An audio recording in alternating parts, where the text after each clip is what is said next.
The Secret of the Old Clock. Book 1 in the Nancy Drew Mystery Series by Carolyn Keene. Narrated by Tawnya Rollingson. Chapter 1. The Lost Will. It would be a shame if all that money went to the Tophams. They will fly higher than ever. Nancy Drew, a pretty girl of 16, leaned over the library table and addressed her father, who sat reading a newspaper by the study lamp.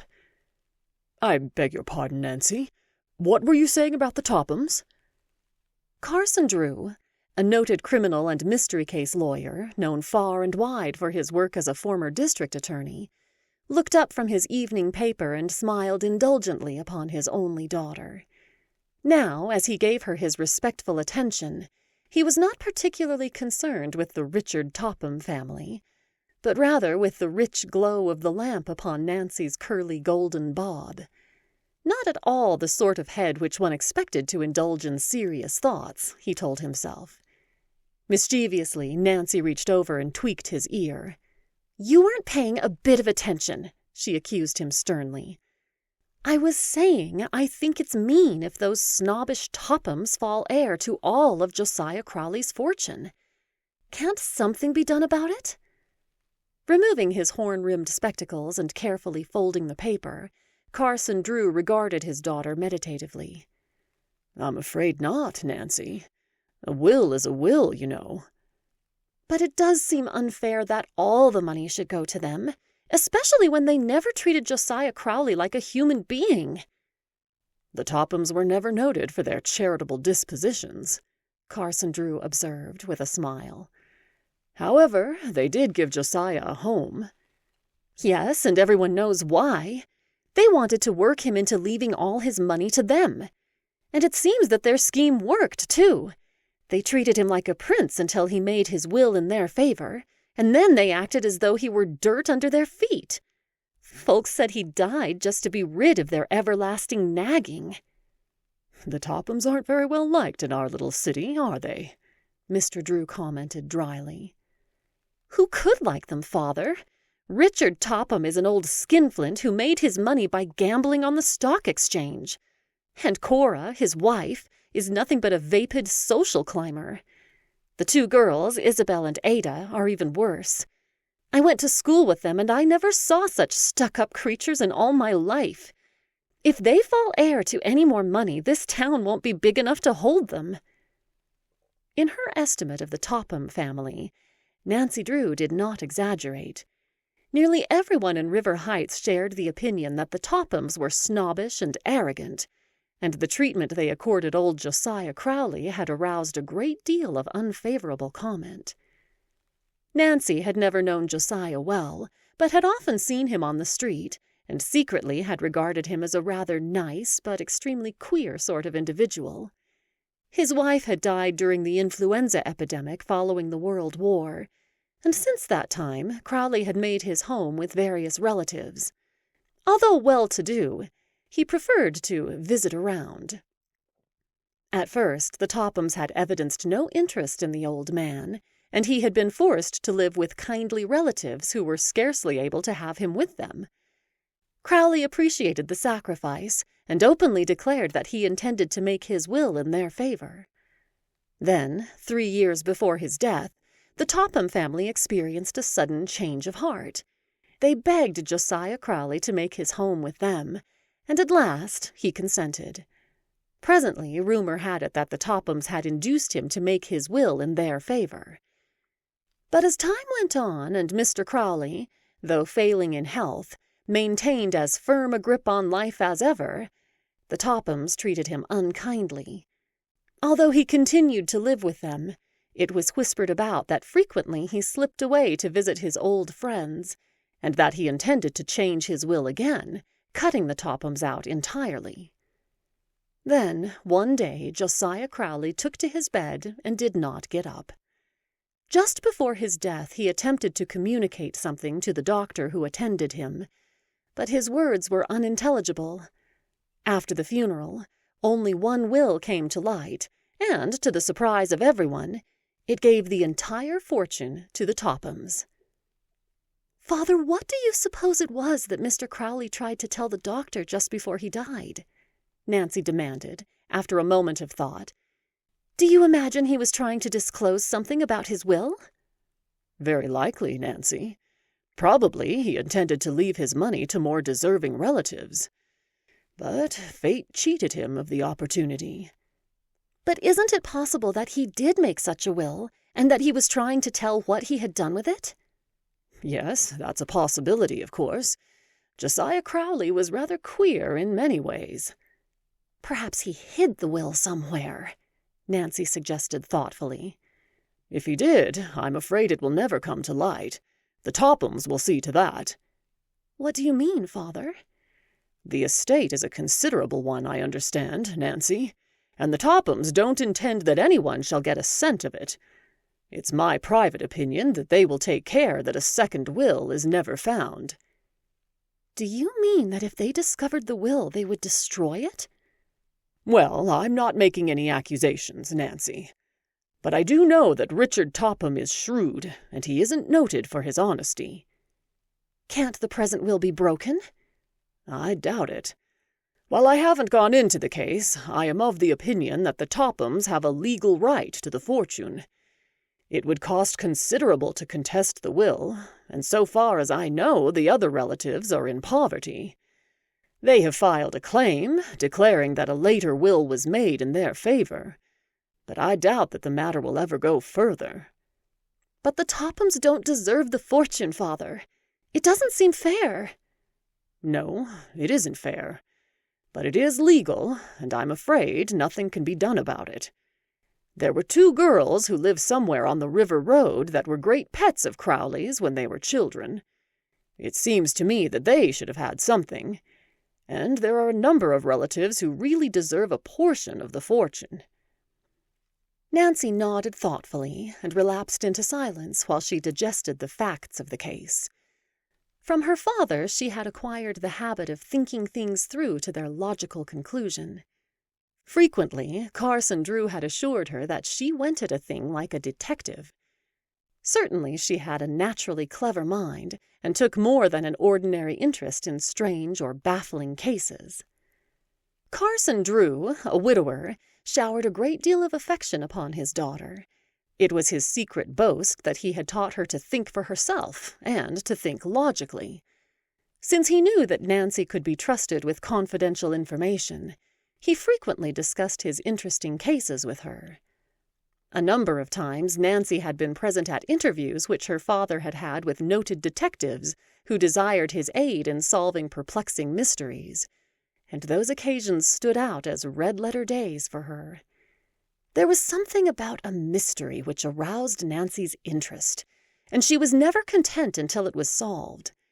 More than once her father had found her suggestions, or intuitions, as he called them, extremely helpful. For a reason which she could not understand, the Crowley case had attracted Nancy's attention, although it had not fallen into her father's hands. She had a certain feeling that a mystery lurked behind it. "Father, do you believe Josiah Crowley ever made a second will?" Nancy demanded suddenly. "You're a regular lawyer the way you cross-examine me," Carson Drew protested, but with evident enjoyment. "To tell you the truth, I don't know whether he ever made a second will or not. All I do know is that— but perhaps I shouldn't mention it, since my information is not very definite." "Go on," Nancy commanded impatiently. "You're trying to tease me." "Well, I do remember that one day nearly a year ago I was standing in the First National Bank when Crowley came in with Henry Ralsted." "Not the attorney who specializes in wills and legal documents?" "Yes. Well, as I was saying, they came into the bank together. I had no intention of listening to their conversation, but I couldn't help but hear that they were discussing a will. Crowley made an appointment to call at Ralsted's office the following day." "That looks as though Mr. Crowley had made up his mind to write a new will, doesn't it?" "That was the thought which passed through my mind at the time." "You say you overheard the conversation nearly a year ago," Nancy mused. That was nearly 2 years after Mr. Crowley had made the will in favor of the Tophams, wasn't it? Yes, it's likely Crowley had made up his mind to change the will. I suspect he intended to cut the Tophams out, but whether or not he did, I have no way of knowing. Mr. Ralsted is an old friend of yours, isn't he? He is. An old friend and an old college classmate. Then why don't you ask him if he ever drew up a will for Mr. Crowley? That's a rather delicate question to ask, young lady. He may tell me it's none of my business. You know he won't. You're such a noted attorney that other lawyers feel flattered when you take an interest in their cases. Will you do it, please? I can't promise to blunder into his office and demand the information. Why this sudden interest in the case, Nancy? Oh, I don't know. A mystery always interests me, I guess, and it does seem to me that someone ought to help those poor relatives. You take after your old dad, I'm afraid. But I'm curious to know what mystery you have discovered. If a will is missing, isn't that a mystery? If it is actually missing, yes. But it's possible that if Crowley ever wrote the will, he changed his mind and destroyed it. He was subject to sudden whims, you know. Anyhow, I'd like to learn more about the case if I can. Will you talk with Mr. Ralsted? You are persistent, Nancy. And Mr. Drew smiled. Well, I suppose I could invite him to take luncheon with me tomorrow. Oh, please do, Nancy interrupted eagerly. That would be a splendid opportunity to find out everything he knows about the will. All right, I'll try to do it. But I warn you not to expect startling news. Carson Drew glanced at his watch. Why, it's nearly midnight, Nancy. We've been discussing this case for over an hour. Better run off to bed now and forget the Tophams. All right, Nancy agreed somewhat reluctantly. Don't forget your promise tomorrow at luncheon. Long after his daughter had retired, Carson Drew sat by the fire. At last, he too arose. It wouldn't surprise me if Nancy has stumbled upon a real mystery, he told himself, as he snapped out the electric light and turned toward the stairway. Perhaps I shouldn't encourage her to dig into it, but after all, it's in a good cause. Chapter 2. A Chance Meeting. Don't forget your luncheon engagement with Mr. Ralsted, Nancy Drew reminded her father the next morning at the breakfast table. I'll telephone him the first thing after I reach my office, Carson Drew promised. But again, I warn you not to anticipate startling news. I won't, Father, Nancy laughed. But if I should happen to learn something which has a bearing on the missing will, I won't exactly be disappointed. What are your plans for the day, Nancy? Oh, nothing special. I thought I would do a little shopping this morning, and I am invited to a party one of the girls is giving in the afternoon. Then you are too busy to take luncheon with me. Oh, Father, you know I've just been dying for an invitation, Nancy declared, her eyes dancing. I'm so anxious to learn something about that will. All right. If you have time, drop in at my office about 12:30. Mr. Ralsted may not accept my invitation, but if he does, we'll try to find out something about Josiah Crowley. Of course, I don't need to warn you not to appear too eager for information. I'll let you do all the talking, Nancy told him. I'll just keep my ears open. I'll look for you at 12:30 then. Mr. Drew pushed back his chair and glanced at his watch.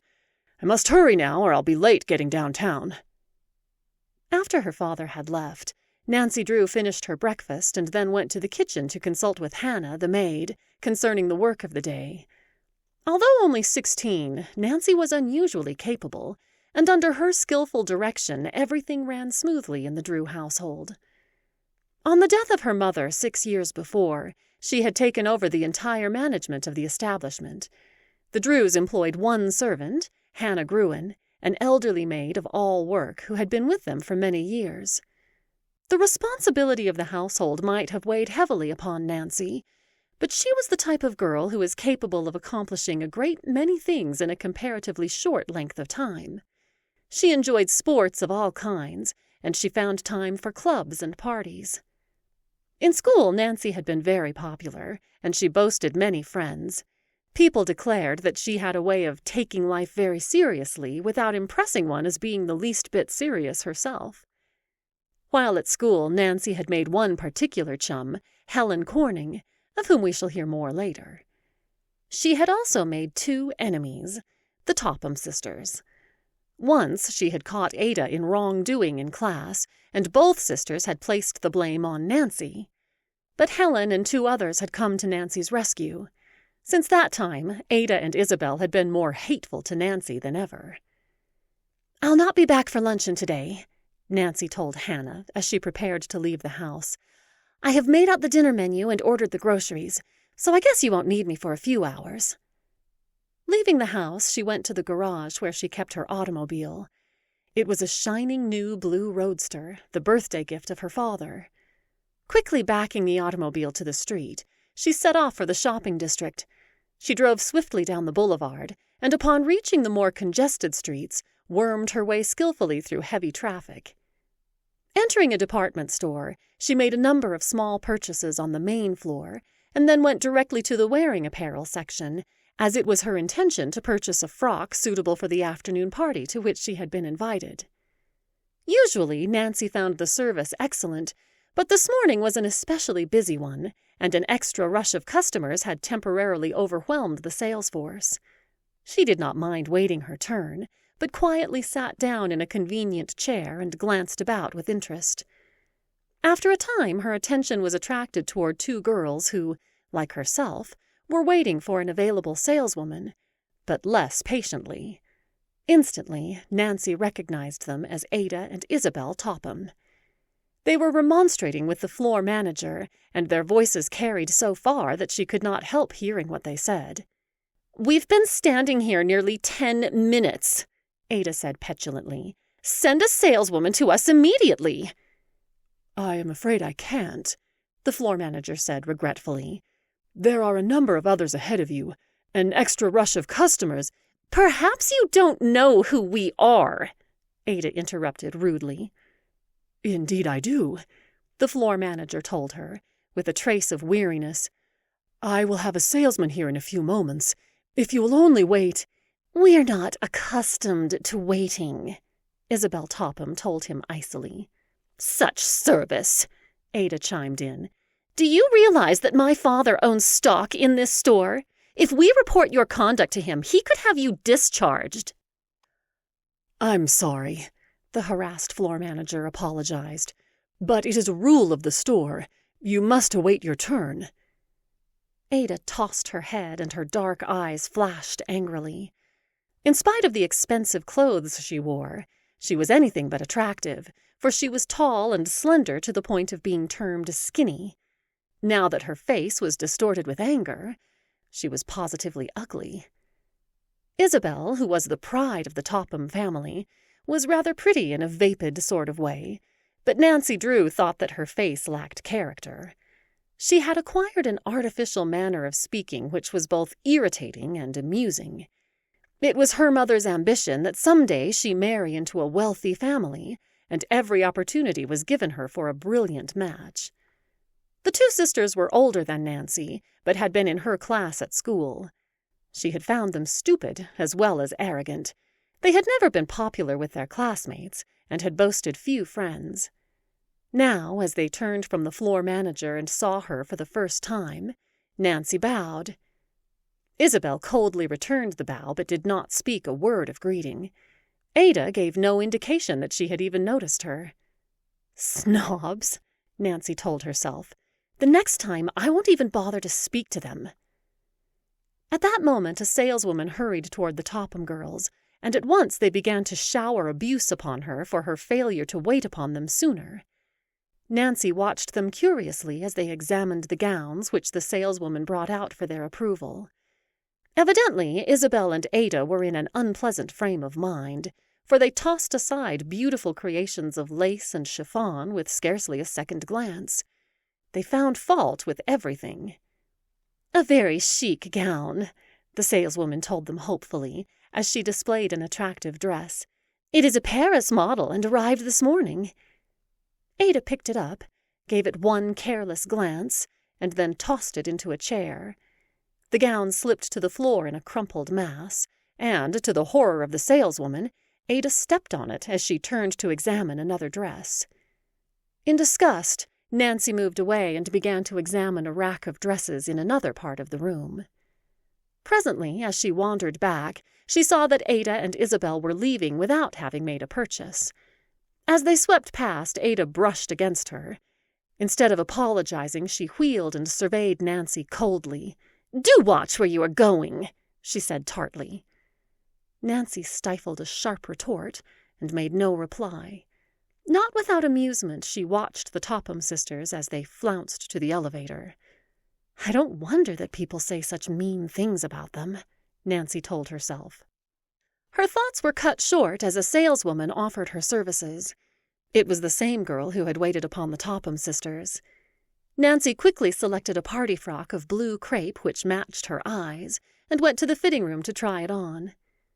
"It's a real pleasure to serve you, Miss Drew," the saleswoman assured her when they were alone. "But how I dread to see the Topham sisters come into the store. They are so unreasonable." "Ada and Isabel aren't very popular," Nancy agreed. "They seem to think their word is law." The saleswoman sighed. "And I'm afraid it will be if they get all of Josiah Crawley's money." She lowered her voice. "The estate hasn't been settled, but they're counting on the fortune already. I heard Miss Ada say to her sister, 'Oh, I guess we'll get all of old Crowley's fortune as soon as the lawyers stop squabbling.' But it's my opinion the Tophams are mightily worried for fear somebody will show up with a later will, which may do them out of most of it." Nancy was far too wise to engage in gossip with the saleswoman, for she could not tell how far anything she might say would be carried. But she was interested in the information. The fact that the Tophams were worried indicated to her that they were of the opinion that Josiah Crowley had made a second will. Evidently, they were somewhat disturbed by the claims of the other relatives. Ordering the frock which she had purchased sent to her home, Nancy glanced at her watch and saw that it was after 12 o'clock. "I must hurry, or I'll be late in meeting Father," she thought, and left the store. She drove directly to her father's office, and although a few minutes ahead of the appointed time, found that he was ready to leave. "What luck, Father?" Nancy demanded eagerly when they were alone in the inner office. "Did Mr. Ralsted promise to take luncheon with you?" "Yes. We are to meet him at the Royal Hotel in 10 minutes. Do you still think I should quiz him about the Crowley will?" "Oh, I'm more than ever interested in the case, Father. I can't tell you why, but I just seem to know that Josiah Crowley made a second will." "Well, your intuitions are frequently correct, Nancy." Mr. Drew smiled. "So I'll do my best to find out what Mr. Ralsted knows about the case. However, I must warn you not to appear too eager for information, or he may suspect we have a dark motive behind the luncheon invitation." "I'll be careful," Nancy laughed. The Royal Hotel was located less than a block away, and Nancy and her father quickly walked the distance. As they entered the lobby, they found Mr. Ralsted there ahead of them. Carson Drew introduced his daughter, and the three made their way to the dining room where a table had been reserved for them. At first, the conversation centered about a variety of subjects. As the luncheon progressed, the two lawyers began to talk enthusiastically of their college days together, and finally of their profession. Nancy began to fear that the subject of the Crowley estate would never be brought up. Then, over the coffee cups, Carson Drew skillfully swung the conversation into a new channel and began to discuss strange cases which had fallen into his hands. "By the way, I haven't heard the details of the Crowley case. How are the Tophams making out? I understand the relatives are trying to break the will." For a moment Mr. Ralsted remained silent, and Nancy began to think that he did not intend to enter into a discussion of the case. "The case wasn't turned over to me, Carson," the lawyer said quietly. "But I confess I've followed it rather closely because of a special interest I happen to have in Crowley. As the present will stands, I do not believe it can be broken." "Then the Tophams will get the entire estate," Mr. Drew commented. Yes, unless another will is uncovered." "Another will?" Carson Drew inquired innocently. "Then you believe Crowley made a second one?" Mr. Ralsted hesitated, as though uncertain whether or not he should divulge additional information, and then, with a quick glance about, lowered his voice.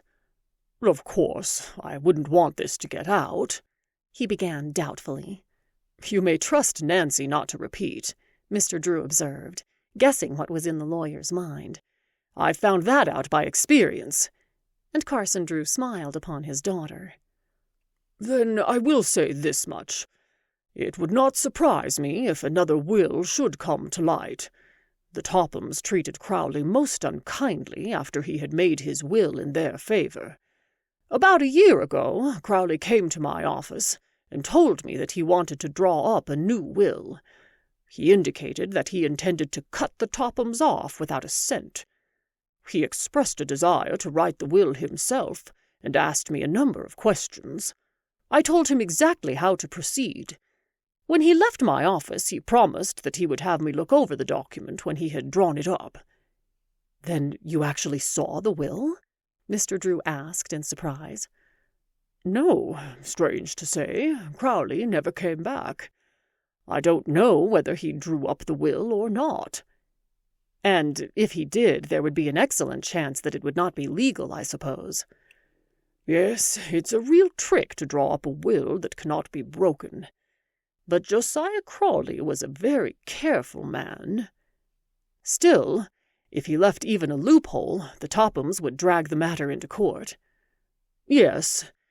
It is a foregone conclusion that the Tophams will keep the fortune, whether they have a right to it or not. They have the advantage of money, you know.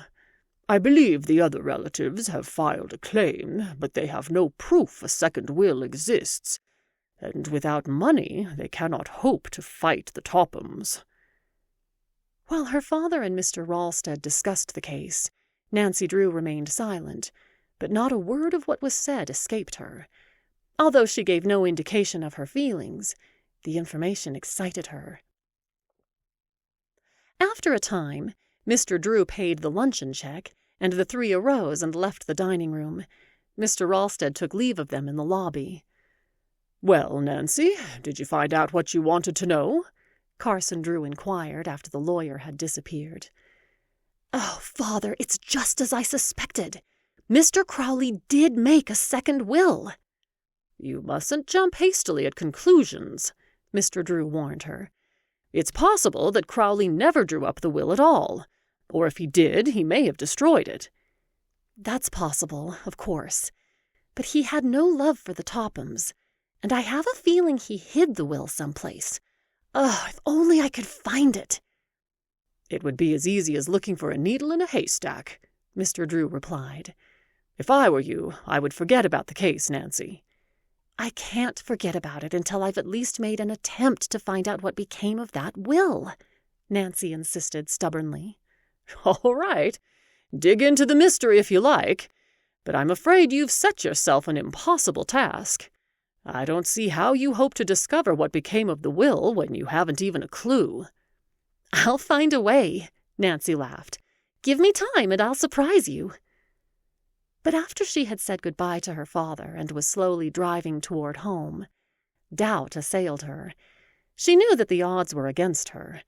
Although she was determined to find out what had become of the Crowley will, she was at a loss to know how to begin. As her father had reminded her, she did not have a single clue. "Where there's a will, there's a way," she quoted whimsically. That old proverb is doubly true in the Crowley case. If there actually is a second will, I'm going to find it. And if I do, I hope it won't prove to be in the Tophams' favor. Chapter 3. Racing the Storm. "Nancy, if you haven't planned anything special for the day, I wonder if you would care to do a little errand for me?" inquired Carson Drew one morning at the breakfast table. "Why, of course," Nancy agreed pleasantly. "What is it?" "I have a number of legal documents which must be delivered to Judge Hartgrave at Masonville some time before noon. I would take them myself, but I have several important appointments this morning." "I'll be glad to do the errand for you," Nancy promised willingly. "I can run over to Masonville in the roadster. It isn't more than a 15-mile jaunt." "Fine. That's a load off my mind. You're sure you don't mind?" "It's such a wonderful day, I'll enjoy the trip." Mr. Drew parted the curtains at the dining room window and looked out. "It is a bright day, but I can't say I like the appearance of those clouds in the west, Nancy. I'm afraid it may rain. You know how quickly our storms come up." "I'll start just as soon as I can get ready then. Where are the papers?" "At the office. We can ride down together." Nancy Drew hurried away to find her hat and purse. Before Mr. Drew had collected his own belongings, she had backed the roadster from the garage and was waiting for him at the curbing. "I haven't heard you mention the Crowley case lately," Mr. Drew commented as they rode along together. "Have you forgotten about it?" Nancy's face clouded.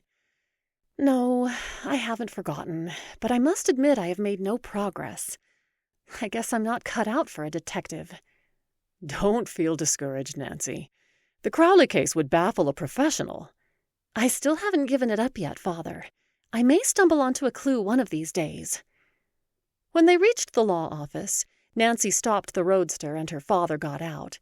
He disappeared inside the building and, returning a few minutes later, placed a fat manila envelope in Nancy's hand.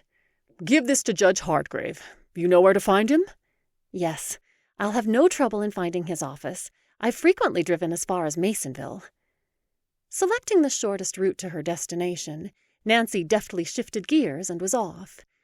As she rode along the gravel road, her eyes traveled to the fields on either side of the highway. Like a true daughter of the Middle West, Nancy Drew took pride in the fertility of her state and saw beauty in a crop of waving green corn, as well as in the rolling hills and the expanse of prairie land. More than once, Nancy glanced anxiously at the sky. The sun shone down on the gravel road with dazzling intensity, but a large black cloud had settled in the west. Still, it did not appear to be rolling up very fast, and Nancy told herself that there was no need to worry. "It won't rain for an hour or two, and by that time I'll be home," she thought. Nancy took her time on the road, and it was nearly 11 o'clock when she finally drove into Masonville. She went at once to Judge Hartgrave's office, but was informed that he had gone to the courthouse. Nancy knew that the legal papers which she had been sent to deliver were important, and rather than leave them with the office girl, she set off in search of the judge. She had considerable trouble in finding him, and it was nearly 12 o'clock when at last she delivered the manila envelope into his hands. Learning that Nancy was the daughter of Carson Drew, Judge Hartgrave insisted that she take luncheon at his home before returning to River Heights.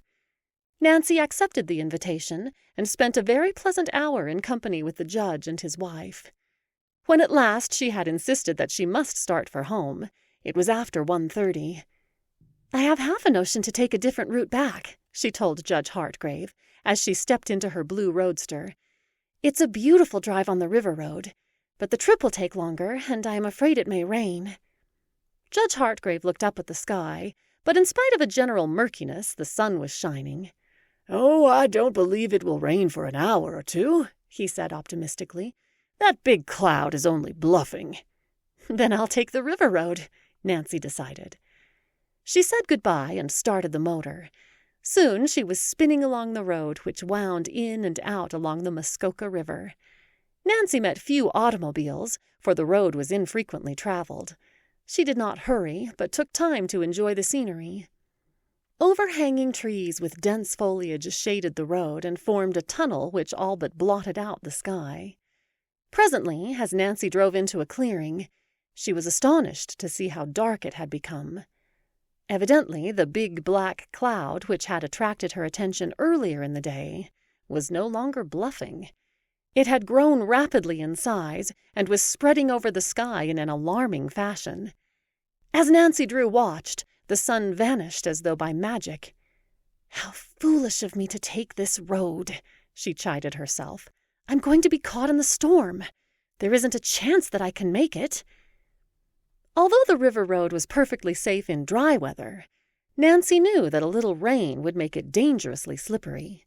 Then, too, the road was little traveled, and in case of accident she could not depend upon passing motorists for aid. If her roadster slipped into a ditch, it would be necessary to walk miles for help. Few persons lived along the river road, for the land was not considered valuable. In the spring of the year, with the arrival of heavy rains, the Muskoka River sometimes overflowed its banks and spread over the farmland, destroying the newly planted crops. For this reason, the district was not a popular one, and the land was held by poor folk. "If only I can find a farmhouse where I can drive in until the storm passes," Nancy thought desperately. The sky was now entirely overcast, and in among the trees it was as dark as night.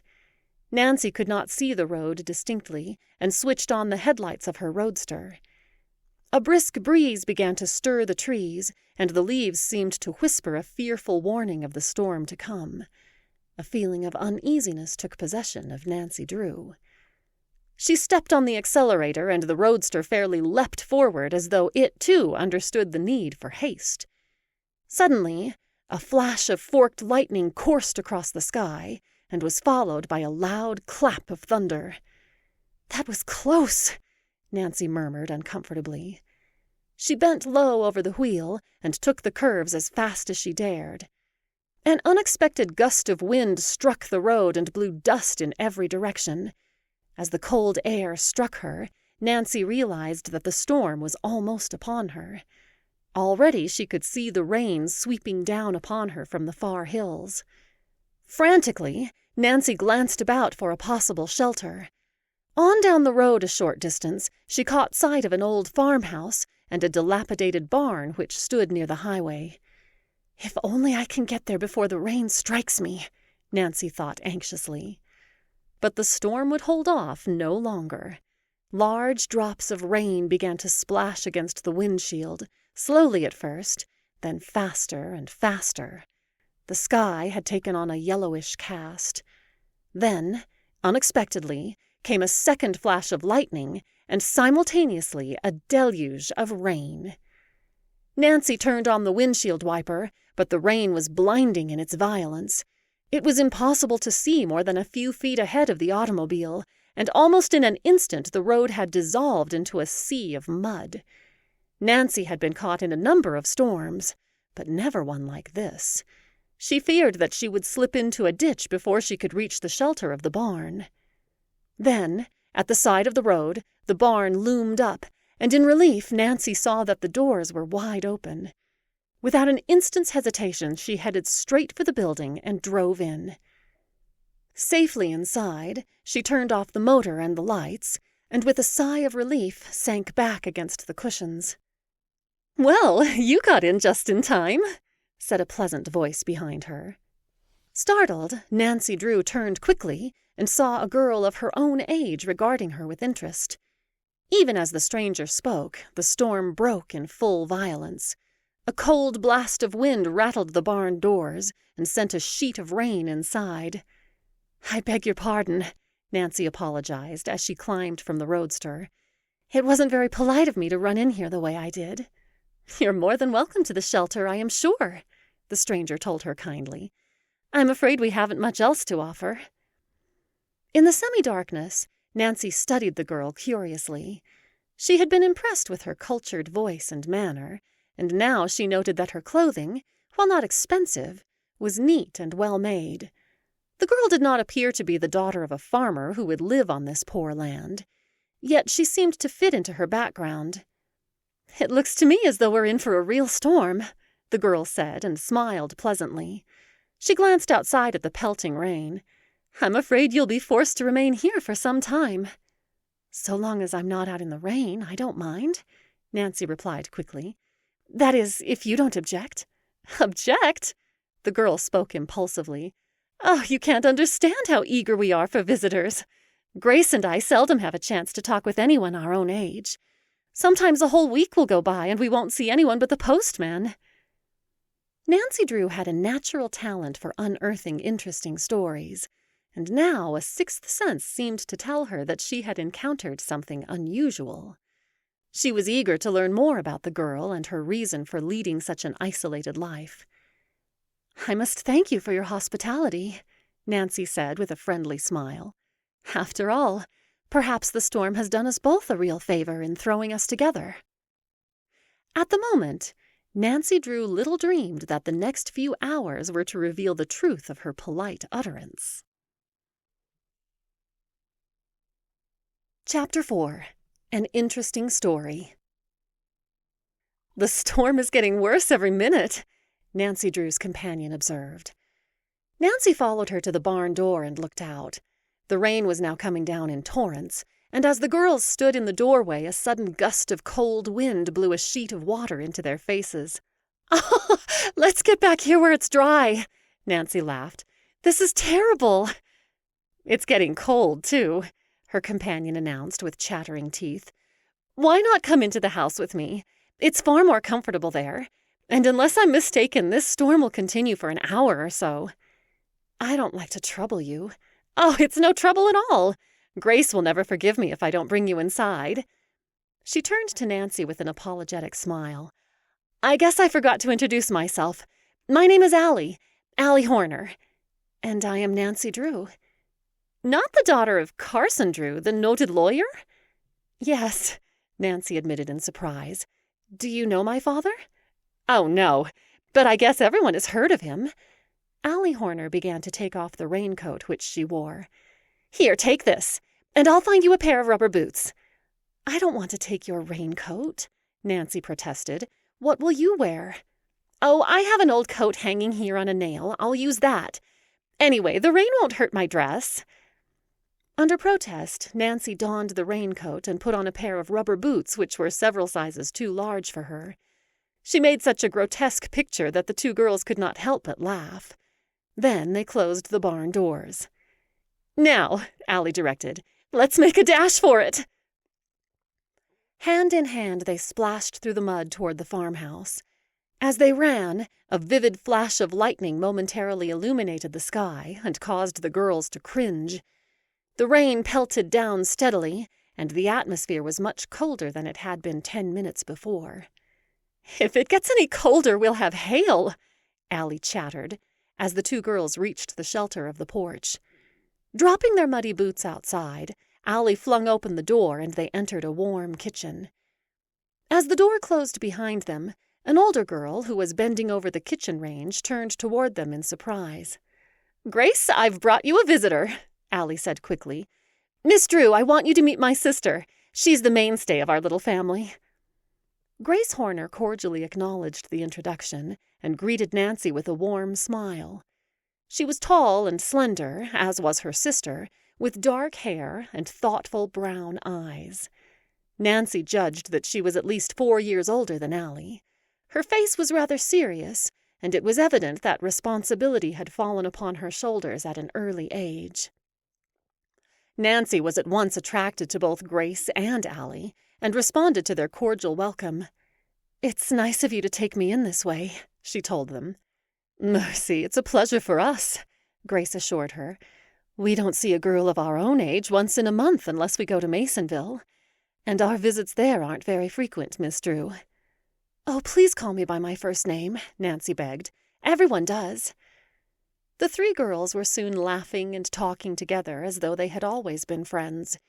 Nancy knew that she was going to like the Horner girls, and it was evident they were delighted with her. Presently, Grace deftly removed a cake from the oven and set it on the table to cool. "Let's go into the living room," she suggested. "My cake is done, so I don't need to watch it. I'll give you a piece before you go, Nancy." "And Grace's cakes are the real thing," Allie declared. "I'm not much of a cook myself. I'd rather be outdoors." "We don't wish you any bad luck, Nancy," Grace laughed as she led Nancy into the next room. "But Allie and I don't care how long it storms." "Neither do I, so long as I get home before dark," Nancy replied. Although the living room was warm and comfortable, it was nearly bare of furniture. The floors had been painted and were scantily covered with handmade rag rugs. With the exception of an old-fashioned divan, an inexpensive table, a few straight-back chairs, and an old wood stove which furnished heat, there was little in the room. However, dainty white curtains covered the windows, and Nancy realized that although the Horner girls were poor, they had tried to make their home attractive. "Surely you two girls don't live here alone, do you?" Nancy inquired. Allie nodded. "Grace and I have been living here ever since Father died. That was 2 years ago. Mother passed away just before that," the girl added with a slight catch in her voice. "But how do you manage? It must be dreadfully hard for 2 girls to run a farm by themselves," said Nancy in wonder. "Our farm isn't very large now," Grace said quietly. "We have only a few acres." "I know you wonder how we live, but are too polite to ask," Allie broke in. "Grace helps as a dressmaker at Masonville whenever she can get work. She makes all our clothes, too. And I raise chickens." "Chickens?" Nancy asked in surprise. "Can you make much at that?" "Well, it all depends. This year the market hasn't been so high as usual, and the price of eggs has dropped, too. But I enjoy the work, and I could make it pay if only I could afford to start a flock of white leghorns." "Allie is a regular outdoor girl," Grace explained with a smile. "We divide our work. I attend to the house, but she would rather be outside." "We get along very nicely in the summer," Allie went on. "We raise vegetables and have enough for our own use. But in the winter it's hard. I don't know how we'll manage this year." "We'll find a way, Allie," Grace told her with a brave smile. "We always have." She arose from her chair and turned to Nancy. "I'm sure you're not interested in our misfortunes. It's true that we're poor, but we can still offer a guest a cup of tea. Excuse me while I make it." It was on the tip of Nancy's tongue to protest, but she checked the words just in time. She knew that Allie and Grace were proud, and that to refuse their hospitality would hurt their feelings. "I wish I could help them," Nancy thought. "But if I offer to pay for the tea, they will be offended. Perhaps later I can engage Grace to make a dress for me." In a few minutes, Grace returned to the living room, bearing a tray which had been covered with a clean white napkin. She poured the tea and served the cake with as much poise as though she were gracing an elegant drawing-room. "I never tasted more delicious cake in all my life," Nancy said warmly. The 3 girls chattered over the teacups and watched the rain beat against the windows. Presently, as Nancy noticed an unusual picture on the wall, she commented on its beauty. "Uncle Josiah gave it to us," Allie told her. "If only he were alive now, things would be different." At the mention of the name, Nancy started. Could it be that Allie referred to Josiah Crowley? It was very unlikely, she decided. Yet only the week before, her father had told her that there were 2 girls living on the river road who should have figured in the will. The relationship would be worth investigating, Nancy told herself. "Then your uncle is dead?" she inquired sympathetically. "Josiah Crowley wasn't really our uncle," Grace replied, "but we loved him as much as though he were a relative." Her voice broke, and for a moment she could not go on. "He lived next door to us. That was when Mother and Father were alive. All of our misfortunes seemed to come at once." "He was the dearest man you ever saw," Allie added, taking up the story. "Some people thought him queer, but you never minded his peculiar ways after you knew him. He was so good and kind to us. We were neighbors for years, until the Tophams induced him to live with them. After that, everything was changed." "But he never did like it with the Tophams," Grace declared. "They weren't kind to him, and he used to sneak off to visit us, didn't he, Allie?" "Yes, he often said that we seemed like his own children. He brought us so many nice gifts. We loved him for himself and not his money. But after our parents died, he hinted that he intended to see to it that we never came to want. I remember the very last day we ever saw him alive, and he told us that he intended to mention us in the will. I have planned a big surprise for you girls. You'll see it in my will. Those were his very words." "And then the Tophams got everything," Grace said somewhat bitterly. "It isn't that we were expecting any of the money, but it does seem unfair that the entire fortune should go to them. They never cared a snap of their fingers for Uncle Josiah, and I don't believe he intended to leave his money to them." "Perhaps you were mentioned in the will they say can't be found," Nancy suggested. Grace and Allie exchanged significant glances and gravely nodded. "That's just what we think," Allie announced. "Can't something be done about it? It seems only fair that you should have your inheritance." "I'm afraid there's nothing we can do," Grace said doubtfully. "You see, although we are certain a will was made in our favor, we have no actual proof. We haven't enough money to fight the case. The Tophams ought to do something for you girls." "The Tophams?" Allie laughed scornfully.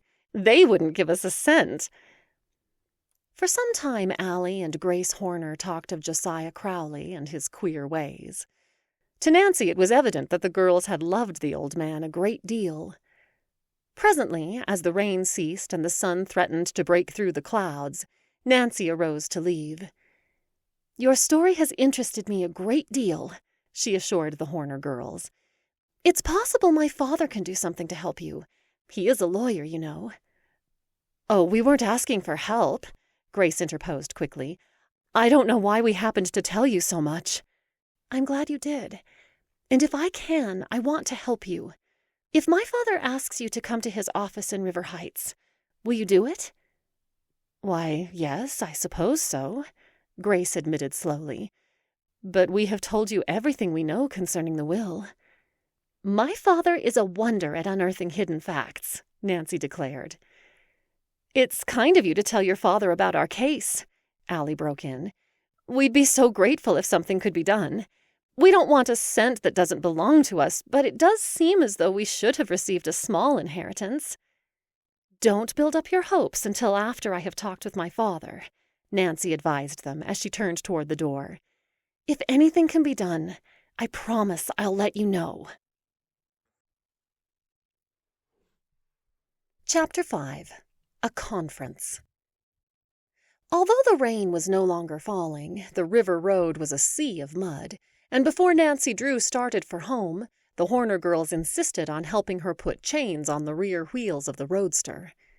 "You'll never make it to the gravel unless you do," Grace advised her. "The river road is terribly slippery in wet weather. You're sure you want to attempt it? We'd love to have you stay with us until tomorrow."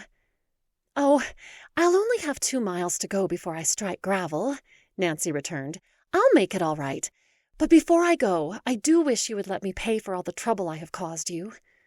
"We couldn't think of accepting money," Grace said quietly. "It's been fun having you here," Allie added.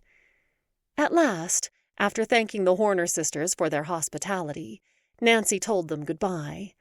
Allie and Grace watched her until she had backed the roadster from the barn and was safely on the road. "You're taking a big chance in this mud," called out Allie after her.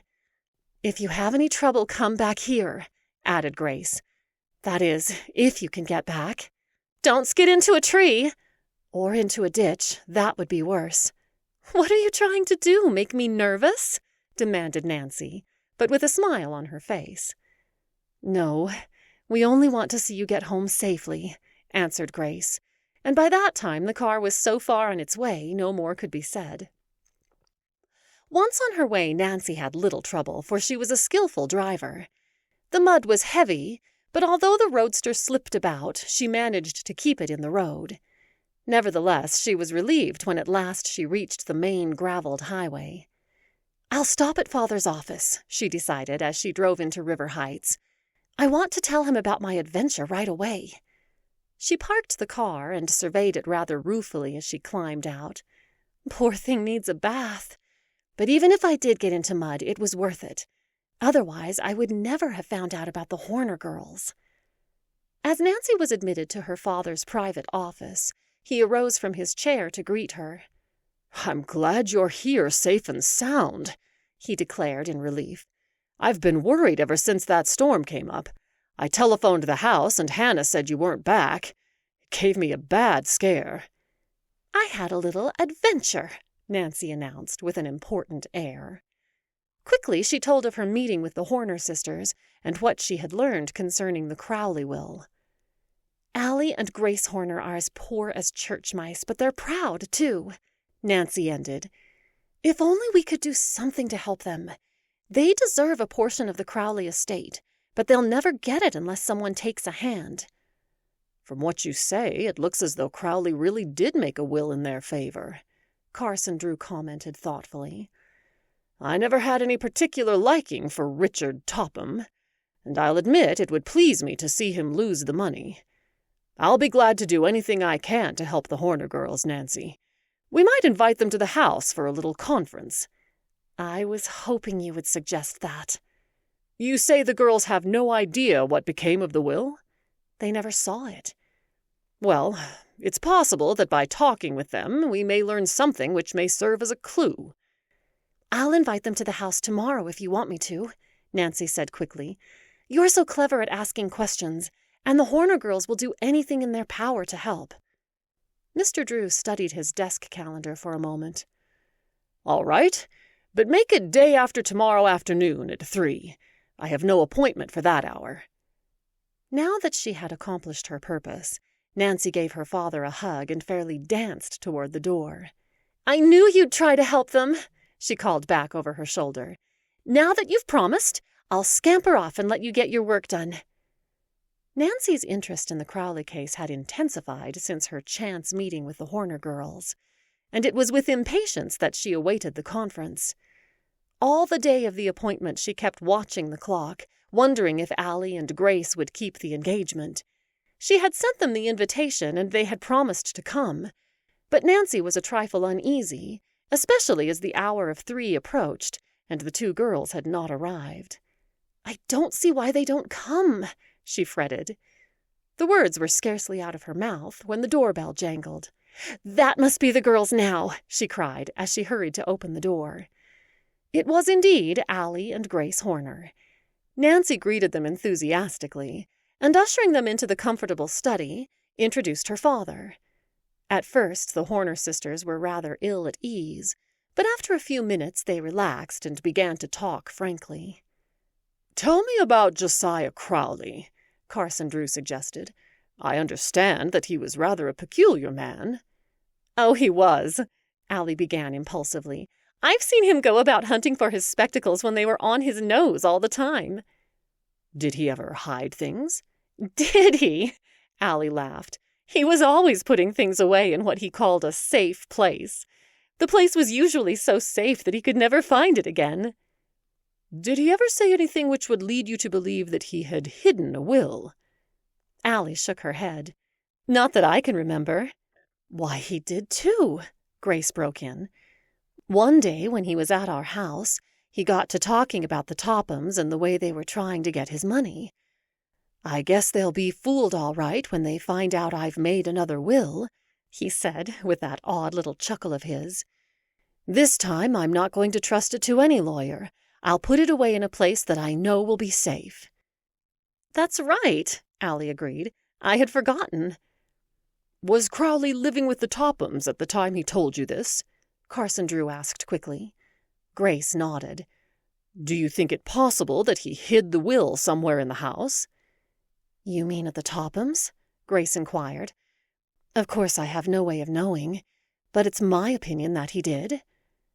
Nancy and her father exchanged quick glances as the same thought occurred to them.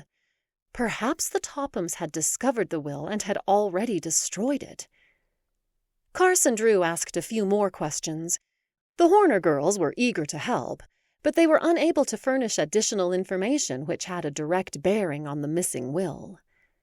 After Nancy had served tea, they thanked Carson Drew for his interest in them and arose to depart.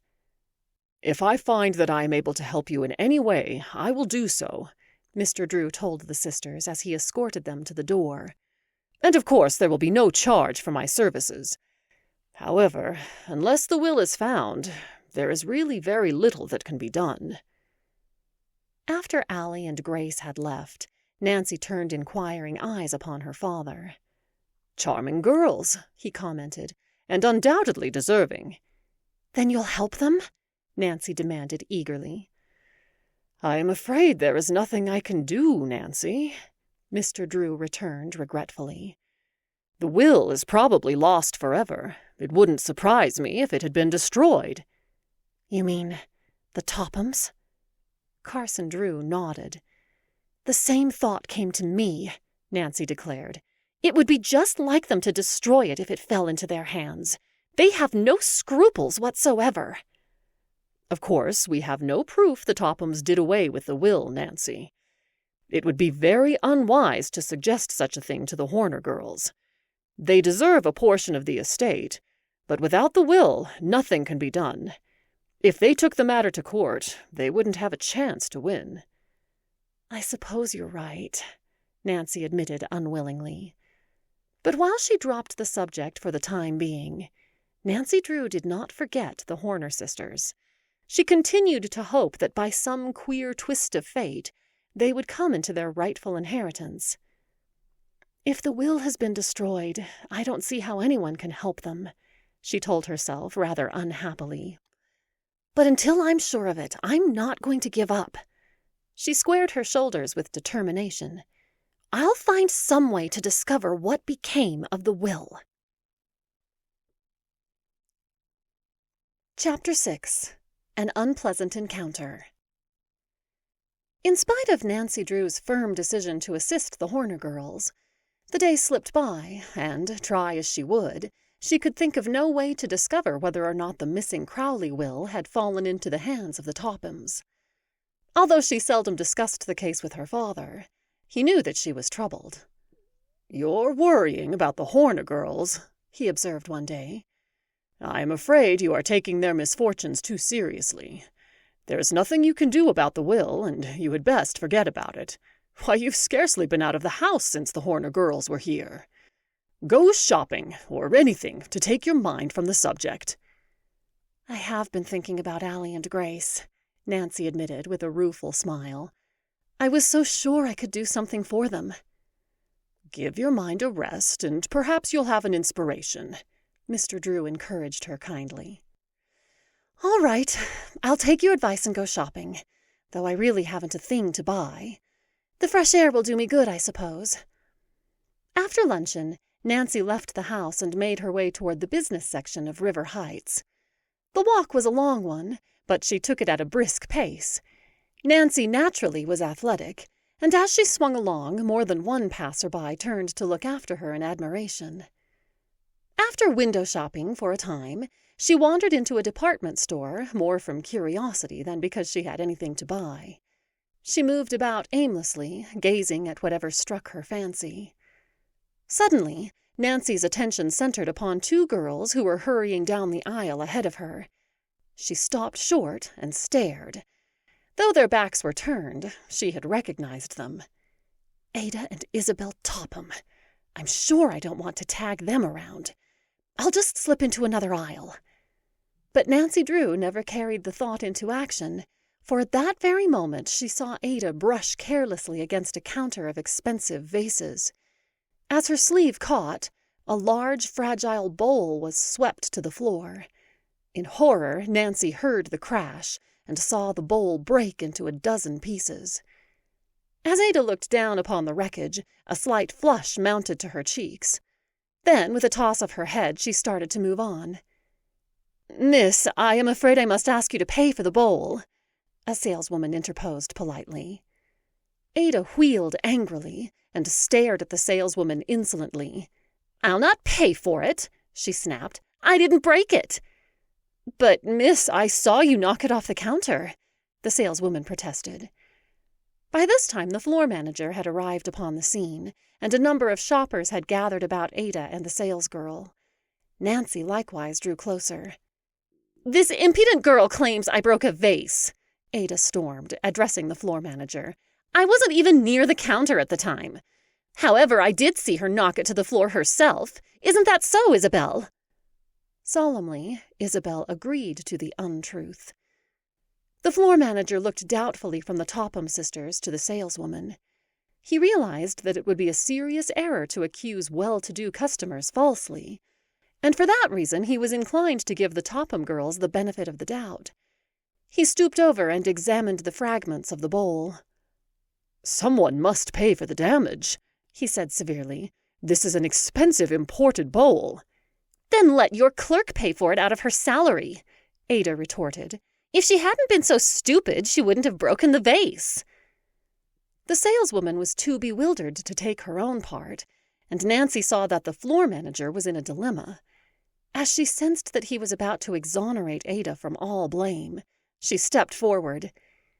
"You must be mistaken, Miss Topham," she said quietly. "I am certain the saleswoman did not break the bowl, for I saw the accident myself." "What business have you to interfere?" Ada demanded harshly, wheeling upon Nancy. "Perhaps it isn't my business, but I can't permit you to accuse this girl of something she didn't do." "You saw the accident, miss?" the floor manager questioned. "Yes. As Miss Topham walked by the counter, her sleeve caught on the vase." "It isn't true," Ada snapped.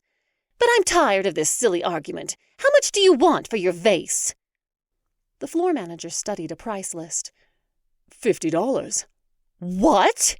Ada fairly screamed. "You want $50 for that old bowl? I'll never pay it."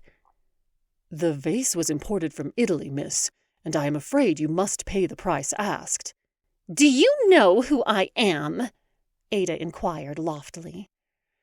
"I think everyone in the city knows about the Richard Tophams," the floor manager returned wearily. "My father owns—" "He doesn't own this store," the man interrupted with growing impatience.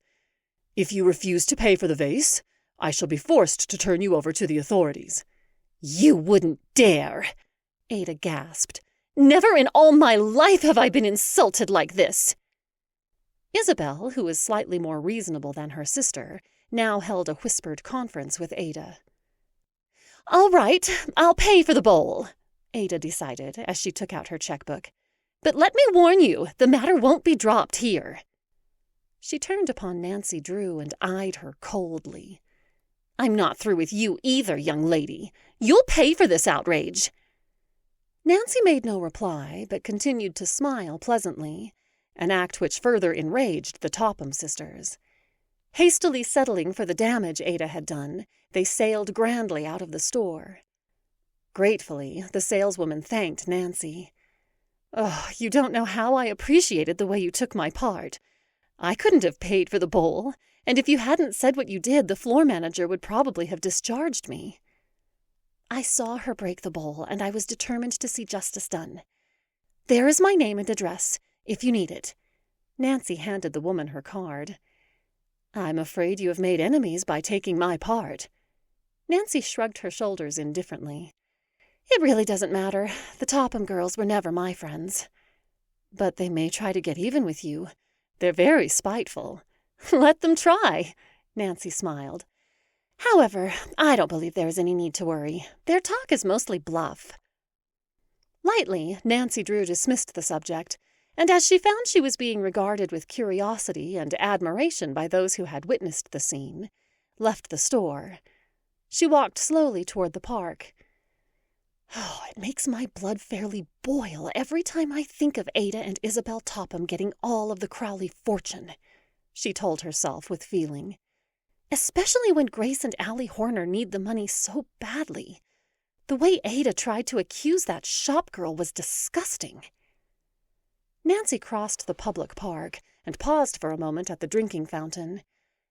As she glanced up, she saw that unwittingly she had selected the path Isabel and Ada Topham had taken. Upon leaving the department store, they, too, had gone to the park and were now seated upon a bench engaged in earnest conversation. Their heads were close together, and from the expression on their faces, Nancy suspected that they were discussing her. Unless she retraced her steps, it would be necessary to pass directly in front of them. "If they see me, they are certain to say something mean," Nancy thought. "And if they do, I'll be sure to lose my temper. I know," she decided impulsively. "I'll take the path through the bushes and avoid them. I can pass behind that bench and they'll never notice me." Ada and Isabel were so engrossed in their conversation that they failed to notice Nancy's approach. Chuckling to herself, Nancy left the sidewalk and quietly made her way down the path, which was shaded with overhanging bushes. She had no intention of attempting to overhear what the Topham sisters were saying, but as she noiselessly approached the bench where they were sitting, 2 words reached her ears, causing her to pause involuntarily. Ada was speaking, and the phrase which Nancy had accidentally overheard was, "the will." In a flash, her suspicions were aroused. She comprehended the significance of the phrase. "It must be Josiah Crowley's will they're talking about," she reasoned. "Perhaps they know something about the missing will. They may reveal what became of it." With the instinct of a detective, Nancy Drew crept cautiously closer. The bushes were thick, and by crouching low behind the bench, she was able to hear without being seen. Oh, if only she might learn something which would prove that the Tophams had deprived the Horner girls of their inheritance. Chapter 7. Nancy Turns Sleuth. While Nancy Drew eagerly waited, scarcely daring to breathe naturally lest her presence be detected, Ada began to speak. "Well, if there should happen to be another will, we may be dumped," she said sourly. "I don't believe Josiah Crowley ever made such a will," Isabel replied, in so low a tone that Nancy scarcely caught the words. "Evidently Nancy Drew does, or she wouldn't be taking such an interest in those Horner girls," Ada returned. "I know she had them at her house last week, because I was passing and saw them go in. Ugh, I hate that girl. If she should get her father interested, he might dig up another will." "Even if another will does turn up, we can trust Dad to take care of it," Isabel commented dryly. "You mean he would—" "Never mind what I mean," Isabel insinuated darkly. "Mother and Dad wouldn't be simple enough to let that money get away from us. It's ours by right, anyhow. Didn't Josiah Crowley live on us?" "Yes, we ought to have all of the money after enduring him for nearly 3 years. Just the same, I don't like the way Nancy Drew has taken up with the Horner girls. She always did have a way of nosing into things she had no business to find out." "Oh, pooh for her," Isabel scoffed. "Let her try to discover anything she likes. The money was given to us fairly enough." The conversation ended abruptly as Isabel and Ada rose from the bench and walked on down the street. Nancy waited until they were out of sight and then emerged from the bushes. "There may be a chance to find that missing will after all," she reasoned, as she sank down on the bench vacated by Isabel and Ada. Nancy had always been convinced that Josiah Crowley had made a second will. However, since her talk with the Horner girls, she had shared her father's opinion that the document had fallen into the hands of the Tophams, only to be destroyed. This conviction had discouraged her. Now, the information which she had gleaned from the snatch of overheard conversation gave her new hope. From what Isabel and Ada had said, she was led to believe that if Josiah Crowley had made a second will, the Tophams were as ignorant as herself concerning its whereabouts. "Anyway, it's encouraging to know the will hasn't been destroyed," Nancy told herself. "But there's one thing certain. If the Tophams ever get their hands on it, they'll take care it never comes to light. From what Isabel and Ada said, I judge they're beginning to realize their position is anything but secure. If I'm ever to find that will, I must get busy before they beat me to it." Nancy Drew possessed her father's liking for a mystery, and she delighted in a battle of wits when championing a worthy cause. Carson Drew had often remarked that he enjoyed the detective work of his cases better than the court work, but Nancy knew he was too busy with his own cases to devote much attention to the missing Crowley will. If anything were done to help the Horner girls win their inheritance, she must accomplish it herself.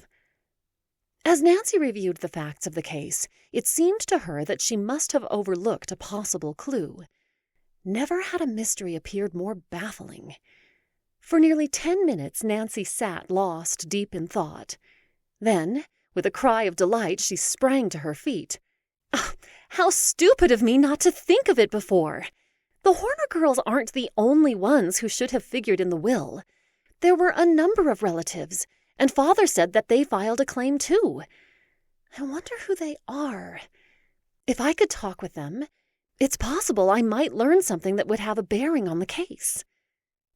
Convinced that the inspiration was a happy one, she set off toward her father's office. He was engaged in an important conference when she arrived, and Nancy was forced to wait 10 minutes before she was admitted into the inner office. "Now what?" her father asked, smiling as she burst in upon him. "Is it a new dress you want?" Nancy's cheeks were flushed, and her eyes danced with excitement. "Don't try to tease me," she protested. "I've stumbled onto something important, and I want information." "At your service, Nancy," Mr. Drew said. "But if it's about that Crowley case, I've told you everything I know." Nancy poured out the story of her encounter with the Topham sisters in the department store, and told of the conversation she had overheard in the public park. Mr. Drew listened with interest until she had finished. "And now, what is it you want?" he asked gravely. "I thought if I went to those other relatives, I might be able to learn something which may help solve the mystery." "A good idea, Nancy." "But I don't know their names, and that's why I came to you." "I wish I could help you, but I'm afraid I can't," Mr. Drew said regretfully. Nancy's face fell. "Wait a minute," he called as she turned to leave. "I can't supply the names you want, but I think I can tell you where to find them." "Where?" "At the courthouse. They should be on file." He glanced at his watch and frowned. "But I'm afraid it is too late to go there this afternoon." "Oh, and I'm anxious to find out right away," Nancy declared in disappointment. "If I delay even a single day, the Tophams may get ahead of me and find that will." Suddenly her face brightened as she thought of something. "I know. I'll jump into the roadster and run out and have a talk with the Horner girls. They should be able to furnish me the information." "You can try them, at least." "That's just what I'll do," Nancy decided as she turned again toward the door. "Just a minute," Carson Drew stopped her. "I wonder if you realize just what you are getting into, Nancy." "Why, what do you mean?" "Only this. Detective work isn't always the safest occupation in which to engage. I happen to know that Richard Topham is an unpleasant man when crossed. If you actually succeed in learning anything which may help the Horner girls, you are certain to have the Tophams in your wool." "I'm not afraid of them, Father." "Good," Mr. Drew exclaimed. "I was hoping you would say that. I'm glad you have the courage of your convictions. But I didn't want you to march off into battle without a knowledge of what, undoubtedly, you will be up against." "Battle?" "Yes, battle. Rest assured, the Tophams won't give up the fortune without a bitter struggle. However, if they attempt to make serious trouble, I promise to deal with them myself. I only wish I had the time to help you find the will." "And if I find it?" "I'll take the matter into court." "Ah, thank you. There's no one like you in all the world." Nancy moved toward the door. "I may not get back until rather late," she threw back over her shoulder. "I have a feeling I may discover a real clue today, and if I do, I'm going to trail it down." With characteristic impetuosity, she darted from the room, permitting the office door to bang behind her. Chapter 8. A Discouraging Day. After leaving her father's office, Nancy Drew went directly home. Quickly backing her roadster from the garage, she set off down the river road in the direction of the old farmhouse where the Horner girls lived. Before leaving the main highway, Nancy glanced anxiously at the sky and was relieved that no clouds were visible. "After my last experience, I don't intend to get caught in another storm," she admonished herself. The recent rain had made the roads rough, and Nancy bumped about in the roadster rather uncomfortably. At last, however, she came within sight of the farmhouse, and as she viewed it from a distance, noticed that it was even older and more run down than she had thought. The house was large and rambling, but apparently it had not been painted in years. Shingles were falling from the roof, and the porches sagged. As Nancy's eyes traveled to the old barn, she wondered how it had managed to survive the recent storm. If Allie and Grace Horner only had money, they could make the place attractive, she thought as she drove through the open gate. Squawking chickens fled before her as she stopped the roadster in the barnyard and switched off the engine. Springing lightly from the car, she ran up the walk toward the house. She paused at the kitchen door and rapped. Receiving no response, she went around to the front of the house and knocked on another door. There was no answer, nor did a tour of the yard reveal either of the Horner girls. Disappointment took possession of Nancy. She had driven nearly 15 miles, only to find no one at home. I'm defeated at every turn, she thought disconsolately, as she slowly walked back to the roadster. It's certainly discouraging. "Hello there," a voice called. "Were you looking for us?" The shouted greeting reached Nancy as she prepared to step into the roadster. 1 foot on the running board, she turned her head and saw the Horner girls hurrying toward her from the direction of the barn. Allie did not wait for her sister to open the barnyard gate, but swinging easily over it, ran to meet Nancy. "We saw you just as you were leaving the house," she cried enthusiastically. "We wouldn't have missed you for anything." "We were picking berries in the woods," Grace explained as she hurried up, slightly out of breath. Proudly, she displayed a tin pail which was filled nearly to the brim with raspberries. "But look at our arms!" And Allie laughed ruefully as she glanced down at the ugly scratches which had been caused by brambles and sharp thorns. "You must come into the house and have a dish of berries, Nancy," Grace urged hospitably. "They're good with sugar and cream." "If you don't have them too often," Allie added. "I can stop but a minute," Nancy declared as the three entered the house. "I came to talk about the will."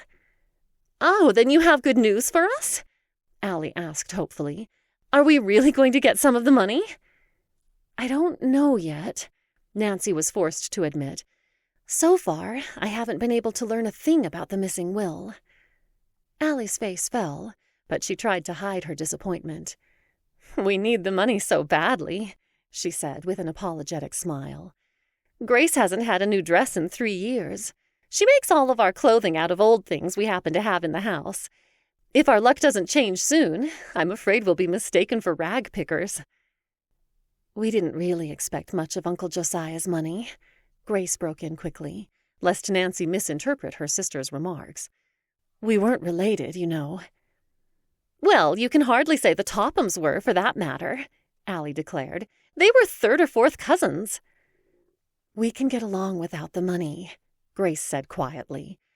"We manage very well when I have plenty of work. We're a little discouraged right now because dressmaking has fallen off. It's a slack season. I guess people would rather go to the store and buy a dress ready-made." "I wouldn't," Nancy declared impulsively. "Grace, I'd like to engage you to make me a dress. Will you do it? I'll pay you well."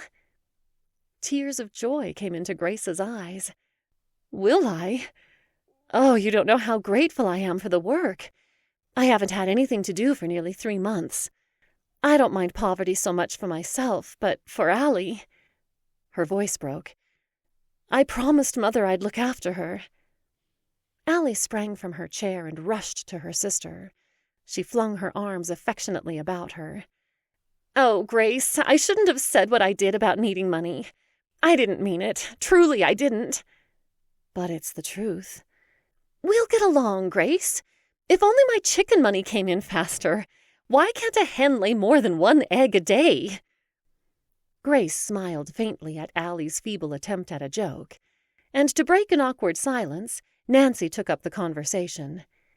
"I'll bring the dress material with me the next time I come this way." She did not need a new dress, but she realized that there was no other way to help the Horner girls, for they were too proud to accept money. "And now, I want to ask you a few more questions about Josiah Crowley," Nancy told them. "Do you know whether he ever visited other relatives besides the Tophams?" "Oh, yes," Allie returned promptly. "He was only distantly related to the Tophams, you know. They were 3rd cousins, I believe. He had a number of other relatives whom he frequently visited." "Before he went to live with the Tophams, they took turns keeping him," Grace informed her visitor. "Can you tell me the names of these relatives?"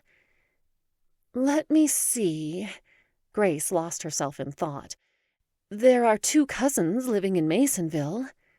Matilda and Edna Turner, Allie prompted her. They're regular old maids, but awfully nice. They were wonderful to Uncle Josiah when he was alive. And there were 2 nephews, Grace went on. William and Fred Matthews. They have a farm on this same river road. Everyone thought they would get something. How far do they live from here? Nancy inquired. Oh, not more than 5 miles. You could drive there in a few minutes. It's on the way to Masonville.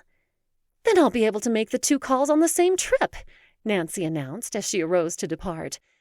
I must hurry along now, or it will be too late for me to stop there this afternoon. I am hoping that by talking with the relatives, I may learn something which will help us to trace the missing will. I'm afraid there's not much chance we'll ever get anything, Grace said rather morosely. The Tophams will never let the money slip out of their hands. If we find the will, they won't be able to keep the money, Nancy declared. Father will see to it that you girls get your just due. Oh, Grace! We forgot to tell Nancy about Abigail Rowland, Allie reminded her sister. She'd be apt to know more about the will than anyone else. That's right. You really should call on her, Nancy. She took care of Uncle Josiah one time when he was sick, and he thought the world of her. He often declared he intended to leave her something. Even a few $100s would have meant so much to her, Allie added. Abigail is old and feeble now. She must be more than 70 years of age, and there's no one to look after her. Where shall I find her? Nancy asked quickly. She lives over on the Westlake Road, Grace responded. It's a good many miles from here. You could make inquiry at some of the farmhouses along the road.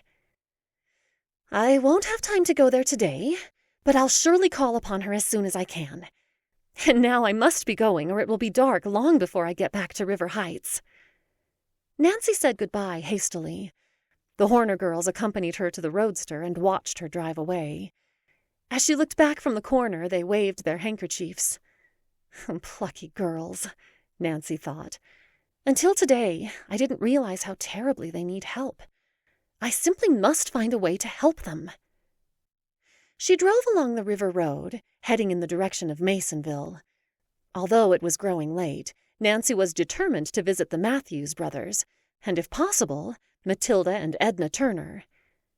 After she had gone perhaps 5 miles, she began to watch the mailboxes, and presently noticed one which bore the name Matthews. The farmhouse was set back a short distance from the road, and Nancy drove the roadster down a narrow lane which led to it. As she stopped the car, a man came out of the house and regarded her questioningly. Learning that the farmer was William Matthews, Nancy quickly explained her mission. At first, the man was inclined to distrust her, but after he had made certain that she was not a friend of the Richard Topham family, he talked frankly of Josiah Crowley, and told all he knew concerning the will. My brother and I have filed a complaint with the proper authorities at the courthouse, he explained. We feel certain there must have been another will, because Uncle Josiah always said that he intended to leave us something. Did you actually see the will? Nancy asked hopefully. The farmer shook his head. No, my brother and I haven't the proof that he ever made a second will. But we do know that he never had any particular love for the Tophams.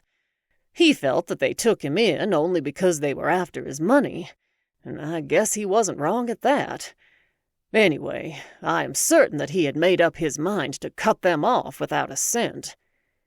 Perhaps he neglected to write the second will. That wouldn't be like Uncle Josiah. He was rather queer about little things, but he was always particular in attending to business matters. No, I'm more apt to think he made the will and hid it somewhere. You have no idea where he could have concealed it? Not the slightest, miss. My brother and I will be glad to offer a substantial reward to anyone who can produce it. Nancy asked a number of other questions, but the farmer was unable to furnish information which was of any value. Disappointed, she thanked the man for his trouble and continued on her way to Masonville. Rumor, rumor, she sighed. That's all I hear. At my next stop, I hope I'll acquire a few facts." Upon reaching Masonville, Nancy made inquiry and was directed to the home of the Turner sisters. They lived alone at the outskirts of the city. Although not in poverty, they did not have any more money than they needed. Nancy found them at home, and when they learned the purpose of her visit, they greeted her cordially. They were very pleasant ladies, and she spent nearly an hour at their home. But although they answered her questions willingly, she learned nothing which had a direct bearing on the missing will. Matilda and Edna Turner insisted that Josiah Crowley had intended to disinherit the Tophams, but they had no idea what could have become of the later will. They had been led to expect a small inheritance, and were disappointed that everything was to go to the Tophams. "Why don't you talk with Abigail Rowan?" Matilda suggested at the conclusion of the interview. "She took care of Josiah once when he was sick, and he thought a lot of her. She knew more about his queer ways than any other living person." "I don't believe it will do a particle of good," Edna interposed. "Abigail is getting along in years, and her memory isn't what it used to be." It was after dark when at last Nancy took leave of the Turner sisters and headed her roadster toward home. She was tired and hungry, as well as discouraged. "So far, I've only wasted my time," she thought despondently. "I'm no closer to finding the will than I ever was, and I'm sure there is one. I've often heard Father say that no real mystery is solved without a lot of hard work, and I'm ready to believe it." With the exception of Abigail Rowan, Nancy had called upon all of the Crowley relatives. From what the Turner sisters had told her, she was doubtful that a visit to her cottage would be worthwhile. Well, I suppose I may as well go there tomorrow," Nancy decided after a mental debate. "She's my last hope. If I fail there, I'll be forced to give up." Chapter 9. Vital Information. "This must be the house. It certainly fits the description given me." As she spoke, Nancy Drew paused before a square, one-story frame building, which stood dejectedly in the center of a yard overgrown with weeds and dandelions. The cottage was sadly in need of paint, and pickets were missing from the sagging fence which enclosed it. A boardwalk which led to the front porch had begun to rot away and offered treacherous footing. "The place looks deserted, but I'm sure Abigail Rowan must live here," Nancy assured herself as she made her way up the walk, gingerly avoiding loose boards which threatened to fly up at her. Early that morning she had left River Heights in her final quest for information concerning the Crowley will. Nancy did not know exactly where Abigail Rowan lived, but she had taken the Westlake Road and had made inquiry along the way. Neighbors had assured her that she could not miss the place, as it was the most run-down house along the road. "If Abigail can't help me, I'm at the end of my string," Nancy thought, as she rapped on the front door. There was no response to her knock, and she rapped a second time. She was about to turn away in disappointment when a slight noise within the house attracted her attention. She was certain her rap had been heard. "Who is there?" a muffled voice called. "If you're a peddler, I don't want anything." "I'm not a peddler," Nancy called out reassuringly. "Won't you let me in, please?" There was a long silence, and then the quavering voice replied, "I can't open the door. I've hurt myself and can't walk." Nancy hesitated an instant, and then pushed open the door. As she stepped into the dreary living room, she saw the pitiful figure on the couch. Abigail Rowan lay huddled under a ragged old shawl, her withered face drawn with pain. "I am Nancy Drew, and I've come to help you, Miss Rowan." At the words, the old lady turned her head and regarded Nancy with a stare which was almost childlike. "You've come to help me?" she repeated unbelievingly. "I didn't think anyone would ever trouble themselves about old Abigail again." "Here, let me arrange the pillows for you." Gently, Nancy moved the old woman into a more comfortable position. "Yesterday I fell down the cellar stairs," Abigail explained. "I hurt my hip and sprained my ankle. I can't take a step without it nearly killing me." "Haven't you had a doctor?" Nancy asked in astonishment.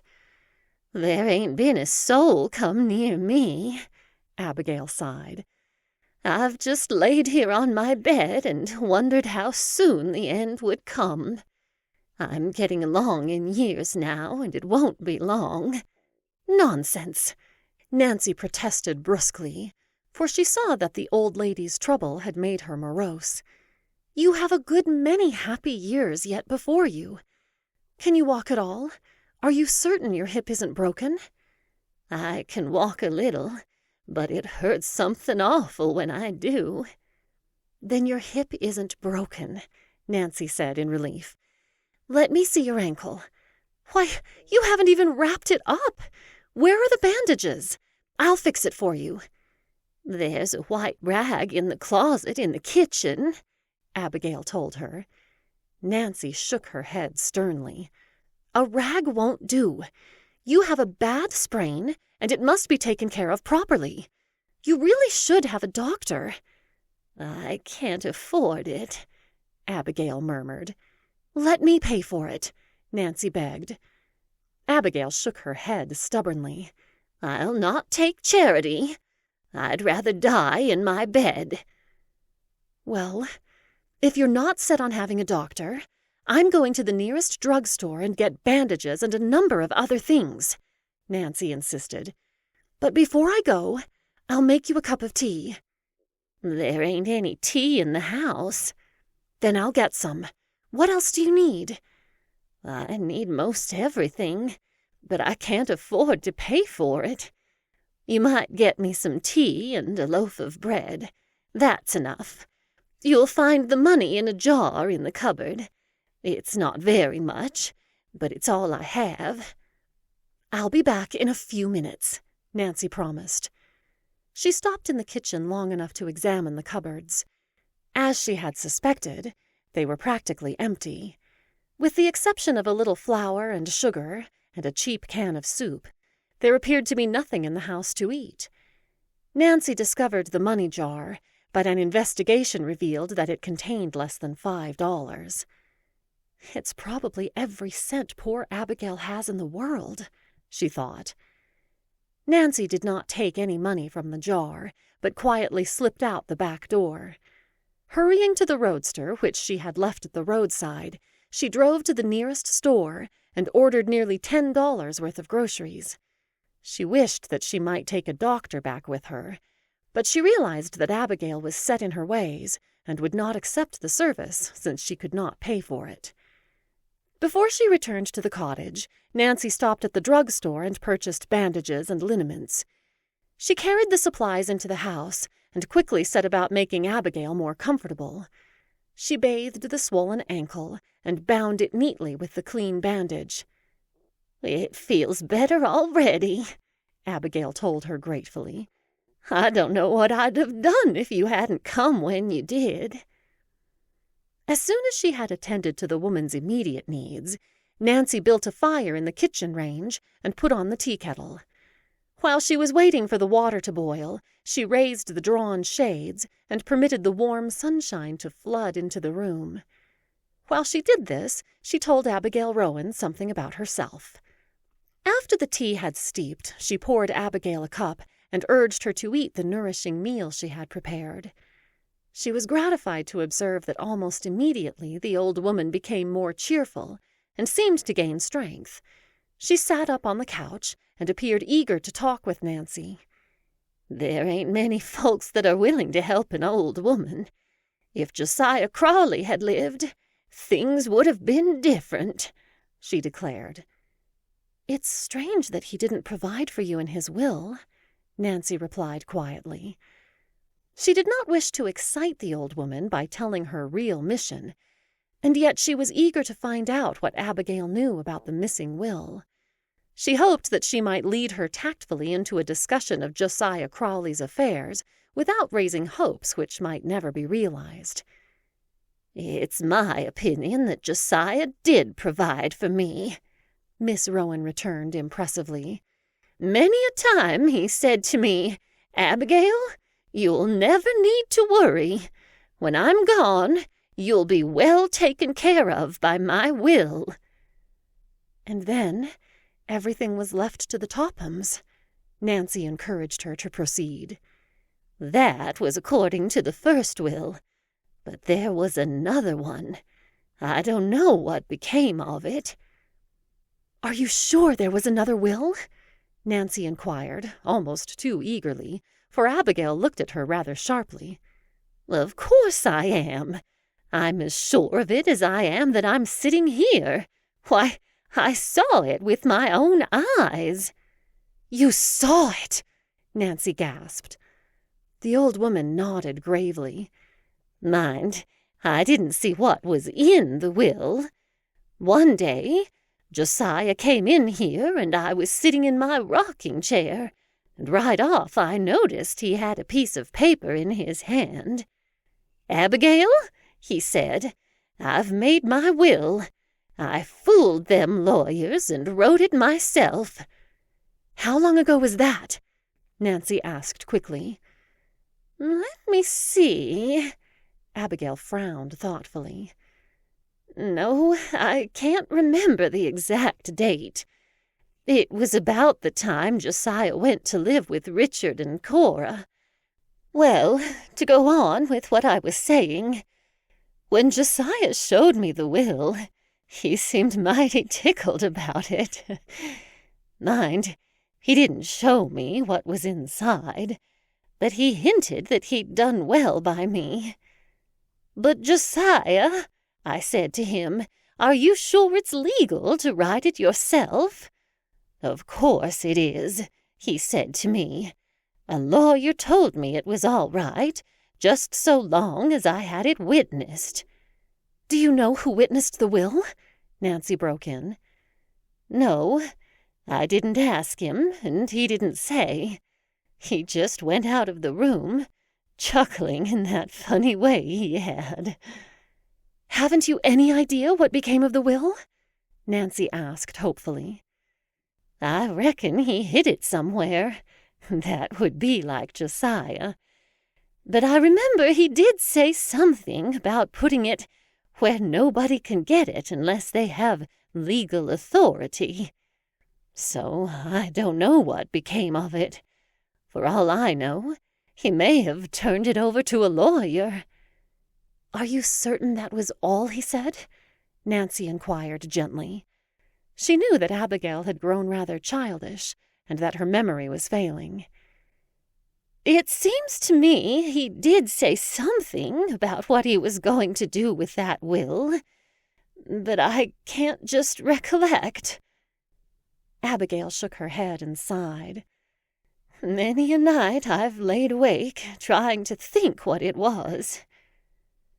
It seemed to Nancy that as victory was almost within her grasp, it had been snatched from her. Undoubtedly, Abigail Rowan held the secret of the Crowley will locked in her brain, and it was equally likely that she would never be able to recall the vital information, unless in some unusual way her memory was given a particular stimulus. "Try to think," Nancy begged. "I can't remember," Abigail murmured hopelessly. "I've tried and tried." She leaned against the cushions and closed her eyes, as though the effort had exhausted her. At that very moment, the clock on the mantel chimed 3. Abigail Rowan's eyes fluttered open, and an odd expression passed over her face. For an instant, she stared straight before her, and then slowly turned her head and fastened her eyes on the clock. Chapter 10. Abigail's Disclosure. When the mantel clock finished striking the hour of 3, Abigail Rowan's lips began to move. Nancy Drew leaned forward eagerly, fearful lest a single word escape her. She sensed that the striking of the clock at a psychological moment had started a train of thought coursing through the old woman's mind, and now she believed that an important disclosure was about to be made. "The clock?" Abigail whispered so softly that the words were scarcely audible. "That was it. The clock." "Josiah Crowley hid the will in a clock?" Nancy prompted her. "No." Abigail shook her head and sighed again. "Oh, that wasn't it. I thought I had it, and then it slipped my mind. I seem to recollect that he said something about a clock, but that wasn't it." Abigail continued to stare at the timepiece, as did Nancy, who was at a loss to understand what connection it could have with the missing will. Suddenly, a low cry came from the old woman. "There! It came to me just like that, after all these years." "Tell me," Nancy commanded quietly, for she feared that the knowledge might slip from the old lady before she could disclose it. "A notebook," Abigail brought out triumphantly. "It was something about a notebook." "Tell me more about the notebook," Nancy urged gently. Although she could scarcely hide her eagerness, she forced herself to speak quietly, lest she excite Miss Rowan. "I remember it all now. Josiah wrote about the will in a little notebook of his. One day he said to me, 'Abigail, after I'm dead, if my will doesn't come to light, you can find out all about it in this little book of mine.'" "What became of the notebook, Miss Rowan?" "I can't seem to recollect. He hid it someplace." Again, Nancy Drew was baffled. Involuntarily, her eyes traveled to the mantel clock. She studied it critically. What connection could the clock have with the missing will, she asked herself. Certainly there must be one, for otherwise its striking would not have caused Abigail to think of the notebook. Nancy had studied psychology in school and was familiar with the power of suggestion and association. Now, her keen mind jumped to the conclusion that a clock had something to do with the missing Crowley will. Could it be that the notebook had been hidden in the clock? Impulsively, Nancy got up and went over to the mantel. She took down the clock and looked inside. She saw nothing but a tiny key, which evidently was used to wind the timepiece. Disappointed, she returned to her chair. "Where was Josiah Crowley living at the time he told you about the notebook?" she asked the old lady. "He was living in his own house then, but he was just getting ready to go to the Tophams. He'd been visiting around with his various kin and letting his own house stay empty. After the Tophams asked him to live with them, he sold his home." "What became of the household goods?" Nancy inquired. "Oh, the Tophams got most everything."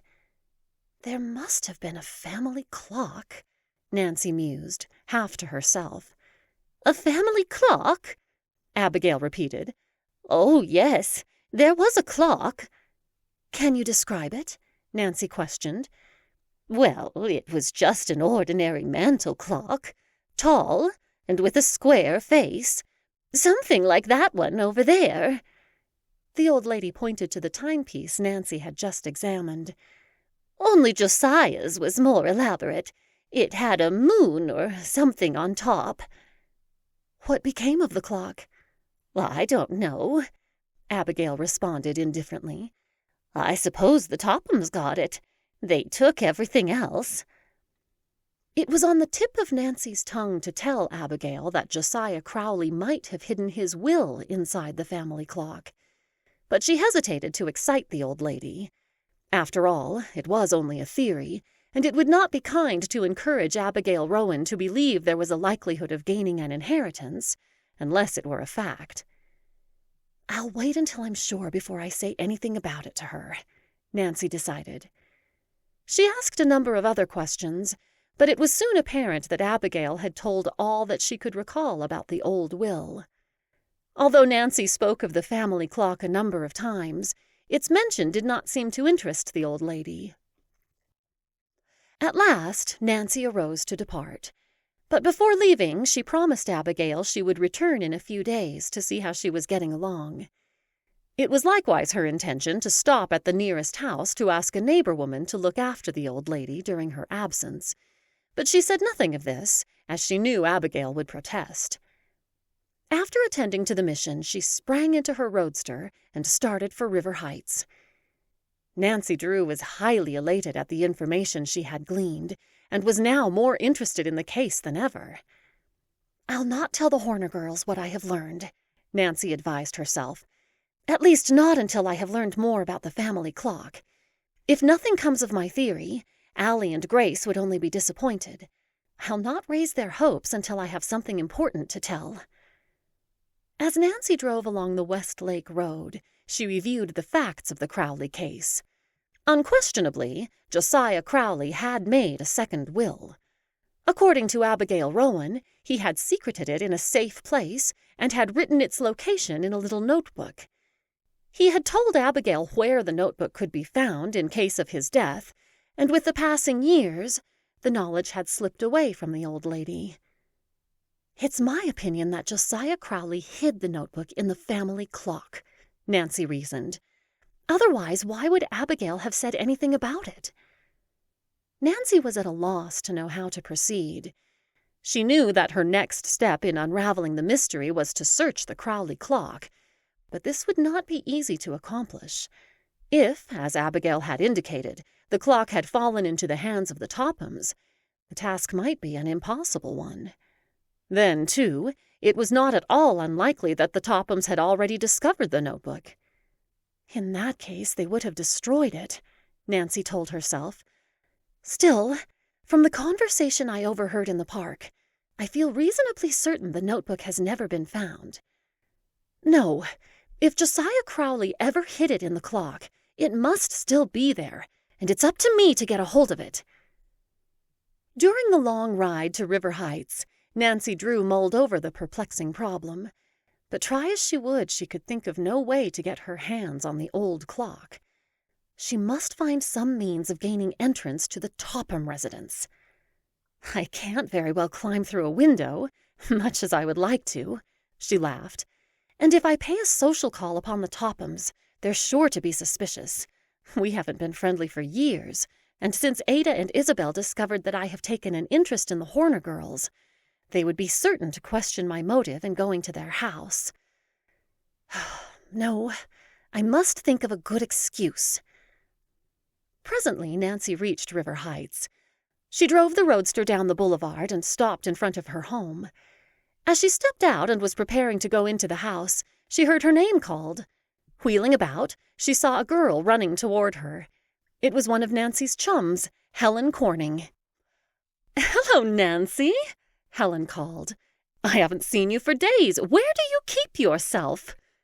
Nancy laughed as she greeted her chum. "Oh, I've been especially busy lately. Come into the house and we'll have a chat." "Oh, I can't, Nancy. I wouldn't be up this way, but I'm trying to sell tickets for a charity dance." "How many have you sold?" "I have 6 left," Helen sighed. "It's a thankless job." "I'll take 2 if that will help you out," Nancy offered. "Will it help me? Say, if I ever get rid of these tickets, I'm going to dance a hornpipe. If I don't sell them this afternoon, it's going to fix it so I can't start for Moon Lake. I wish I'd never promised to sell the things." "Moon Lake?" Nancy asked in surprise. "Yes, I'm going to a girls' camp there. I had planned to leave tonight, but unless I can get rid of these tickets, I don't see how I can. I wish you were going with me to Moon Lake, Nancy." "So do I, Helen." "Why don't you come along, then?" "Oh, I can't," Nancy protested. "I'm involved in something important, and I can't get away. I'd love to go, though. Really, I would." "Well, if you find you can make it later, just hop into your roadster and come along. I'll be there for 2 weeks. That is, if I ever get rid of these charity tickets. I can't leave until I've sold them. I'd pay for them out of my allowance, only I've spent it already." "You are in difficulties," Nancy laughed. She reached in her purse. "How much are the tickets, Helen?" $2 each. How many will you take?" "Oh, give me 2. As Helen extended the tickets, a sudden thought struck Nancy Drew. A pleased light broke over her face. "I have an idea, Helen. I'll sell all of your tickets for you. How will that suit you?" "You're not joking? Never was more serious in my life." "Then the tickets are yours. But let me warn you, it won't be easy to sell them." "I'll enjoy trying it." "Well, I must say you have queer ideas of fun," Helen commented dryly. "But I'll not argue with you. This will be fine for me. Now I'll be able to start for camp this afternoon. Here are the tickets." She handed them over with evident pleasure. "Good luck to you, Nancy. You'll need it." After Helen Corning had gone on down the street, Nancy Drew walked slowly toward the house. She regarded the charity tickets meditatively and chuckled softly to herself. "That's once when I killed 2 birds with 1 stone. These tickets will serve as my passport to the impregnable Topham Fortress." Chapter 11. Visiting the Tophams. It was nearly 3 o'clock of the following afternoon when Nancy Drew paused in front of the Topham residence on Highland Boulevard. She surveyed the structure with distaste. The house was a large, pretentious affair of nondescript type. It was set back from the street and seemed to look down rather aloofly upon the surrounding homes. Even a casual glance at the lawn revealed that it had been landscaped with a vengeance. In an effort to do it in proper style, Mrs. Topham had crowded the yard with sundials, benches, birdhouses, and statues. Such lack of taste, Nancy thought as she walked up the path to the house. She lifted the knocker on the front door. Nancy Drew realized that the interview was apt to be an unpleasant one, and she braced herself for the ordeal. "I must be diplomatic," she advised herself, "or I'll not learn a thing about that clock. If they suspect what I am about, they may bounce me out on my ear." At that moment, a uniformed butler opened the door and condescendingly waited for Nancy to state her mission. "Tell Mrs. Topham that Miss Drew is calling," she directed. "I am selling tickets for the charity dance. It's one of the most important social functions of the year. I am sure Mrs. Topham will wish to attend." Nancy was forced to wait until the butler returned with permission for her to enter. As she was finally ushered into the living room, she could not help but smile at the elaborate formality, for in spite of Mrs. Topham's lofty ambitions, the woman had never achieved the commanding position in society that she strove for. The room in which Nancy found herself was even more bizarre than she had anticipated. Expensive oriental rugs clashed with window draperies of a different hue. The walls were heavy with paintings which were entirely out of place in such a small room, and period furniture had been added indiscriminately. But Nancy Drew was not interested in Mrs. Topham's lack of taste. As soon as the butler had left her alone, she hastily glanced about. Almost at once her eye fastened upon a mantel clock which rested above the fireplace. "I wonder if that can be the Crowley clock," Nancy thought. She rather doubted it, for the clock was too modern in appearance. She would have crossed the room to examine it, but a sound in the hall caused her to hesitate. As she heard someone coming, she sank down on an uncomfortable ladder-back chair and assumed an expression of composure. Mrs. Topham sailed grandly into the room, and after surveying her for a minute, took a seat opposite Nancy. "Well," she demanded coldly, "what is it?" "I am selling tickets for the—" "I don't want them," Mrs. Topham broke in rudely. "I can't be handing out my money to every peddler that comes along." "Mrs. Topham, I am not a peddler," Nancy said cuttingly, as the color mounted to her cheeks. With difficulty she kept her temper in check. "Perhaps you didn't understand my name. I am Nancy Drew." "Oh." A slight change came over Mrs. Topham's face, for she was fully aware that Carson Drew and his daughter were cordially welcomed in River Heights homes which merely tolerated the Tophams, or, in a few cases, barred them. "I didn't catch the name, Miss Drew. What is it you are selling?" "Tickets for the charity dance."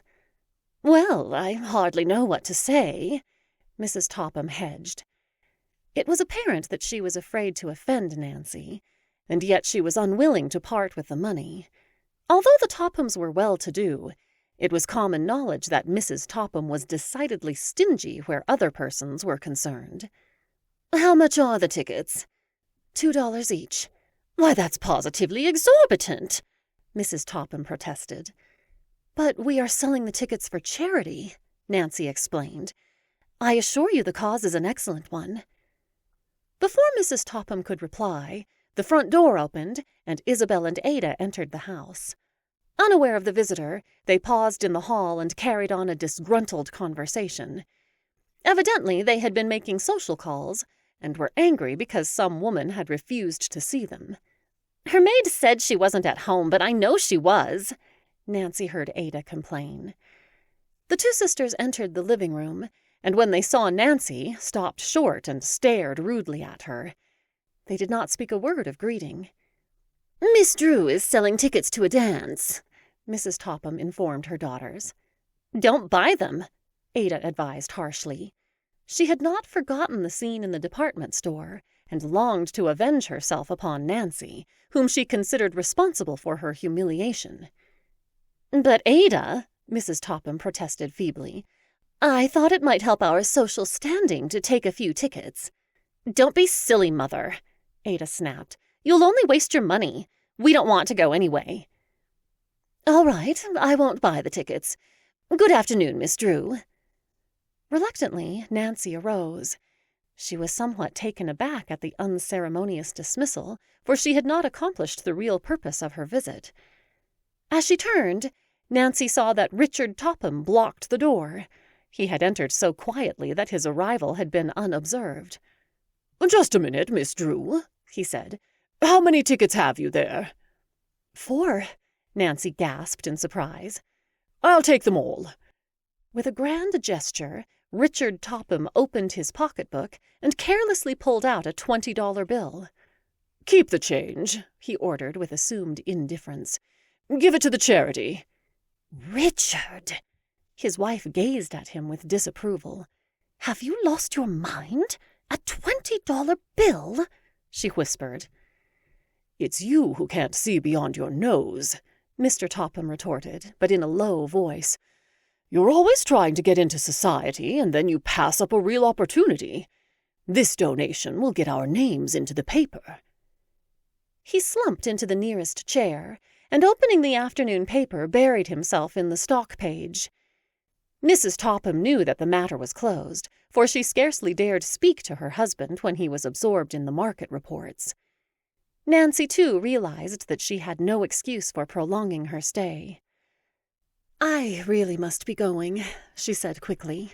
"What time is it, anyway?" "There's a clock in front of you," Isabel told her pointedly. "Why, so there is," Nancy returned pleasantly. She glanced at the timepiece as though she had never seen it before. "Oh, surely that can't be the old Crowley clock. I'm so interested in heirlooms." "I should say not. This is a far more expensive clock than the one Josiah Crowley left us," Mrs. Topham informed her caller condescendingly. "Indeed.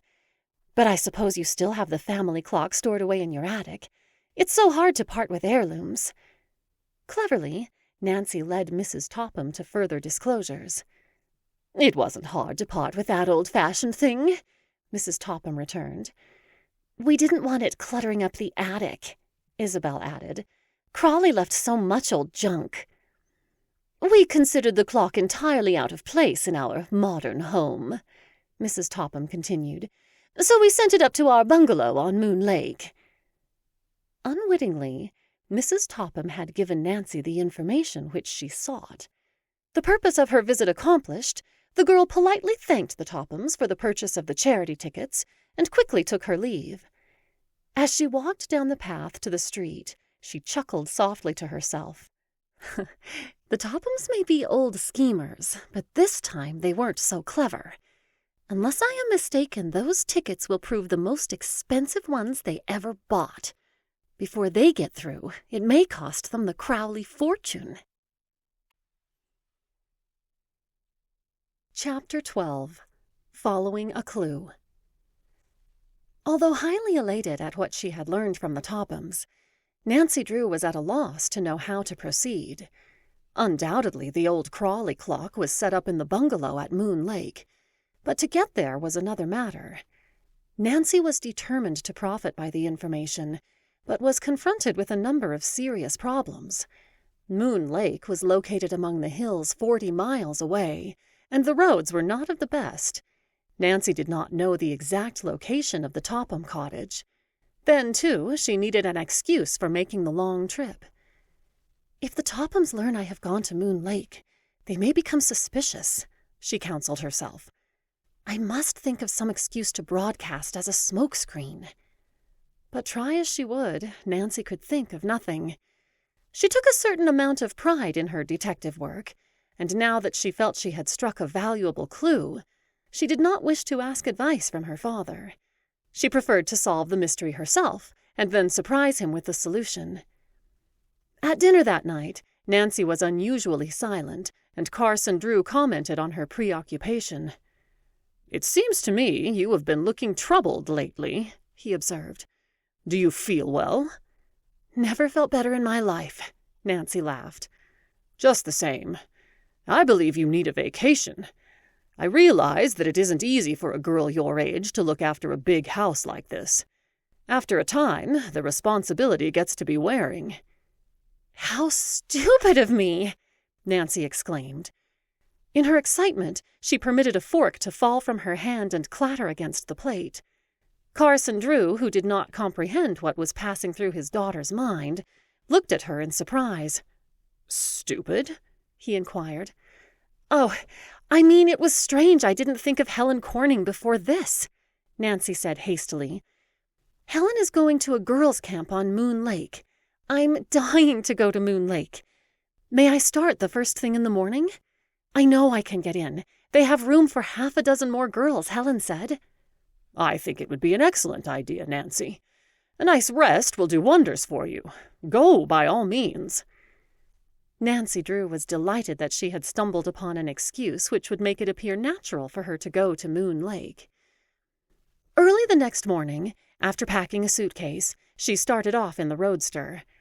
As it was not out of her way to go by the river road, she decided to stop at the Horners and give Grace the dress goods she had promised her. As she drove in at the gate, one glance told Nancy that something was wrong. She saw a number of dead chickens in the barnyard, and as the Horner girls came toward her from the direction of the hen house, it was evident that Allie had been crying. "Why, what is the matter?" Nancy asked quickly. "Oh, it's my chickens, Nancy. They're all dying. I can't understand it.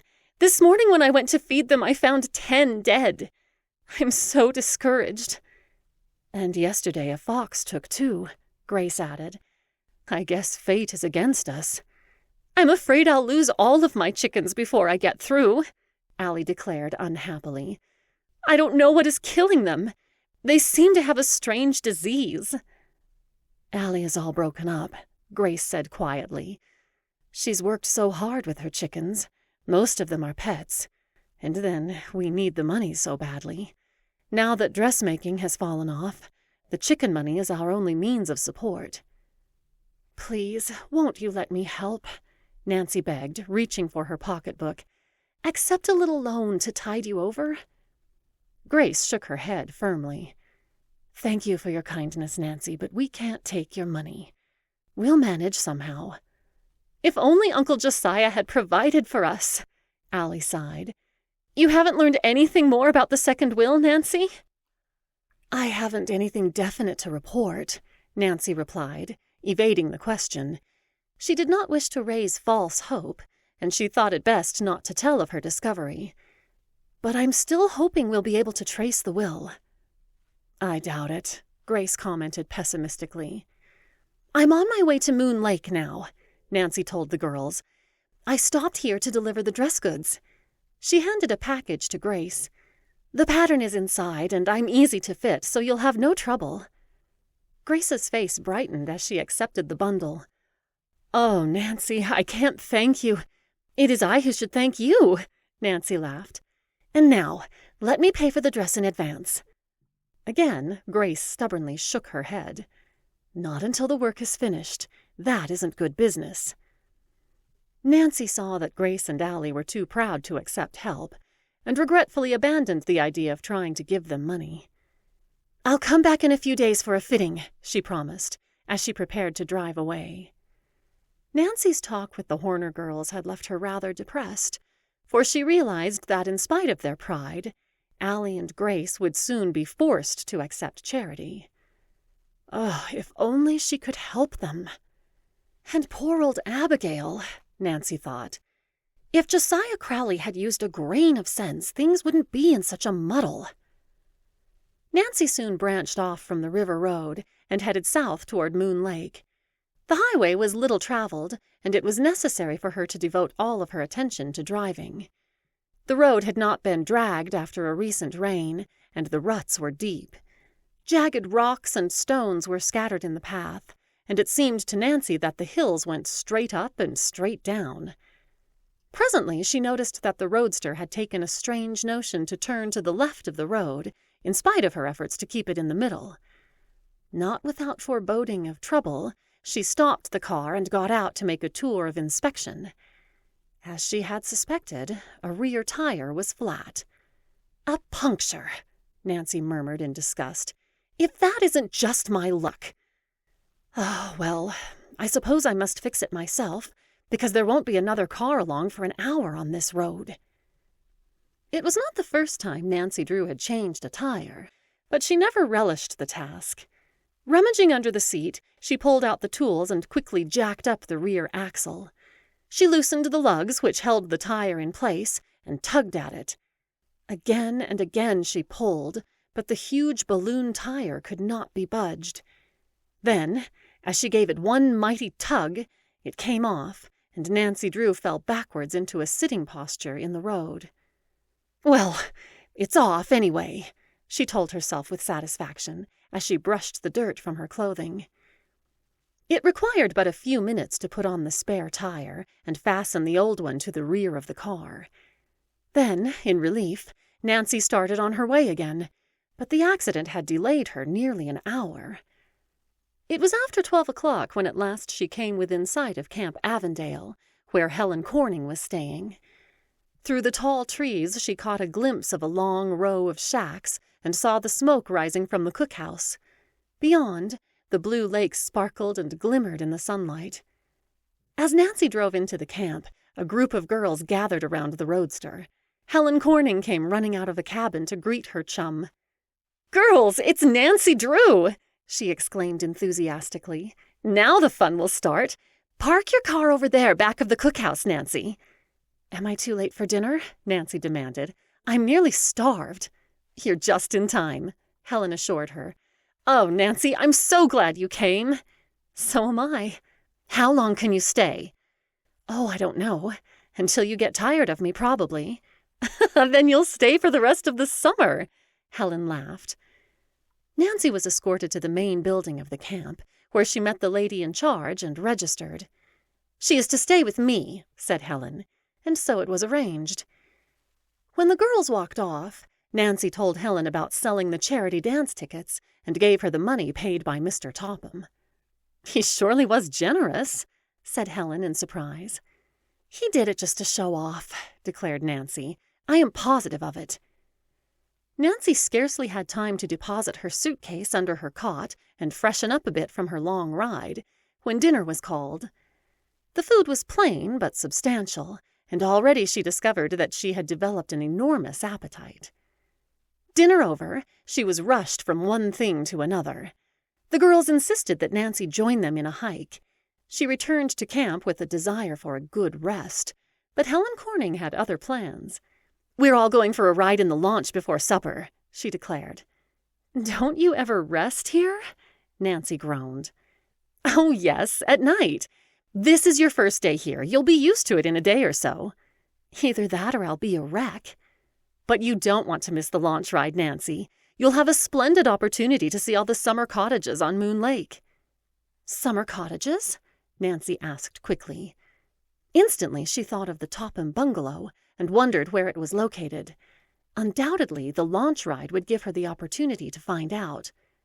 "You'll go, won't you?" Helen begged. "You can rest after supper."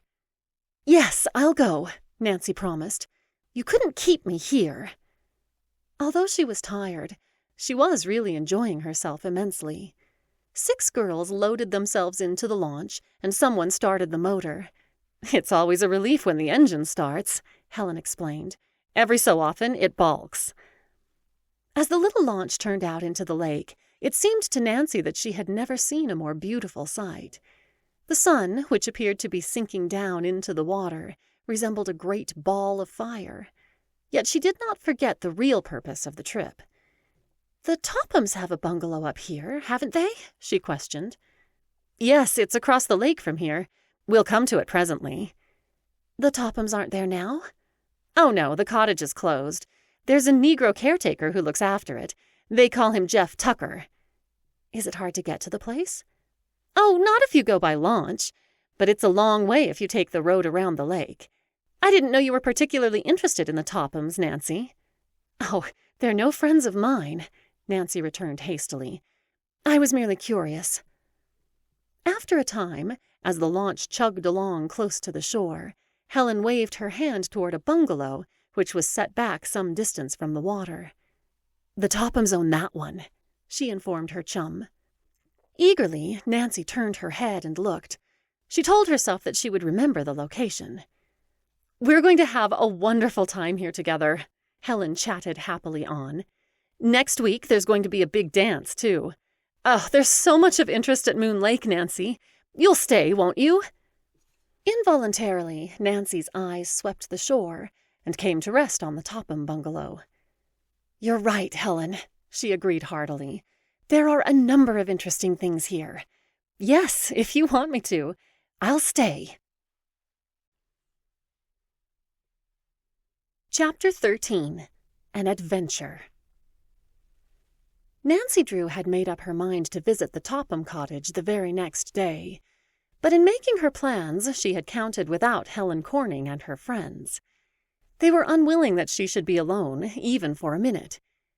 From the moment she awoke in the morning and sniffed the fragrant odor of the pines, she was rushed from one thing to another. After a breakfast of fruit, fried eggs, crisp bacon, and hot cornbread, she was pressed into a tennis game. The afternoon was devoted to swimming and water polo. By evening, Nancy Drew was so tired she could scarcely keep her eyes open, and she was thankful for the opportunity of tumbling into bed. "Tomorrow, I simply must find a way to visit the Topham cottage," she told herself, just before she dropped off to sleep. Immediately after breakfast the following morning, Helen Corning announced the plan for the day. "The girls have all decided on an all-day hike into the woods, Nancy. You'll go, won't you?" Nancy groaned. "You're wearing me to a frazzle, Helen. Please let me off this time. I'd like to stay in camp today and just rest up." "Well, all right," Helen agreed unwillingly. "I'll stay with you." "Oh, no," Nancy protested vigorously. "I won't let you do that. You like to hike so well. Please, go on. I'll have a good time all by myself. Really, I will." "I don't like to leave you, Nancy, but if you insist—" "I do, Helen. Please don't worry about me. I'll have a good time here. If you don't mind, I may take the launch out while you're gone."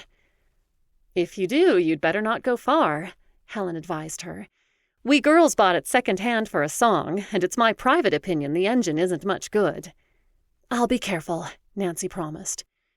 She could scarcely hide her eagerness to be off, but she was forced to wait until Helen and her friends had started on their hike. It seemed to Nancy that they would never leave, but at last they trudged away with their knapsacks slung over their shoulders. "You'll wish you had gone too," Helen called back over her shoulder. As soon as the girls were out of sight, Nancy hurried down to the launch, which was tied to the dock not far from the camp. She examined the engine. She had frequently handled motorboats, but never one of this particular make. "I believe I can manage it all right, if only I can get the engine started," Nancy told herself. She discovered a pin sunk in the rim of a flywheel, and after adjusting other parts, pulled it out rather timidly. She gave the wheel a vigorous turn to the right. She tried again, swinging it farther and snapping back hard. To her delight, the engine began to roar. Cutting down the motor, Nancy steered out into deep water. At first she followed the shore, but as she became more familiar with the wheel, and as the engine appeared to work perfectly, she headed out into the lake. Nancy experienced a real thrill as the little launch responded to her hand. The lake was as smooth as glass, and there was scarcely a cloud in the sky. As the launch cut through the water, a tiny spray blew in Nancy's face, but she did not mind. Far ahead she could see the opposite shore, and she headed straight for the point where she knew the Topham bungalow was located. "If only the caretaker will let me in when I get there," she thought, as she drew near her objective point. But she was doomed never to reach the opposite shore that day, for unexpectedly there was a miss in the steady throb of the engine. The motor gave one long, slow wheeze and died. "Oh, what can have happened to it now?" Nancy cried anxiously. "I can't have run out of gasoline." An examination of the tank revealed that it was nearly full. Nancy studied the engine doubtfully. Like most girls, she had never interested herself in the mechanics of what made wheels go around. "Hateful thing," she murmured. "I believe it stopped on purpose." Too late, Nancy recalled that her chum had warned her about the engine. Now, as she glanced toward shore, she saw no hope of rescue. She was within sight of the Topham bungalow, which appeared deserted, but miles from her own camp. For nearly an hour she worked over the engine, but her efforts were useless. The stubborn motor refused to start. "I'll have to sit out here all day," Nancy thought miserably. "This means I won't get to visit the Topham cottage after all." It was especially tantalizing to be so close to the bungalow, and yet know that she could not reach it. Nancy was tempted to swim, but she gave up the idea almost as quickly as it occurred to her, for she realized that even if she reached the Topham bungalow, she would have no means of returning to camp. She decided that it would be better to remain on the lake and wait for a passing boat to rescue her. Slowly the hours dragged on, and the launch drifted farther and farther from shore. Never had time seemed to pass so monotonously. "There's one thing certain," Nancy Drew told herself. "If I ever get out of this launch, I'll never set foot in it again." The camp boat seemed to be the only one on the lake, and as the day wore on, she began to wonder if she ever would be rescued. The sun beat down upon her, and with the passing hours she became hungry as well as uncomfortable. "After today, I'll never have another chance to visit the Topham bungalow alone," she thought. "Helen means well, but she will stay with me every minute. I think the best thing I can do is tell her I am starting for home tomorrow. That is, if I'm ever lucky enough to reach shore. On my way back to River Heights, I'll stop at the Topham cottage. Helen will be disappointed, but it can't be helped." For want of other occupation, Nancy turned her attention again to the engine. When the sun sank into the water several hours later, she was still bending over it, a determined look in her eyes. "There," she muttered as she straightened up. "I've certainly done enough to it. If it won't go now, it never will." She gave the wheel a vicious swing, and to her astonishment, the engine began its steady roar as unconcerned as though it had never stopped. "Oh, if that isn't the limit!" Nancy exclaimed in wonder. Hopefully she glanced toward the shore, but already shadows were beginning to lurk among the trees, and she knew that in less than an hour it would be dark. "It's too late to visit the bungalow tonight," she decided regretfully. "I'd better get back to camp before this engine changes its mind again." Obedient to her will, the little launch plowed through the water toward camp, its engine laboring faithfully. As she eased up to the dock, Nancy saw Helen and her friends just trudging into camp. They hailed her with delight. "I'm nearly dead," Helen announced. "You were smart to stay in camp, Nancy." She stopped abruptly and stared at her chum. "Why, you're all sunburned and you're covered with grease." What have you been doing?" "Taking a sunbath," Nancy laughed. "By the way, Helen, you were right about that engine, but I don't think it will give you any more trouble this summer. Anyway, I've donated 8 hours to the cause." "8 hours?" Helen gasped. "You've not been out on the lake all that time." "It served me right, I guess. I should have gone on the hike." But while Nancy made light of her adventure, she was disappointed. She had wasted a day, and time was precious. Would she ever reach the Topham bungalow? So far, she had been thwarted at every turn. Chapter 14. An Exciting Discovery. "Nancy Drew, why are you packing that suitcase? You're not leaving camp already." Helen Corning, entering the cabin which she shared with Nancy, stopped in the doorway and stared in amazement at her chum, who was folding wearing apparel carefully into her suitcase. "I'm afraid I must leave this afternoon," Nancy admitted regretfully. "But you've been here only 3 days," Helen protested. "Don't you like the camp?" "Oh, I've had a wonderful time," Nancy cried impulsively. "And the girls have been so nice to me. I'd love to stay, but I can't. There's something important I must attend to at once." "Can't it wait?" "I'm afraid not. I've waited too long already." "But the dance, Nancy! You don't want to miss it." "I don't want to, Helen. But I really must go this afternoon." "I can't understand what's made you change your mind so suddenly. It wasn't that horrid experience in the launch, was it?" Nancy Drew laughed and shook her head. She could not tell Helen her real reason for departing. So long as she remained at camp, she knew that Helen and her friends would not leave her alone for a minute. It would be impossible to visit the Topham bungalow on the opposite side of the lake without offering explanations, and Nancy was unwilling to disclose the purpose of her trip.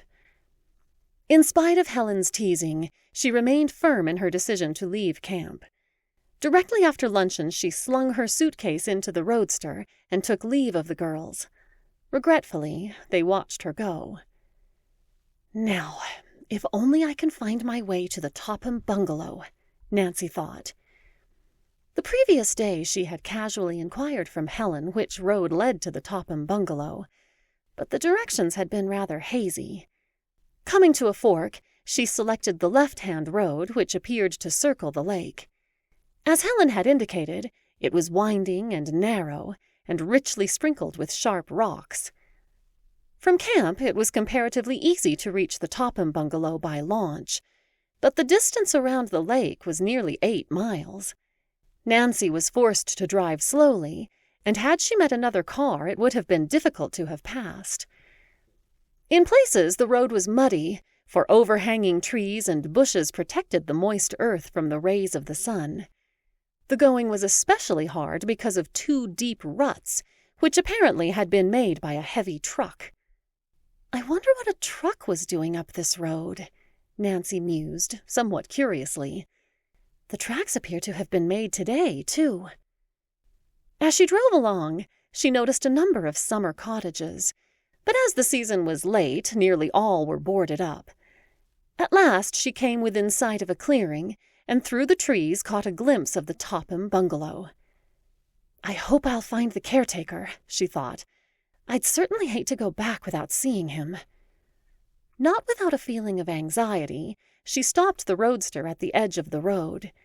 To her surprise, she observed that the tracks made by the truck did not continue further. Apparently, the truck had turned in toward the bungalow. Nancy hurried up the path. As she emerged from among the trees, she stopped short and stared ahead in amazement. The entire camp was in disorder. The front door of the bungalow had been flung wide open, and the side doors were likewise ajar. An overturned chair had been dropped carelessly on the porch, and a trail of knickknacks stretched from the house to the path. The grass had been trampled, and there were peculiar marks in the soft earth. "There's something strange about this," Nancy murmured. Quickly, she bent down to examine the marks, which were clearly visible. At a glance, she saw that the footprints had been caused by heavy boots, and there were long lines evidently caused by dragging boxes and furniture across the lawn. "I think I'm beginning to see the light," Nancy told herself. "Now I know what that truck was doing on this road. Unquestionably, it was a moving van, and it came here." Again, she examined the imprints in the soft earth. These marks couldn't have been made more than an hour ago at the latest, she decided. As she hurried on up the path, it appeared to Nancy that the camp was deserted. There was no sign of Jeff Tucker, the colored caretaker in whose care the bungalow had been entrusted. Reaching the veranda, Nancy knocked loudly on the door. When there was no response, she boldly entered. "What can this mean?" she asked herself in dismay as she stared at the sight before her. The living room was in confusion. Save for a few pieces, it was bare of furniture. Even the draperies and curtains had been ripped from their rods. The rugs were missing, as was everything else of value. To Nancy's astonishment, she found that with the exception of one room, the entire house had been ransacked. Only one bedroom had been left practically untouched, and as she stepped into it, she noticed that the rug had been rolled up and securely tied, as though in preparation for moving.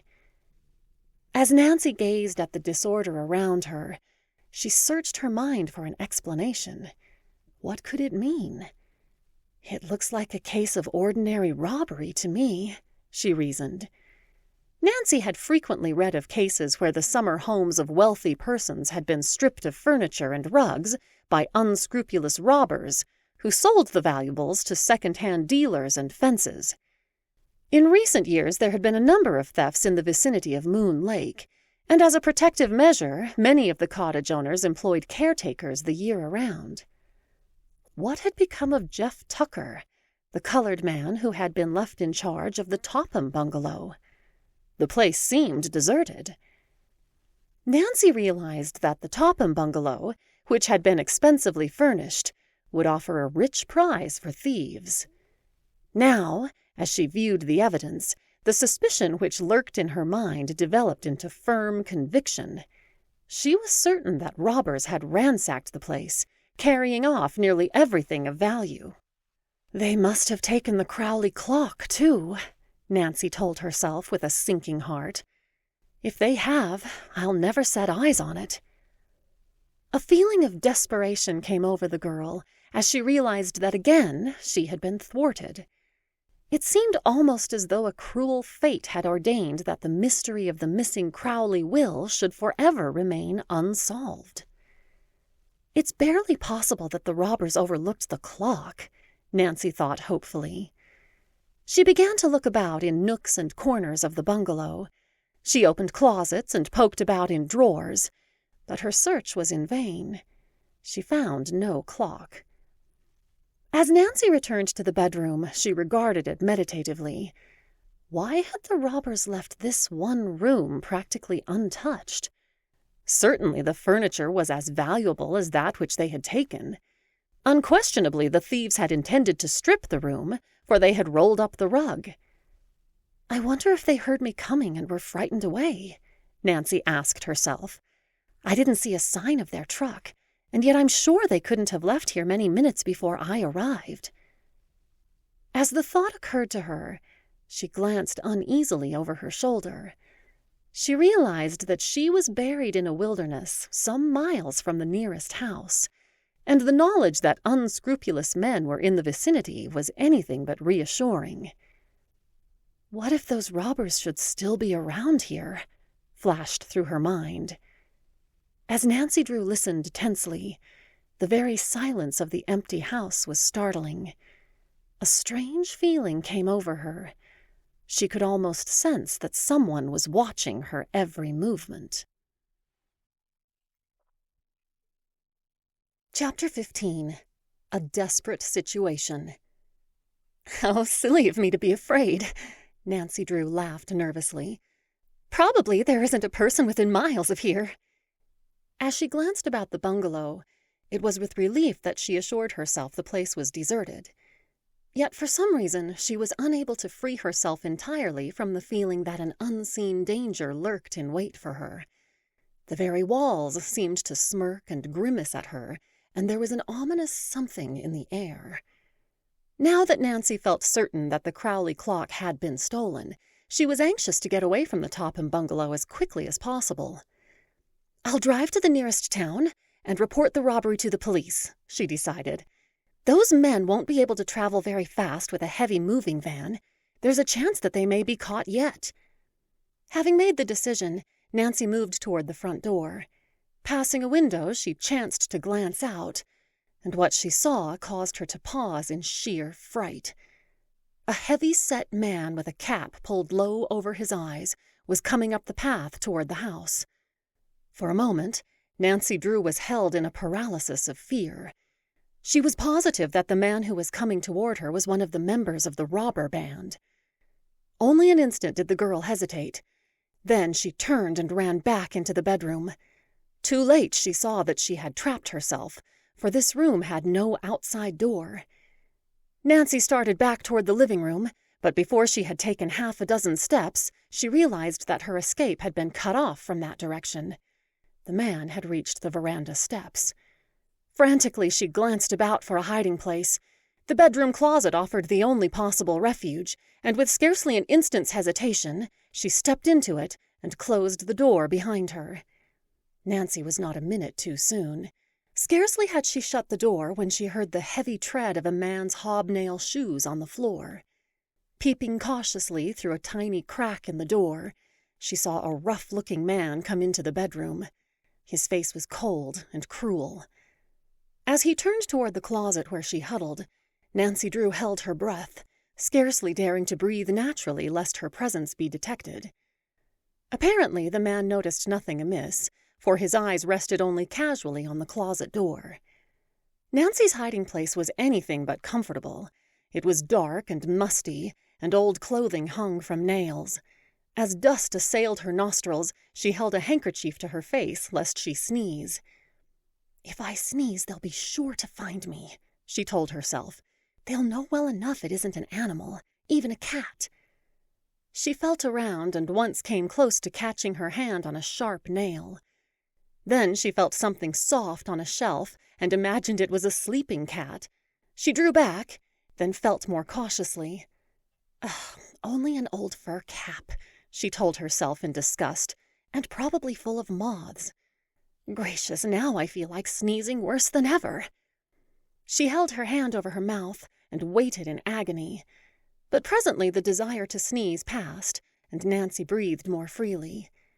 When she dared to peep out through the crack a second time, she saw that 2 other men had come into the room.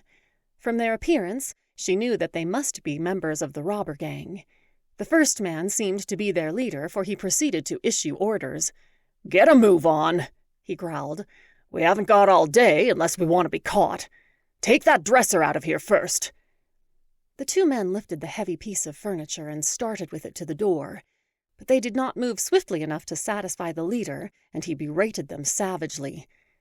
"If you were in such a hurry, why didn't you back the van up to the door instead of leaving it hidden in the bushes?" one of the men retorted angrily. "Yes, and have someone see us from the road," sneered the leader. "Well, carry this out yourself if you think it's so light." From her hiding place, Nancy Drew watched the men as they deliberately stripped the room of everything valuable. Piece by piece they carried out the furniture, but the girl was given no opportunity to escape, for the leader of the gang remained in the room while the others made the trip to the van. "Well, I guess we have everything now," the leader muttered at last. He turned to follow his companions, who already had gone to the truck, but in the open doorway paused for a last careful survey of the room. At that fateful moment, there came a muffled sneeze from the closet. The robber wheeled about. Walking directly to the closet, he flung open the door and exposed poor Nancy, who was crouching in the far corner. Angrily, he jerked her out. "Spying on us, eh?" he snarled. Nancy Drew eyed the man defiantly. "I wasn't spying." Then what were you doing in that closet? I came to see the caretaker. Looking for him in a funny place, ain't you? Sneered the man. Nancy realized that she was in a desperate situation. The look on the robber's face frightened her. I heard someone coming and I was afraid, she explained lamely. Well, it was unhealthy business that brought you here, the man told her sharply. What did you hear in that closet? Without giving her an opportunity to answer the question, he added with a scowl. I warn you, this will be the last time you'll ever stick your nose in business that doesn't concern you. As Nancy saw the expression on the man's face, there was no mistaking the ugly threat. One glance assured her that she could expect no mercy. The hopelessness of her situation gave her the courage to defy him. I didn't hear much, but I saw plenty, she cried. You're nothing but a common thief, and if I get the chance, I'll turn you and your gang over to the police. If you get the chance. That's good. The robber laughed mirthlessly. I'll do with you as I did the caretaker. The caretaker? Nancy gasped in horror. What have you done with him? You'll find out, all in good time. The man held Nancy's wrists in a vice-like grip. Her efforts to free herself were of no avail. It won't do you any good to try to get away, her captor informed her.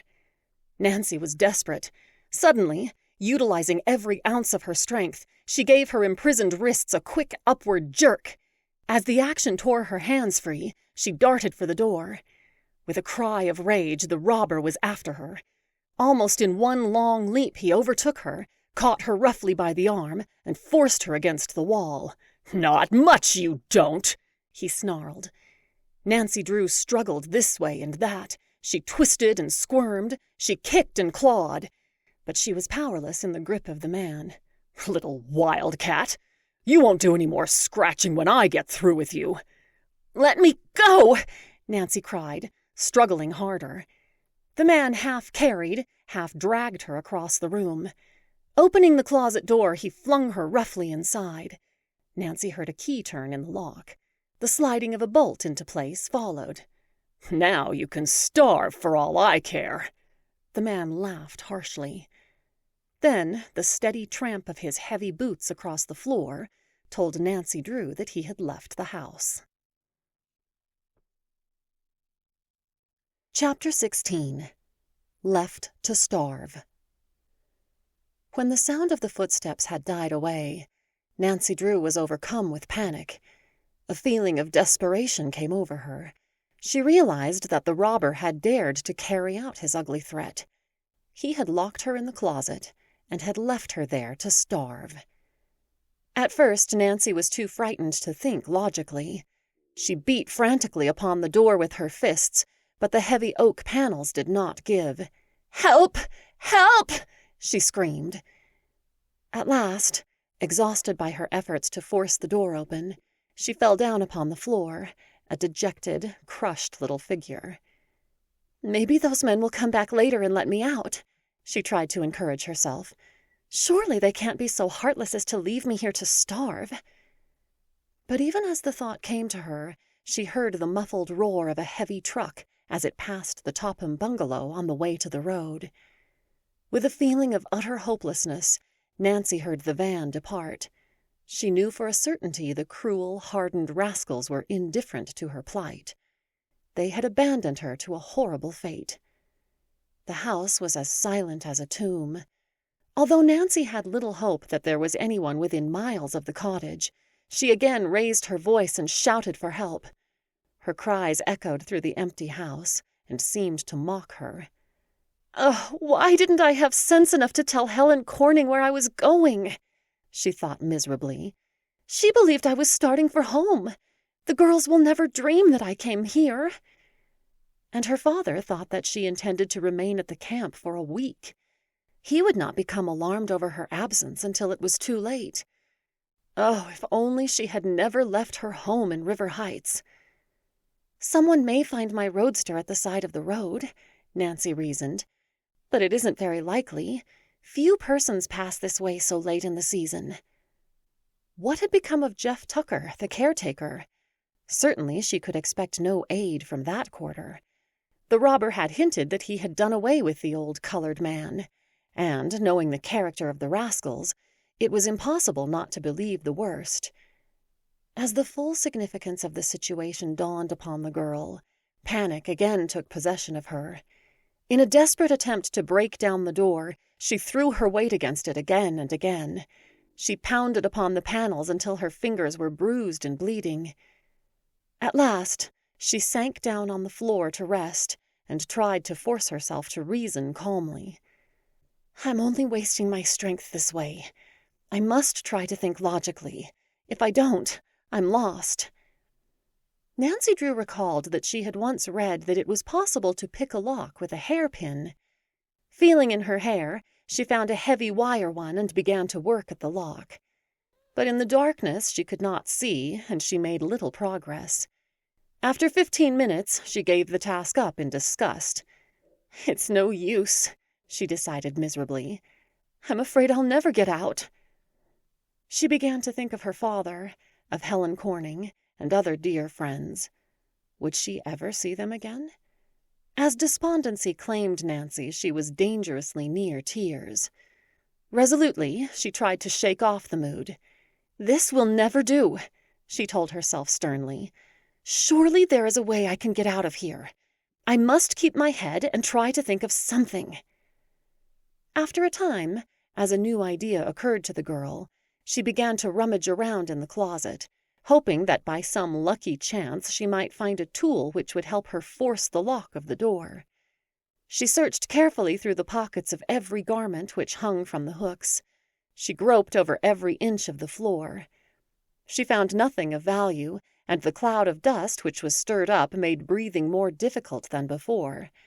The closet had become uncomfortably warm by this time. Then, unexpectedly, Nancy's head struck something hard. Quickly investigating, she discovered a narrow wooden rod suspended overhead. Evidently it had once been used for dress and coat hangers, as it was fastened to either wall and ran the length of the closet. If I could get that rod down, I might be able to use it to break out a panel of the door, Nancy thought hopefully. It feels strong, and it's about the right size. She tugged at the rod with all her might. To her satisfaction, one side gave. Another hard jerk brought the rod down on her head. To her bitter disappointment, Nancy found as she examined the rod that it was too long to use as a ram. But after a little experimentation, she discovered that she could press it into service as a wedge. Inserting it in the crack between the hinges, she threw all of her weight against the rod. At first, the door did not budge. Archimedes didn't know what he was talking about when he said the world could be moved with a lever, Nancy murmured. I'd like to see him move this door. As she applied steady pressure to the rod a second time, she saw that the hinges were beginning to give.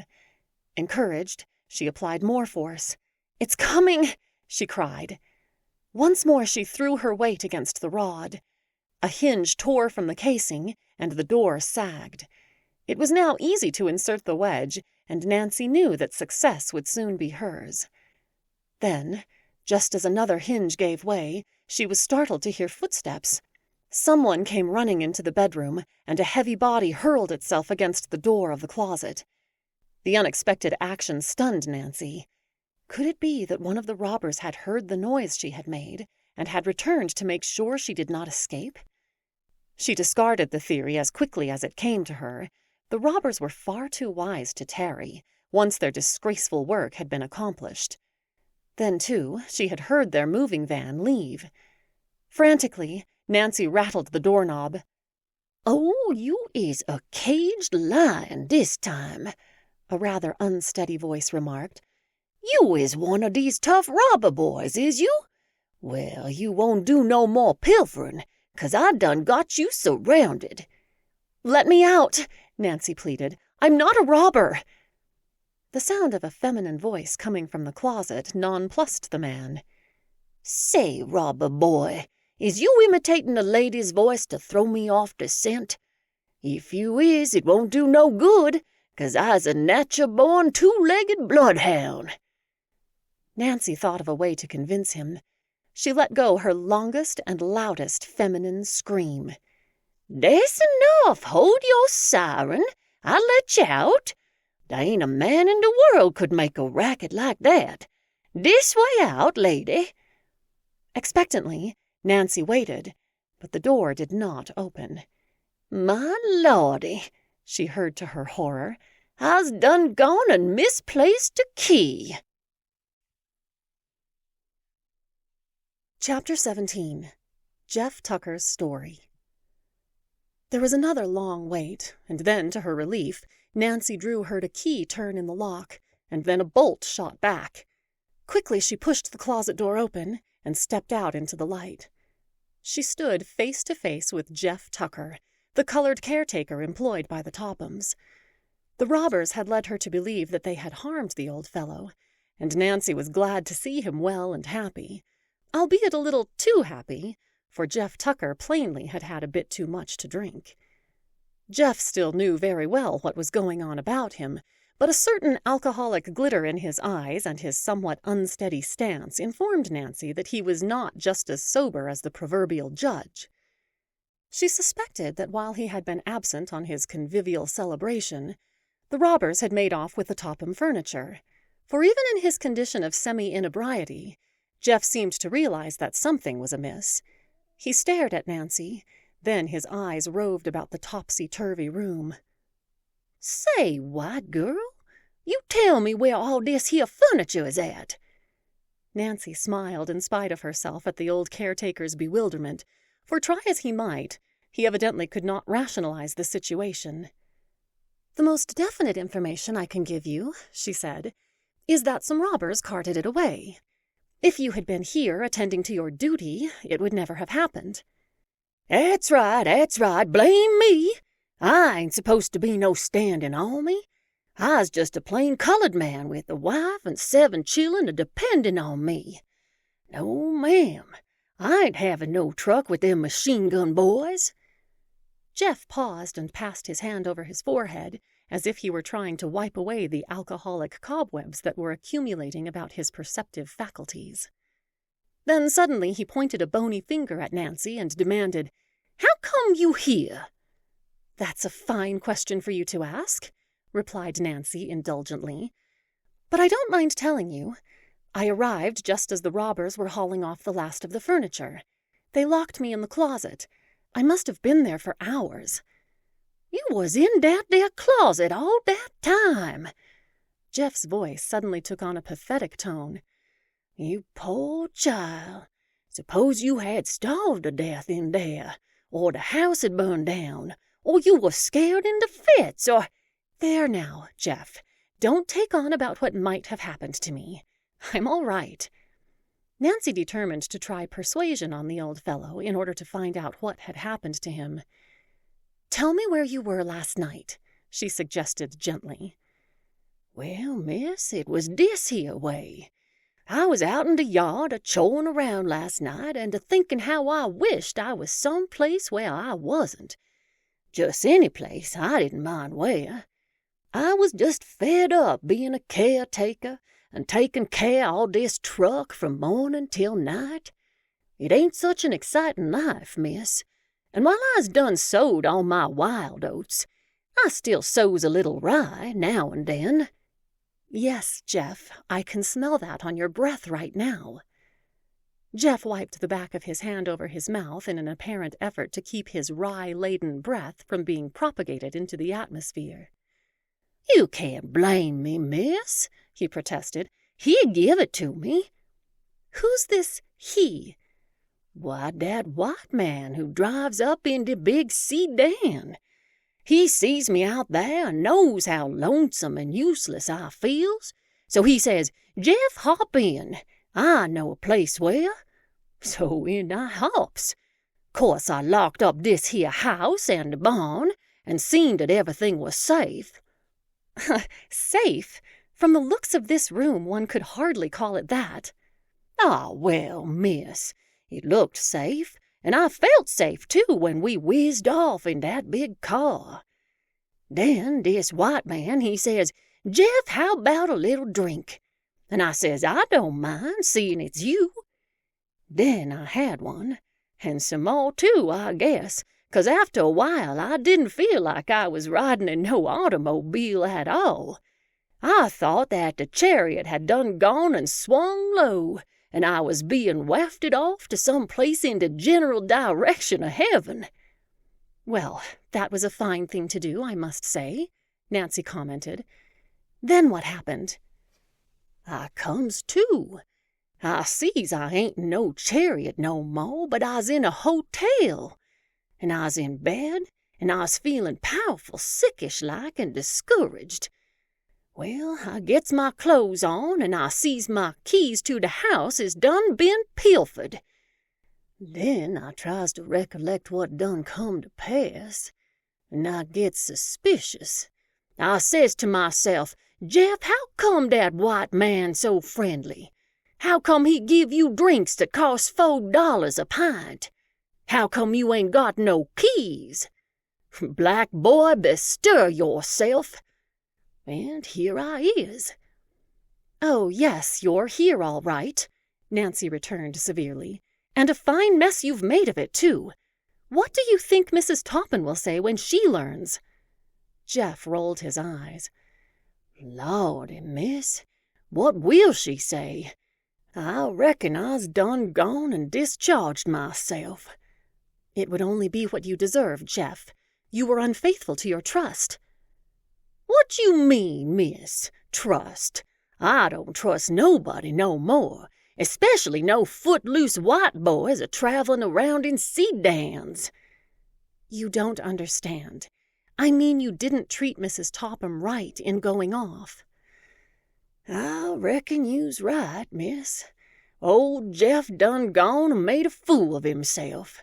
I realize that whatever I gets, I's got it a-comin'." A tear rolled out on Jeff's black, furrowed old cheek, and he wiped it away with his handkerchief. "There, Jeff," Nancy said consolingly. "Let's forget about what has been done and think about what we can do to straighten things out. I'll try to help you. We must report the robbery to the police right away. Is there a telephone in the house?" "No, miss. We ain't got no telephone here. We always use the RFD. "Then we shall have to go to town as quickly as we can in my car. Do you suppose that you would recognize the man who enticed you away, Jeff?" "Say, would I remember him? I'd recognize dat man in a bootlegger's convention. He was tall and slick-looking, with kind of a gimme look in his eyes. Yes, ma'am, I sure would know dat baby." Before leading the way to her roadster, Nancy Drew thought of the old Crowley clock again, and all that it might mean in the solving of the mystery of the will. Jeff, as caretaker, would surely know whether or not it was in the bungalow before the robbery. "Tell me something, Jeff," she said. "Was there an old clock in the house? A tall, square-faced mantel clock?" "Yes, miss, but all I ever done to it was dust it. I never wound it up to see if it would run. I's got a watch of my own." Jeff punctuated his remarks by taking a large, silver, open-face watch from his pocket and holding it to his ear. "She's done run down, too. I reckoned that I was in dat hotel when I should have been tending to dis watch." "Never mind the watch, Jeff. You're sure there was a clock in the house, then?" "Oh, I's dead rights on dat, miss. Dar sure was. I recollects dat clock just as plain as day. I wouldn't forget that clock. No, ma'am, never." Nancy now felt almost certain that this was the clock which contained the notebook, telling of what disposal had been made of the Crowley will, and that it had been stolen by the robbers. She must recover the clock, and there was only one way. The thieves must be apprehended and the stolen good returned. With this thought in her mind, she rushed out toward her roadster, calling to Jeff to follow. "I's a-comin', miss," Jeff called. "Des a minute." He half hobbled off behind the house out of Nancy's sight, while she sat waiting impatiently in her roadster. She started the engine and warmed it up, but Jeff still failed to return. She called to him, but there was no response. Finally, she could stand the suspense no longer. Jumping to the ground, she set off to find out what had become of the old scamp. She found Jeff leisurely performing an elaborate facial ablution at the cistern pump. He would pump his hands full of water, and then, with a great spluttering noise, dash it against his face. "For goodness sake, Jeff," said Nancy, provoked as she came upon him. "Don't you realize I've been waiting for you? Those robbers will probably be in the next state before we even succeed in notifying the police." "'Scuse me, miss, but I's taking a little wash." "I see you are, but can't that wait?" "But dis here wash is important. I just wants to get good and sober before I goes into dat police station, and dis cold water is good for what ails me." Coax, wheedle, or threaten, Nancy was unable to hurry Jeff a minute. But at last he had finished, and Nancy, with a sigh of relief, loaded him into the waiting roadster. As she stepped upon the accelerator and the car moved slowly out onto the highway, she wondered where the old Crowley clock was now, and whether she would ever be able to recover it from the thieves.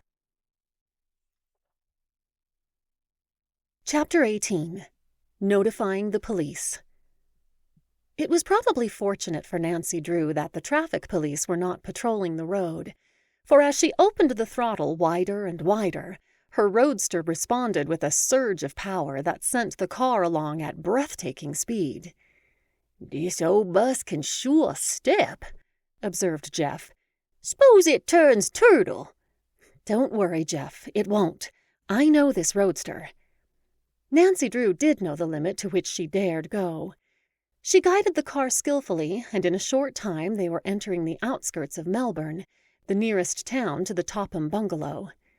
"Better slow down now, miss," Jeff cautioned. "The marshal of dis town is mighty persnickety 'bout how folks acts. He's run me in more'n once." "For speeding?"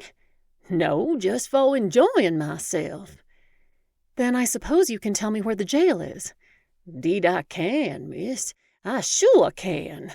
Fact is, dis is my favorite jail. You goes right down Central Avenue to Maple Street and turns to the left, and there you is." The roadster stopped in front of the building with a lurch, and Nancy stepped out briskly, with Jeff following at a more leisurely gait. "I must see an officer," Nancy announced as she entered the office. "I want to report a robbery." A buzzer rang, and soon a marshal, followed by several men, entered. Nancy quickly told them all she knew about the Topham robbery, and to corroborate what she had said, she called Jeff for his version. "She speaks de truth," testified Jeff, "'cept she don't make it strong enough. First thing, they kidnaps me so I won't be around to raise no ruckus. Then they gives me some kind of a sleeping powder and packs me in a hotel. But I comes to and goes back, and there I find this girl cooped up in a closet just as she told you. And they wrecked Miss Topham's house and stole all the furniture." The marshal and his men listened attentively and plied Nancy with questions to clear up certain points. "Have you any idea which road they took?" the marshal asked her. "Yes, sir. I examined the tire tracks where the thieves had backed up a truck to the house and noticed the pattern they made in the turf. When we passed the road crossing a few miles out of town, I saw the same tracks just off to the side of the road where they had slipped off in turning their truck northward." "Can you lead the way?" "Yes. I'll do everything in my power to help." The marshal terminated the interview by giving curt orders to his deputies. "Get your automobile started," he directed Nancy. "We'll follow in the police car." "Hurry," Nancy begged as she turned toward the door. "Those men have nearly an hour's start of us now." Hastily, she ran to the street and sprang into the roadster. Starting the motor, she waited impatiently for the marshal and his men to appear.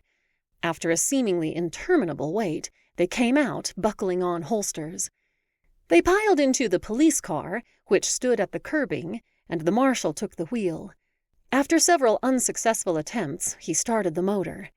Jeff Tucker, who had followed the men from the office, would have inflicted his person upon the already overburdened car, but as he attempted to gain the running board, he was forced gently but firmly back upon the sidewalk. "Follow me!" Nancy cried to the marshal. Shifting gears, she started off down the road. At the corner, she looked back to see that the police car was following, and caught a glimpse of Jeff Tucker, who stood gazing mournfully after the departing automobiles. At the edge of town, Nancy selected the road which she felt certain the robbers had taken. Her high-powered roadster was built for speed, and several times she was forced to slow down in order that the marshal and his men might keep her in sight. Nancy had gone perhaps 8 or 9 miles when unexpectedly she came to a fork in the road. Uncertain which branch off to take, she brought the roadster to a halt. The police car pulled up alongside. "What's the matter now?" the marshal called out. "I don't know which way to go." The marshal and his deputies sprang from their automobile and began to examine the tracks in the road. But if a moving van had passed that way, the tire marks had been obliterated by other vehicles. There was no clue to indicate which route the robbers had selected. "They must have taken the right-hand fork," the marshal hazarded. Nancy shook her head doubtfully. "Doesn't the left-hand road lead to Garwin?" The marshal nodded. "Then it strikes me the robbers would have taken that road. It seems reasonable that they would head for a large city where they could dispose of the stolen goods." "Maybe you're right," the marshal admitted reluctantly. "I'll tell you what we do," Nancy proposed, as she had an inspiration. "You take the right-hand road, and I'll head for Garwin." "And if you should overtake those rascals, what would you do?" the marshal demanded in some amusement. "You couldn't expect to stop them single-handed." "I wouldn't try. I'd race back and give the alarm. Hurry! Every minute that we delay gives them just that greater advantage." Without waiting until the marshal had returned to his automobile, Nancy Drew backed her car and headed down the left-hand road. The highway was smooth, and as there was a clear stretch ahead, she drove rapidly. She realized that already the robbers had a big start, and that if once they reached Garwin she could not hope to overtake them. "I'm sure I'm on the right trail," she told herself. "That other road doesn't lead anywhere in particular." After she had traveled several miles, Nancy became less confident. Although she had passed a number of side roads, she had kept to the main highway, and she realized that it would have been easy for the moving van to elude pursuit by taking any one of the branches. "Still, the robbers can't know that they are being followed," she reasoned. "It's likely they'll be off their guard." 15 minutes passed, and Nancy began to fear that, after all, she had selected the wrong road at the fork. Presently, as she noticed a man with a team of horses approaching, she determined to question him. "Have you seen a large moving van on this road?" she called out as she stopped the roadster alongside the wagon. "The truck passed me about 20 minutes ago," the farmer told her. "The big road hog tried to push me into a ditch." Highly elated at the information, Nancy thanked the farmer and drove on. "At the rate I'm going, I should overtake the robbers in a few minutes," she thought. "Oh, if only I can get my hands on the Crowley clock before the police confiscate the stolen goods." 10 minutes passed, and then another 10. As Nancy gazed anxiously down the road, she could see no sign of the moving van. "I've missed them somewhere," she decided, in disappointment. "There's nothing to do but go back." Nancy Drew recalled the fact that she had passed a roadhouse less than a mile back, and it occurred to her that possibly the robbers had stopped there. "I'll go back there and make inquiry," she thought. "I haven't gone by a single crossroad since I talked with that farmer. So if the robbers didn't stop at the roadhouse, I can't imagine what became of them. If they were on this road, I am certain I would have passed them by this time." Dusk was approaching, and Nancy Drew knew that if she were ever to find the robbers, it must be within the next hour. Skillfully, she turned the roadster around in the road. A few minutes of fast driving brought her within sight of the roadhouse. The place was of disreputable appearance, and Nancy suspected that it might be a bad resort to visit. It stood back from the road a short distance, and was half hidden by tall trees. The building was large and rambling, but rather old and sadly in need of paint. A sign on the gate read, "The Black Horse." Beyond the inn, Nancy caught a glimpse of a garage and a large stable. She did not enter the private driveway which led to the inn, but stopped her car at the side of the road. Before starting to walk toward the roadhouse, she hesitated. "I don't like to go in there, but there's no other way," she decided. She walked briskly up the path, glancing about in all directions for a sign of a moving van. The door of the garage was closed, as was the door of the barn, and the thought occurred to her that perhaps the robbers had parked their van inside one of the buildings. As she drew near the inn, Nancy approached cautiously. As she stepped upon the veranda, coarse laughter reached her ears. She tiptoed to a window and peered inside. What she saw caused her to start in surprise. In a dingy, dimly lighted room, 3 men were seated about a table, obviously engaged in drinking. They were the 3 men who had robbed the Topham bungalow. Chapter 19. A Risky Undertaking. "I must notify the marshal at once," Nancy Drew told herself, as she recognized the 3 robbers. Turning away from the window, she crept noiselessly from the porch, and as soon as she was a safe distance from the inn, broke into a run. As she stepped into her roadster, a sudden thought occurred to her. Those robbers must have parked their van in the garage back of the inn. If only I could get my hands on the clock before I notify the police. Once the marshal takes charge of the stolen goods, I'll have no opportunity. Motivated by the impulse, Nancy drove on down the road a short distance, and rounding a bend, came up on another side road which led into the woods directly behind the inn. Stopping the roadster where it would be hidden by the trees, she got out and hurried through the timber. Before leaving the car, she had secured her flashlight, for already it was growing dark. Cautiously, she approached the inn from the rear. Reaching the garage, she found the doors closed, but investigation disclosed that they had not been locked. She opened one of the doors and looked inside. There was no sign of a truck, only a battered old Ford car. They must have parked the van in the barn, she decided. As she opened the stable door, it squeaked in an alarming fashion. Anxiously, she glanced toward the inn, but so far as she could tell, her actions were unobserved. There was no one in sight. Flinging the door wide, the girl peered hopefully into the dark interior. A low cry escaped her lips. There, in front of her, stood the moving van. "What a piece of luck!" she exclaimed, as she viewed the truck which the robbers had left in the barn. "Now, if I can only find the clock." With a last cautious glance in the direction of the roadhouse, she hastily closed the barn door lest it swing in the wind and attract attention. With the doors shut, the interior of the barn was dark. As Nancy switched on her automobile flashlight and played it over the moving van, she was disappointed to note that it was a covered one. The rear doors were closed. Nevertheless, although she could not see inside, she was certain the track contained the goods stolen only a few hours before from the Topham bungalow. Securing a firm grip on the door handle, she gave it a quick turn. To her surprise, the door did not open. With an exclamation of disappointment, Nancy turned her flashlight on it, and for the first time noticed the keyhole. The robbers had locked the van.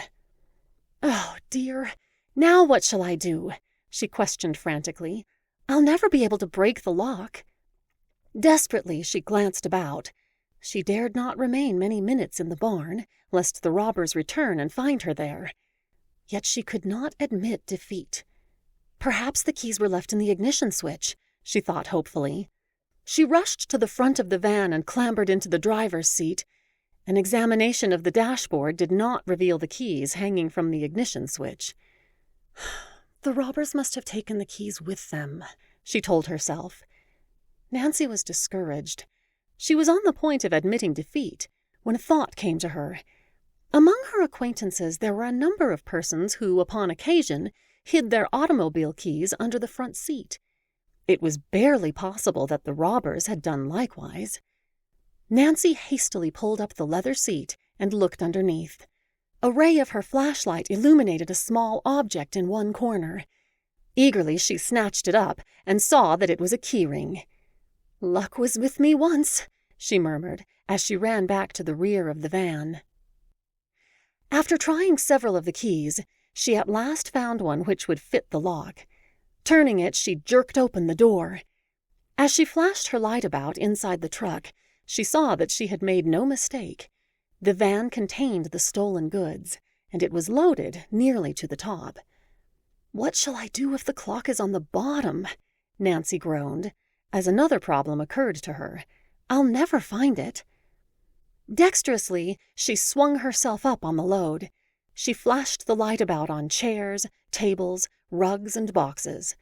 There was no sign of the Crowley clock.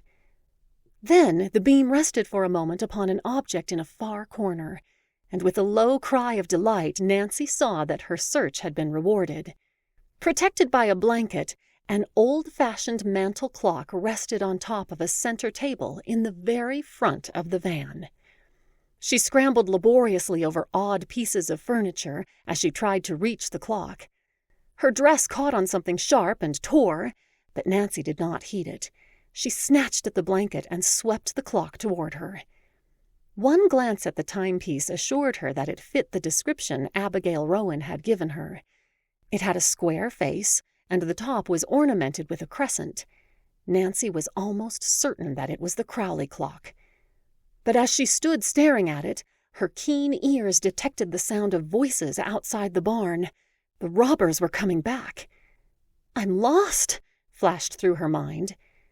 Clutching the blanket and the clock tightly in her arms, Nancy Drew partly crawled and partly fell over objects as she struggled to get out of the truck before it was too late.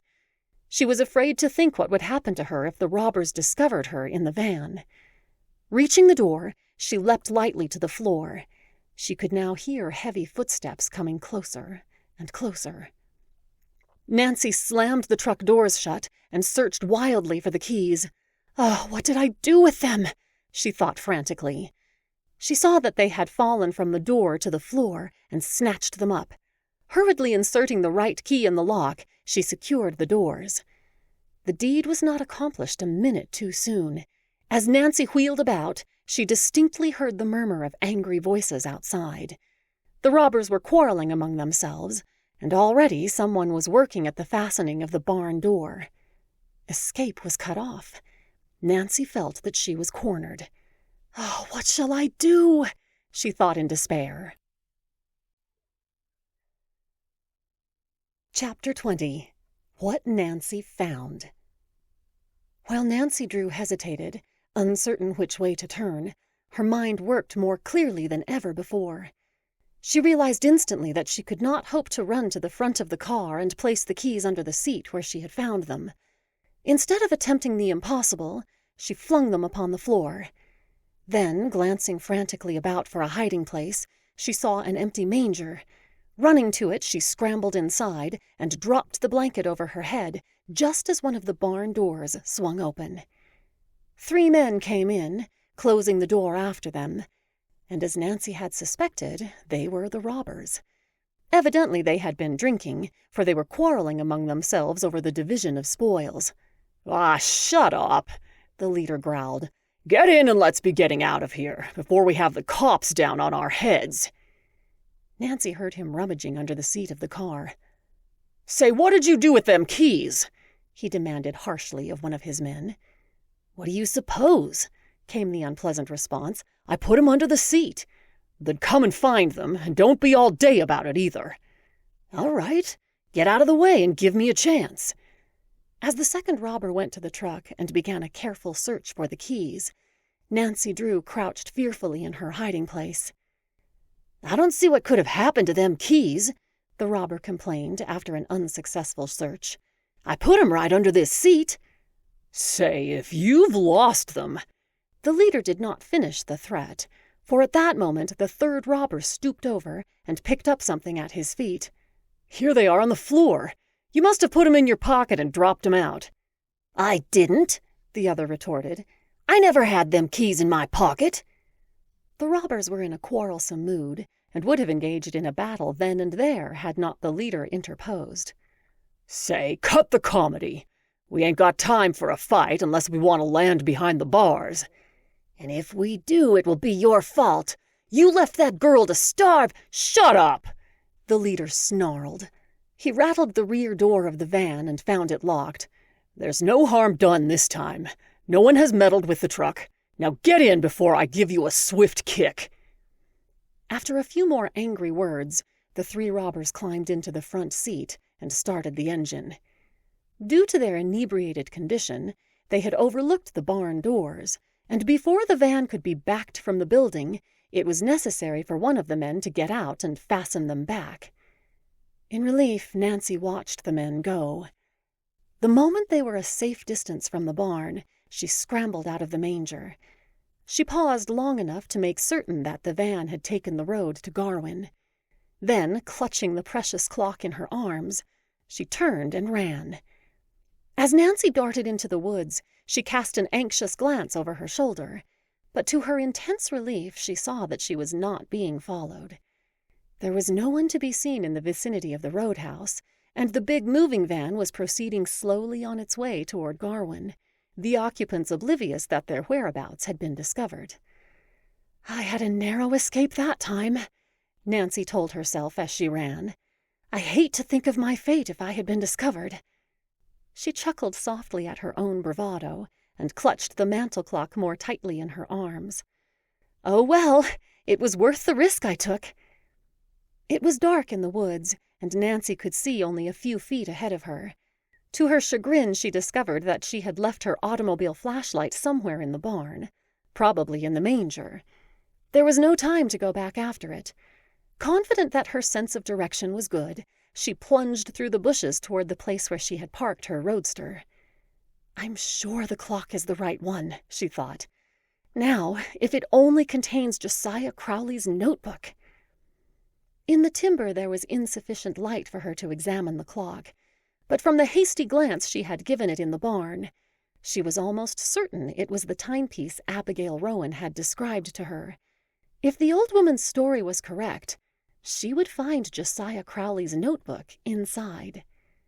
Reaching the roadster and finding it exactly as she had left it, the girl sprang inside. "I'll go for the police as fast as I can and send them after the robbers," she decided. "The Tophams don't deserve any consideration, but I couldn't be mean enough to sit quietly by and let them lose their household goods." Then, as she was about to start the motor, her glance fell upon the Crowley clock, which she had placed on the seat beside her. She was fairly overcome with curiosity to learn what it would reveal. As she hesitated, she found it impossible to resist the temptation of investigating it immediately, even at the cost of a few minutes' delay. Impulsively, she opened the glass door and ran her hand around the walls. There was nothing inside. "Gone," Nancy groaned. Could it be that the Tophams had discovered the notebook only to destroy it? Nancy discarded the thought as quickly as it came to mind, for she recalled the conversation she had overheard between Ada and Isabel. No, they were as ignorant as herself concerning the location of the will. It was more likely that Abigail Rowan had been confused in her story. After all, she had not declared that the notebook would be found inside the clock. Nancy had made the deduction herself.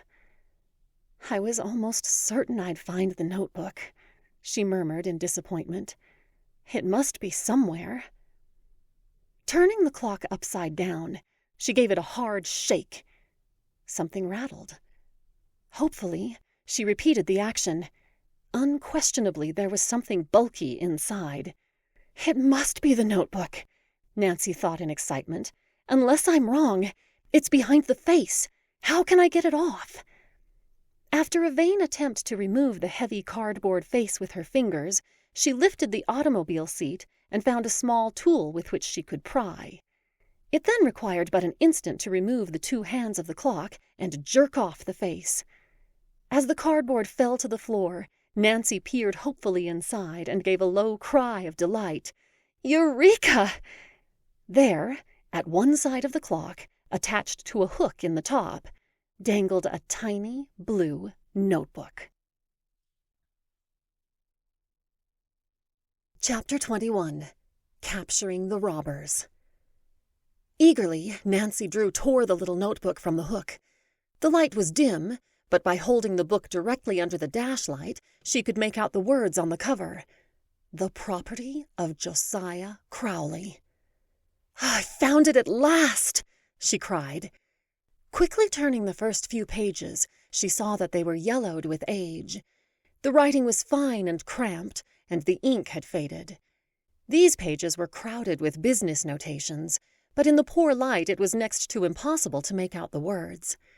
Nancy was excited, for she was positive that the notebook would disclose what Josiah Crowley had done with his will.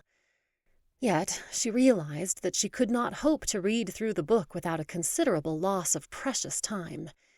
If she were to report the whereabouts of the robbers to the police, she must not delay another instant. "I'll read the notebook later," she decided.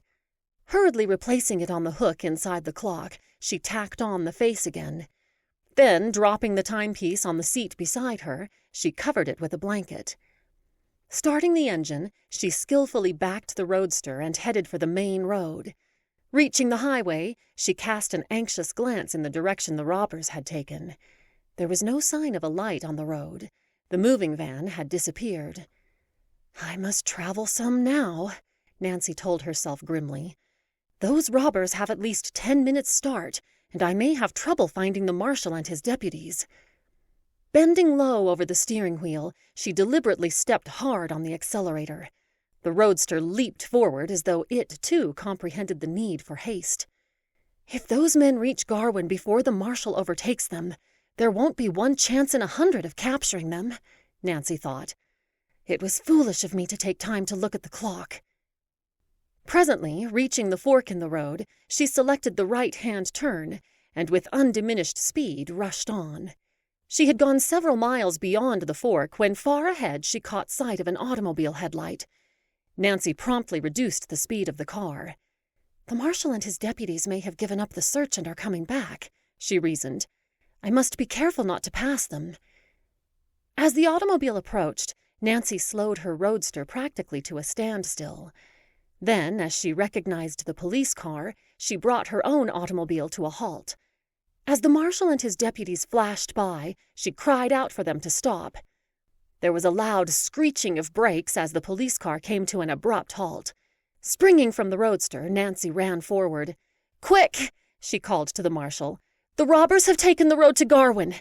If you hurry, you can overtake them. Go on, and I'll follow." Without waiting for more, the marshal and his deputies drove off at top speed. The automobile rounded a bend and was lost to view. For an instant, Nancy Drew stood looking after it. Then, springing into her roadster, she too was off. Following close behind the police car, the girl sped down the road in pursuit of the robbers. The 2 automobiles passed the roadhouse beyond the fork and raced toward Garwin. "We should have overtaken the robbers by this time," Nancy told herself anxiously, after a number of miles had been traversed, and there was still no sign of a moving van. "They can't have gone very far." 10 minutes passed. Then, unexpectedly, she caught a glimpse of a red tail light on the road far ahead. "It must be the van," Nancy thought. "The light doesn't appear to be moving fast enough for an automobile." Evidently, the marshal and his deputies were of the same opinion, for at that moment the police car slowed down. "Don't fire unless it's necessary," the marshal ordered his men. "But if they resist, pepper them." Cautiously the police car approached. As the headlight played upon the rear of the van, Nancy saw the license plate clearly and recognized the numbers.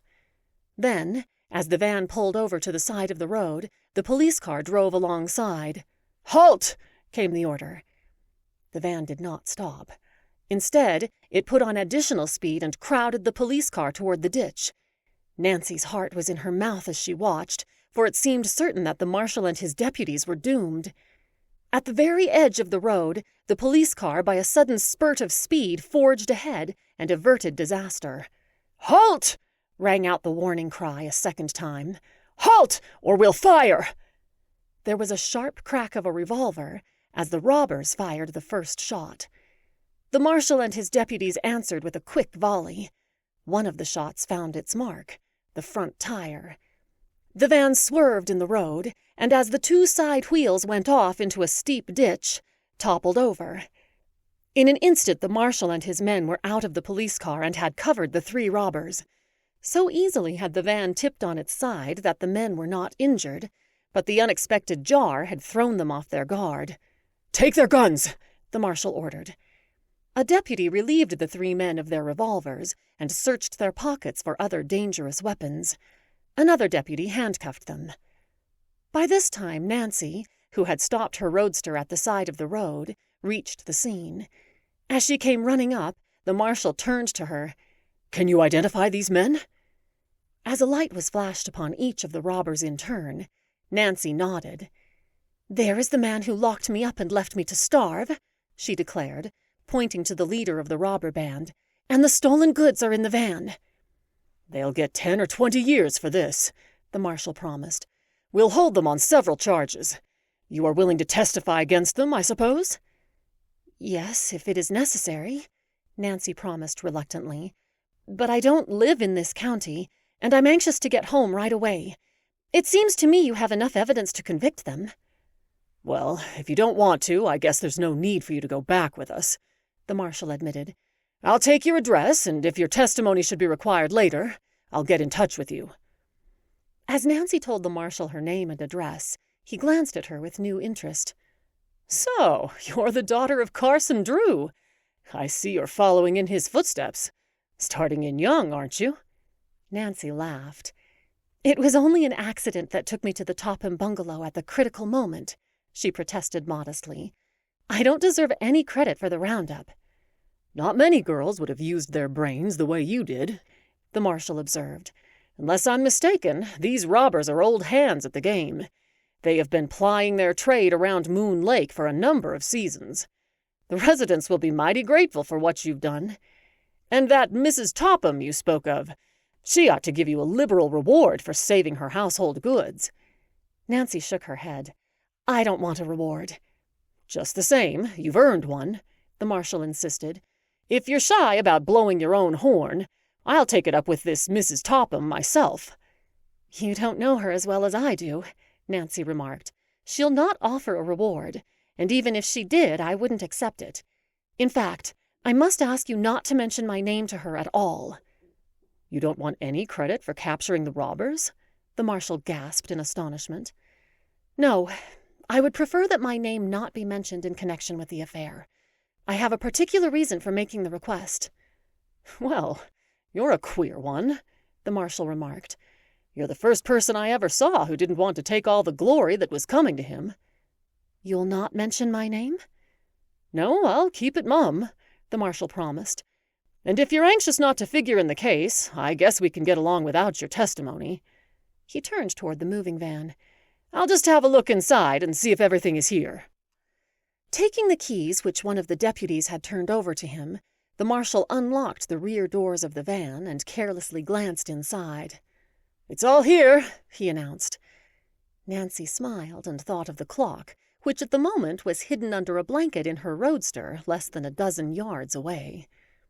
"Let's be getting away from here," the marshal directed briskly. He singled out one of the deputies. "You stay here and guard the stolen goods until we can send another truck after it. I'll see to it that these robbers land behind bars, and then I'll come back." "Just a minute," Nancy interposed, as the marshal was about to escort the three robbers to the police car. "I want to ask a few questions." She turned to the leader of the robbers. "It was you who stole the keys from Jeff Tucker after getting him drunk, wasn't it?" "What if I did?" the robber growled. "I wish I'd finished him." Unceremoniously, the three prisoners were crowded into the police car. One of the deputies took the steering wheel, and another stood on the running board, covering the robbers with his revolver. There was no room left for the marshal. "Are you going back through town?" he asked Nancy. "Yes, it's right on my way to River Heights," she responded without a thought as to the purpose of the question. "Then if you don't mind, I'll ride back with you. There isn't room in the police car." Why, of course," Nancy stammered. At once she thought of the clock, which she had left on the seat of the roadster. What if the marshal should discover it? Even as the thought came to her, the marshal started toward the roadster. Chapter 22. What the Notebook Revealed. "Just a minute," Nancy Drew stammered as she darted toward the roadster, blocking the marshal's path. "There's a package in the seat. I'll put it in the back." Hastily, she picked up the clock, which was covered with a blanket. "Never mind that," the marshal interposed. "I can hold it."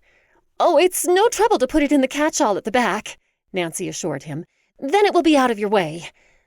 Before the man could offer to do it for her, she had carried the clock to the rear of the car. Lifting the cover, she placed it on the floor. During the ride back to town, Nancy Drew was anything but easy in her mind, but she gave no indication that she was nervous.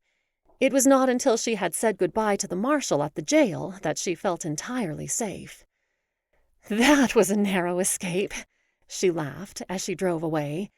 "It might not have gone so well with me if the marshal had discovered stolen goods in my car. It certainly wouldn't have been easy to explain how I came by that clock." Although it was late, Nancy was determined to return to River Heights that night. She was anxious to examine the notebook and learn whether or not it would disclose the hiding place of Josiah Crowley's second will. "Oh, I'm so eager to get home and have a chance to dig into the notebook," she thought as she drove along the road. "I went through a lot to get it, and I'll be disappointed if it doesn't contain good news. It will mean so much to the Horner girls, and poor old Abigail if the will is found." It was nearly 10 o'clock that night when Nancy, tired and worn from the long automobile ride, reached her home in River Heights. As she drove into the double garage, she noticed that her father's car was gone. A glance at the house disclosed that the windows were dark. "I wonder where Father can be," she questioned herself. "I wanted to tell him about my discovery right away." She removed the Crowley clock from the back of the roadster and paused an instant to gloat over it. She was well satisfied with the result of her detective work. Locking the garage door, she went inside and switched on the electric light. The house seemed deserted, for Hannah, the maid, had already retired. "Father is probably working late at the office," Nancy decided. "Oh, well, I may as well stay up, and while I'm waiting, I'll have a look at that notebook." During the long ride from Moon Lake, she had been impatient for an opportunity to examine the Crowley notebook, and now she lost no time in finding a screwdriver. She took off the face of the clock, and from the hook removed the notebook. "Now to find what became of the will," she declared, as she curled up in a comfortable chair near a reading lamp. "Oh, I hope everything turns out right for Allie and Grace, and for Abigail Rowan." Carefully, Nancy thumbed over the pages, for they were yellowed with age, and she was afraid they might tear. Evidently, Josiah Crowley had used the same notebook for many years. Page after page the girl read, perusing inconsequential memoranda and numerous notations of property owned by Josiah Crowley, as well as various business transactions made by him. Nancy was surprised at the list of stocks, bonds, and notes which apparently belonged to the estate. The amount reached well over $300,000. "I had no idea Josiah Crowley had that much money," she murmured. After a time she grew impatient of the seemingly endless list, and skipping many pages, turned ahead. Suddenly, the phrase, "my will," caught and held her attention. Eagerly, Nancy pounced upon it and began to read. "I found it at last," she told herself in excitement. The notation was brief and written in Josiah Crowley's cramped hand. "To whom it may concern, my last will and testament will be found in Safety Deposit Box number 148 in the Masonville National Bank. The box is under the name of Josiah Harkston." The date of this entry was recent, and the ink had not faded as in the earlier entries in the notebook. "Then there was another will!" Nancy exclaimed aloud. "Oh, I'm sure it must be in favor of the Horner girls, too." She hurriedly read on, but although she carefully examined every page in the book, there was no other mention of the will. "No wonder the will never came to light," Nancy mused. "Who would have ever thought of looking for it in a safety deposit box under the name of Josiah Harkston? In his zest for safety, Josiah Crowley nearly defeated his own purpose." Her thoughts were interrupted as she heard an automobile turning in at the drive. Rushing to the window, Nancy saw her father drive into the garage. As he opened the front door, she ran to meet him. "Why, hello, Nancy," he greeted her in surprise. "If I had known you were here, I'd have come home sooner. I was doing some special work on a case. Back from Moon Lake early, aren't you?" "Yes," Nancy admitted, trying to hide her excitement, "but for a good reason." Before her father could remove his hat, she plunged into the story of her adventures and ended by showing him the notebook which she had found inside the mantel clock. When she had finished, Carson Drew stared at her with mingled pride and amusement. "You're a regular detective, Nancy." "You're making fun of me." Carson Drew's face sobered. "No, I'm proud of what you've done, Nancy. I couldn't have done better myself. Perhaps not so well. You took a real risk when you encountered those robbers. But so long as you are back home, safe and sound, it doesn't matter." "The Tophams aren't going to thank me when they find out what I've done." "Hardly. They may accuse you of stealing their clock. Although, so long as their house was open when you entered, they can't claim that you broke in. However, if we can manage to keep the knowledge from them, it will be just as well that they don't learn the details of how the will was found." Carson Drew picked up the notebook and glanced through it with interest. "The fortune will make a nice nest egg for someone," he commented, as he looked over the list of stocks and bonds owned by Crowley. "These securities are of the best, too, all gilt edge." "I hope the Tophams will be cut off without a cent," Nancy declared. "It's likely they will be, but of course you never can be certain until the will is read. Unless I am mistaken, your discovery will strike the Tophams at an especially awkward time." "What do you mean?" "Well, there's a rumor going the rounds to the effect that Richard Topham has been losing heavily in the stock market this last month.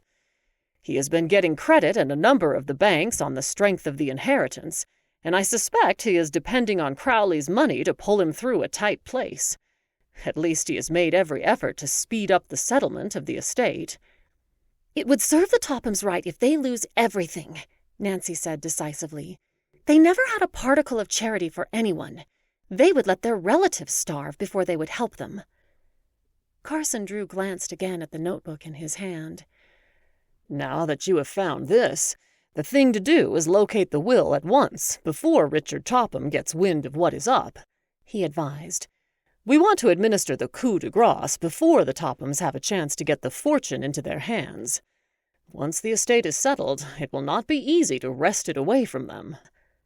"I'd like to turn the matter over to you," Nancy responded promptly. "I'm not familiar with legal procedure, and you know exactly what should be done." "I'll be glad to help you if I can, Nancy. The first thing, of course, is to get our hands on the will." "That should be easy.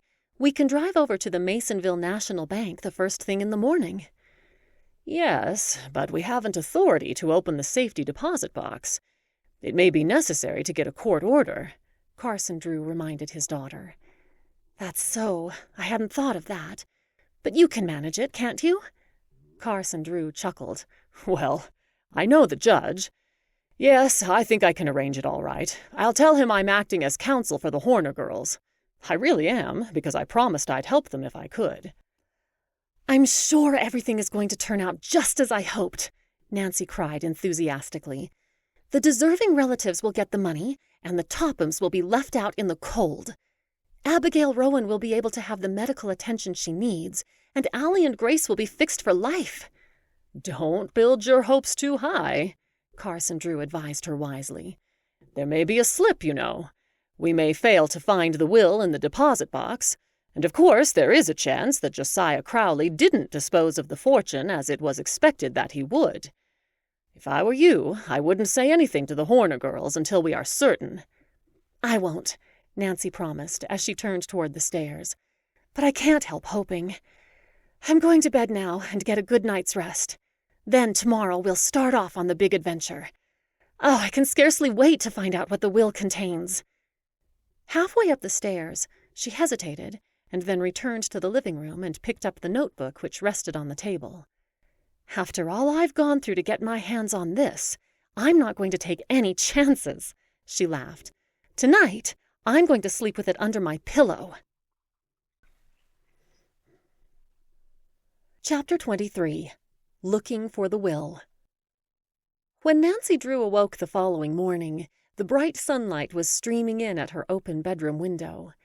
As her eyes turned toward the little clock on her dresser, she was alarmed to see that it was after 9 o'clock. How could I oversleep on a morning like this? She asked herself. Quickly running her hand under the pillow, she brought out the Crowley notebook and surveyed it with satisfaction. Oh, what a surprise the Tophams are going to get, she chuckled softly. Hastily dressing, Nancy hurried downstairs. She found that her father had already left for the office. Oh, dear, she thought. I wonder if he forgot. At that moment, Hannah appeared from the kitchen bearing a plate of crisp, steaming waffles. Your father said I was to tell you to go to his office just as soon as you finish your breakfast, she informed Nancy. He said you were to bring your notebook. My notebook? Oh, yes, I know what he meant. It won't take long to eat breakfast, she predicted as she seated herself at the table. After a hasty meal, she climbed into the roadster and drove to her father's office. She found him alone in the inner office. I'm sorry I overslept this morning, Nancy apologized. Have I kept you waiting? Not at all, her father assured her pleasantly. I told Hannah not to awaken you because I knew you needed rest after your hard day yesterday. And anyway, we couldn't do anything about the will without an order from the court. Did you get it? Yes, I saw the judge early this morning. After explaining everything to him, he gave me the paper. I have it here. Carson Drew tapped an inside pocket. I brought the notebook with me. You wanted it, didn't you? Yes, I thought it might be necessary to show the judge, but we won't need it now. However, it may be well to put it in the safe. I'll do it now. Carson Drew took the notebook from Nancy, and after placing it inside a small safe, closed and locked the door. When shall we start for Masonville? Nancy asked, somewhat impatiently. Right now, if you are ready. After leaving a number of instructions with his private secretary, Carson Drew followed his daughter from the office. He took his place beside her in the roadster. I'll never get over it if we don't find the will, she declared as they drove along. A flush of excitement had tinted her cheeks, and her eyes were bright. You must remember one thing, Nancy, returned her father calmly. Crowley was a queer character and did things in a queer way. So the will may be there, and again, it may not be. Perhaps he left only further directions in a box.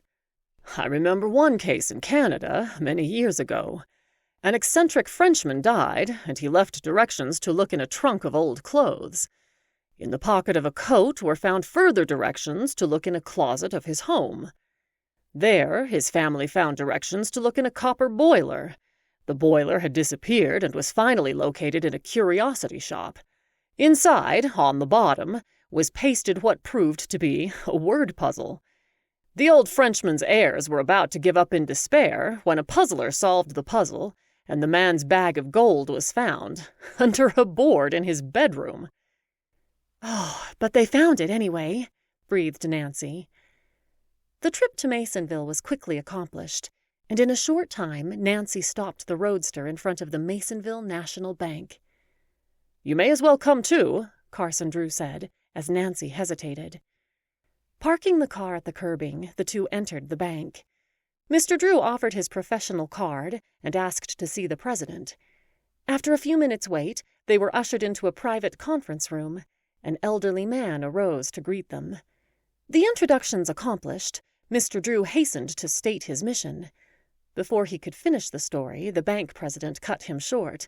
I am afraid you have come to the wrong place. To my knowledge, we have never had dealings with a man by the name of Josiah Crowley. Perhaps you did not know him by that name. I believe he had a deposit box here under the name of Josiah Harkston. Josiah Harkston, the banker repeated thoughtfully. It seems to me we have been trying to get in touch with a man by that name. If I remember correctly, the rent on his safety deposit box has not been paid for some time. If you will wait a moment, I will find out. The banker left the room. He returned in a few moments with a sheet of paper in his hand. According to our record, A Josiah Harkston rented box 148 from us, but the past year the rent has not been paid. Here is his signature, if you care to look at it." Eagerly, Nancy and her father examined the sheet of paper which the banker handed them. At a glance they saw that the writing was in the cramped hand of Josiah Crowley. "It may be that Crowley and Harkston were the same person, as you say," the banker continued, "but we have no authority to permit you to examine the contents of the safety deposit box." "I have an order from the court," Mr. Drew said quietly. "Oh, that is different." The banker's attitude underwent a sudden change. "May I see the document, please?" "Certainly." Mr. Drew removed the paper from his pocket and handed it to the banker. After examining it for a minute, the president returned it. "You find it satisfactory?" Mr. Drew asked. "Perfectly. You are welcome to open the safety deposit box, of course, in the presence of a bank official. I suppose you have the key?" Nancy's face fell. She had never once thought of the key. "We have no key," Mr. Drew admitted. "Isn't there one in the bank which will fit the box?" He knew some small banks had this. "No, we did away with that when we got our regular vault," said the banker. "But wait a minute," he added suddenly. "I think I can help you out." He disappeared into another part of the bank, and presently came back holding up a sealed envelope. "The man had 2 keys for his box, and he left one here in my possession, sealed up, as you can see. As you have a court order, I feel you are entitled to this key." And he handed the envelope to Mr. Drew. The envelope was marked with Josiah Crowley's assumed name, also the number of his box. It contained a small, flat key, nothing more. "Now we will go to the boxes," said the bank official. Nancy and her father followed the president into the main part of the bank. They were then admitted into a small room which was protected by heavily barred doors. Finally, they entered the vault which contained the safety deposit boxes. The president inserted a small key in a lock, then used the key given to Mr. Drew, and finally pulled out a metal box which bore the number 148. Politely he handed the box to Mr. Drew, who quickly lifted the lid and peered inside. Unable to resist the temptation, Nancy peeped over her father's shoulder. The box was empty, save for one document in the bottom. "Oh, it must be the will!" Nancy cried, before Mr. Drew could examine the paper. "It is the will," her father announced, after a hasty glance at the document. "A will, eh?" said the bank official with keen interest. "Yes, and I will ask you to do me a favor. Kindly place your initials on each page, so you can later on identify it if necessary, and I will do the same." "Certainly, Mr. Drew. I've done that before." Mr. Drew thanked the president for the help he had given, and with Nancy left the bank. Once they had gained the comparative privacy of the roadster, they grinned at each other like 2 mischievous youngsters. "Well, we put it over, eh, Nancy?" "We certainly did. But read the will. I'm dying to find out what it says. I can't stand the suspense another minute." The will comprised several pages, all written in Josiah Crowley's cramped style. Mr. Drew spread the pages out before him, and Nancy pored over them. Not only was the fine writing difficult to make out, but the legal terms were confusing. "It's going to be a terrible task to study it all out," Nancy complained. "Yes, I think we had better take it to the office," Mr. Drew suggested. He picked up the last page of the will and studied it closely. "I see Dr. Nesbit signed as a witness. No wonder the will never came to light. If you remember, he died a few days after Crowley. Thomas Wackley, the other witness, I never heard of." "Oh, I don't care who witnessed the will," Nancy said impatiently. "I want to find out if Allie and Grace and poor Abigail got anything. I can't make head nor tail out of it." "I see their names are mentioned," Mr. Drew told her, pointing to one of the pages. "Oh, I'm so glad. So long as I know they're taken care of, I suppose I can wait until we get to your office to find out the details. We can have the will copied in typewriting." "Yes, I want to go over the document carefully. It is evident that Crowley drew it up himself, and I want to make certain it is legal." "Oh, do you think there is any danger it won't be?" Nancy questioned anxiously. "I can't tell until I go over it in detail, Nancy. But from a hasty examination, it appears that the Tophams aren't mentioned, and they are certain to make trouble if they can. I want to make sure there is no way for them to break the will before I notify them we have it in our possession." Mr. Drew folded the papers and placed them carefully in his pocket. As Nancy started the motor in preparation for the return trip to River Heights, she began to chuckle. If the will does prove to be legal, won't it be a blow for the Tophams? I'd give a lot to see how they take it. I think it would be a splendid idea to call a meeting of all the relatives and read the will out loud. "I'm afraid you have a dark motive behind that idea," Mr. Drew laughed. "But I'll try to humor you this time. What's more, I promise that you may be present when the coup de grace is administered to the Tophams." Chapter 24. The Coup de Grace. "Oh, Father, it's nearly 2 o'clock now. The relatives should be coming in a few minutes. I'm so excited." Carson Drew, who stood in the living room of the Drew home, smiled indulgently at his daughter as she fluttered about, arranging chairs. "I believe you're more thrilled than if you were inheriting the fortune yourself," he remarked. "I am thrilled," Nancy admitted. "I can scarcely wait until the will is read aloud. Won't everyone be surprised? Especially the Tophams.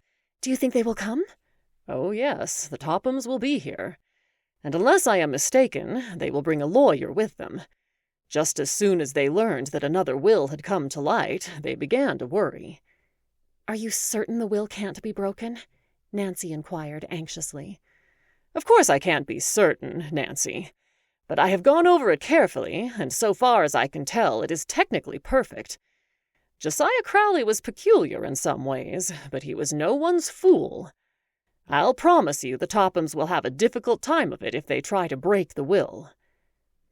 After locating the Crowley will in a safety deposit box at the Masonville National Bank in the town of Masonville, Carson Drew and his daughter had read it carefully. Without disclosing the contents to anyone, they had called a special meeting of the relatives at the Drew home. With the exception of Abigail Rowan, who was confined to her bed, all had promised to be present. Grace and Allie Horner, although not relatives, had also been invited to attend the meeting. "It's too bad Abigail Rowan can't come," said Nancy, "but we'll get the news to her fast enough." "It will probably be a great surprise all around," said her father with a little smile. "Nancy, you have done a remarkable piece of work." "Oh, I can hardly wait to have it all cleared up," cried the happy girl. "We may have some hard minutes with the Tophams, Nancy." "Yes, I suppose so. I suppose anybody would be sorry to see a fortune slipping away." "Well, we'll see what happens," returned the lawyer. "The Horner girls are coming up the walk now," Nancy announced, glancing out of the window. "I'm dying to tell them the news, but I'll wait." She greeted Allie and Grace cordially and escorted them to comfortable chairs in the living room. "Is it true the will has been found?" Allie whispered. "You and Grace have no cause to worry," Nancy assured her with a mysterious smile.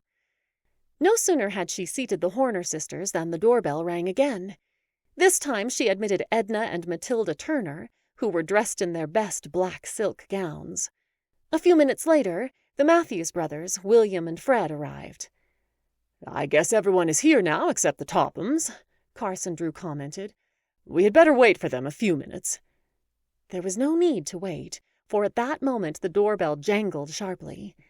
Nancy opened the door, and the 4 members of the Topham family sailed grandly in. As Carson Drew had predicted, they were accompanied by a lawyer. "Why have we been called here?" Mrs. Topham demanded, addressing Mr. Drew. "Have you the audacity to claim that another will has been found?" "I have the will here, Mrs. Topham," Carson Drew replied politely. "It's preposterous," Mrs. Topham snorted. "Josiah Crowley made only one will, and in that he left everything to us." It looks like a conspiracy to me," Ada added tartly, as she gazed coldly upon the relatives who were seated about the room. Isabel did not speak, but tossed her head contemptuously. Richard Topham likewise did not offer a comment, but uneasily seated himself beside the lawyer who had accompanied him. "If you will kindly be seated, Mrs. Topham, we will read the will," Mr. Drew suggested. Reluctantly, Mrs. Topham obeyed. "As you have probably learned by this time," Mr. Drew began, "a second will of the late Josiah Crowley has been found in a safety deposit box in a Masonville bank. The will is unusually long, and with your permission, I will read only the portions which have to do with the disposal of the property." Mr. Drew picked up several sheets of typewriting from the table, and after a moment's hesitation, began to read in a clear voice. "I, Josiah Crowley, do make this my last will and testament, hereby revoking all former wills by me at any time made. I give and bequeath all my property, real and personal, as follows. To my beloved friends and neighbors, Allie and Grace Horner, the sum of $75,000 each." "Oh, I can't believe it!" Allie gasped. "Neither can I," Mrs. Topham snapped. $150,000 when they aren't even relatives. Why, that's nearly half of the estate. The will is a fraud." "There is no mistake," Mr. Drew told her quietly. Again he picked up the will and began to read. To Abigail Rowan, in consideration of her kindness to me, the sum of $75,000. "Oh, I'm so glad," Grace murmured. "Now she'll be able to get the medical attention she needs," Allie added. "I wish she could have been here," Nancy said quietly. "But I'll see to it that she is notified before the day is over." "That old lady gets $75,000? Ada Topham demanded harshly. "What did she ever do for Crowley?" Angrily, she turned to her mother. "We kept him for years, and this is the pay we get?" To my nephews, Fred and William Matthews, the sum of $20,000 each," Mr. Drew read. "We didn't expect that much," the Matthews brothers declared, in genuine surprise. To my cousins, Edna and Matilda Turner, the sum of $20,000 each. "Oh, how generous," Edna murmured. "Aren't we mentioned at all?" Mrs. Topham broke in sharply. Mr. Drew smiled. "Yes, you are mentioned, but perhaps not in the way you anticipate. I'm coming to that now. To Grace and Allie Horner, my household furniture, now in the possession of Mrs. Richard Topham." There was a gasp of surprise from everyone in the room, and Mrs. Topham half arose from her chair. It was generally known about River Heights that the Tophams had practically confiscated Josiah Crowley's furniture at the time they induced him to make his home with them. "How insulting!" Mrs. Topham cried. "Does Josiah Crowley dare hint that I took his furniture?" "I'm sure I don't know what was in his mind at the time he wrote the will," Carson Drew told her with a smile. "Oh, we have enough without the furniture," Grace interposed quickly. "Haven't we, Allie?" Allie nodded. "We'll not take the household goods from you, Mrs. Topham." Carson Drew carefully folded the document he had been reading, and after placing it in a drawer, turned to the relatives. "That is all there is, except that there is a proviso to pay all his just debts, including his funeral expenses, and that what little balance is left, maybe $3,000 or $4,000, goes to the Manningham Old Men's Home. Fortunately, Josiah Crowley kept his assets in a liquid state. It will not be difficult to convert the estate into cash. For that reason, I should think it would be possible to draw on your inheritances at once." "We're actually cut off without a cent?" Richard Topham asked in disbelief. His face was unusually white. "I'm afraid you are," Mr. Drew replied. "But it can't be," Mr. Topham returned. "You don't understand. I must have the money." "I can't help you. I did not make the will." "It's a conspiracy," Ada cried bitterly. She wheeled upon Nancy, her face convulsed with anger. "You had something to do with this, Nancy Drew," she said bitterly. "Perhaps I had," Nancy admitted pleasantly. "We'll break the will," Mrs. Topham announced firmly. "Of course you may drag the matter into court if you like," Mr. Drew responded. "But I warn you, it will be only a waste of your time and money. If you don't wish to accept my judgment, ask your own lawyer." "Mr. Drew is right," the lawyer said promptly, without waiting for Mrs. Topham to question him. "Oh, he is he?" Mrs. Topham retorted. "If that's all you know about law, you're discharged. We'll get another lawyer, and we'll fight to the last ditch." With that she arose and stalked grandly from the room. Isabel and Ada followed, after bestowing a withering glance upon Nancy. Mr. Topham brought up the rear. As soon as the door had closed behind them, their lawyer arose and picked up his briefcase. "Well, I can't say I'm sorry to lose the case," he remarked to Mr. Drew, as he too took his leave. At once the atmosphere became less strained. Everyone began to talk at once. "Oh, Nancy, I can hardly believe it yet," Allie declared happily. "The money means so much to Grace and me. And we owe it all to you, Nancy Drew. You haven't told us how you came to find the will, but I know you were responsible." As the Horner girls and Mr. Crowley's relatives begged her for the details, Nancy Drew told of her adventure with the robbers at Moon Lake. When she had finished the story, they praised her highly for what she had done. "We'll never be able to thank you enough," Grace said quietly. "But after the estate has been settled, we'll try to show our appreciation." It was on the tip of Nancy's tongue to say that she did not want a reward, when Mr. Drew turned the conversation into a different channel. "The Tophams will not give up the money without a fight," he said. "My advice would be to ask the court to appoint an administrator at once." "We all want you, I'm sure," Grace Horner declared quickly. She regarded the others questioningly. Everyone nodded assent. "And of course we want you to act as our lawyer," Grace added. "I'd be glad to assist you," Mr. Drew promised. "If the Tophams bring the matter into court, I'll give them a battle they'll never forget." After thanking Mr. Drew and Nancy for what they had done, the relatives at last took their departure. Allie and Grace were the last to leave. As they turned to say goodbye to Nancy, Carson Drew opened a closet and took out the Crowley clock. "I guess this belongs to you now," he remarked, handing the clock to Allie. "It was included in Crowley's household goods." "I don't know what we'll do with it," Allie laughed. Presently the Horner girls departed with the clock. On the porch they paused to whisper significantly to Nancy, "You'll hear from us again." After everyone had left the house, Mr. Drew turned to his daughter with a smile. "Well, we administered the coup de grace to the Tophams, all right." "Yes. Wasn't it funny to watch their faces when they learned they were cut off without a cent?" "They took it hard. It's my opinion the Tophams won't be able to hold their heads so high after this. Richard Topham looked rather sick when he left. I suspect he's desperately in need of ready cash." "The Tophams deserved to be cut off without a cent," Nancy Drew declared.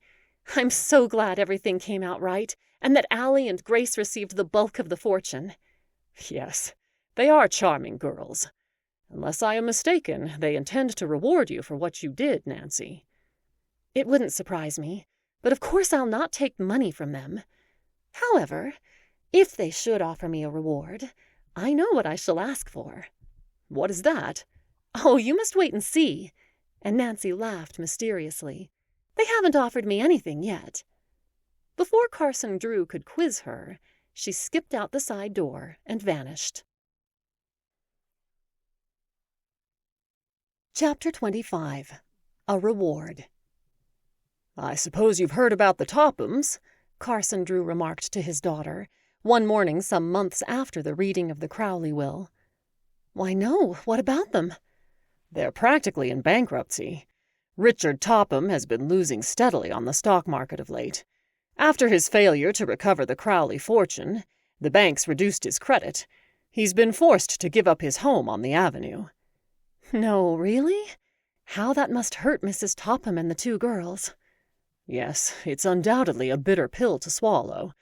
They are moving into a small house this week, and from now on, they'll not be able to carry themselves so high. I hope they won't try to make any more trouble about the will, Nancy commented. Goodness knows, they've made enough already. The Tophams had not given up the Crowley estate without a bitter battle. They had put forth the claim that the will Nancy had unearthed was a forged document, but they had been unable to prove their statement. The case had finally been thrown out of court. As an administrator of the estate, Carson Drew had advanced the Horner girls and Abigail Rowan a portion of their inheritance. Several weeks before, Nancy had visited Abigail and was delighted to find her in surprisingly good health. She had secured medical attention, and a trained nurse was in constant attendance. "I believe I'll run out into the country today and visit the Horner girls," Nancy told her father. "They telephoned yesterday and asked me to come. They hinted they had something special to tell me." "Perhaps they're going to reward you for finding the will," Mr. Drew suggested. "Oh, it's been nearly a month since they said anything about it," Nancy returned carelessly. "By this time, they've probably forgotten all about it." After luncheon, she set off for the farmhouse in her blue roadster. It was a beautiful autumn, and Nancy Drew thoroughly enjoyed the ride. As she came within sight of the farmhouse, Nancy was astonished at the transformation which had taken place. The house had been given a fresh coat of white paint, and a bright green roof replaced the old one.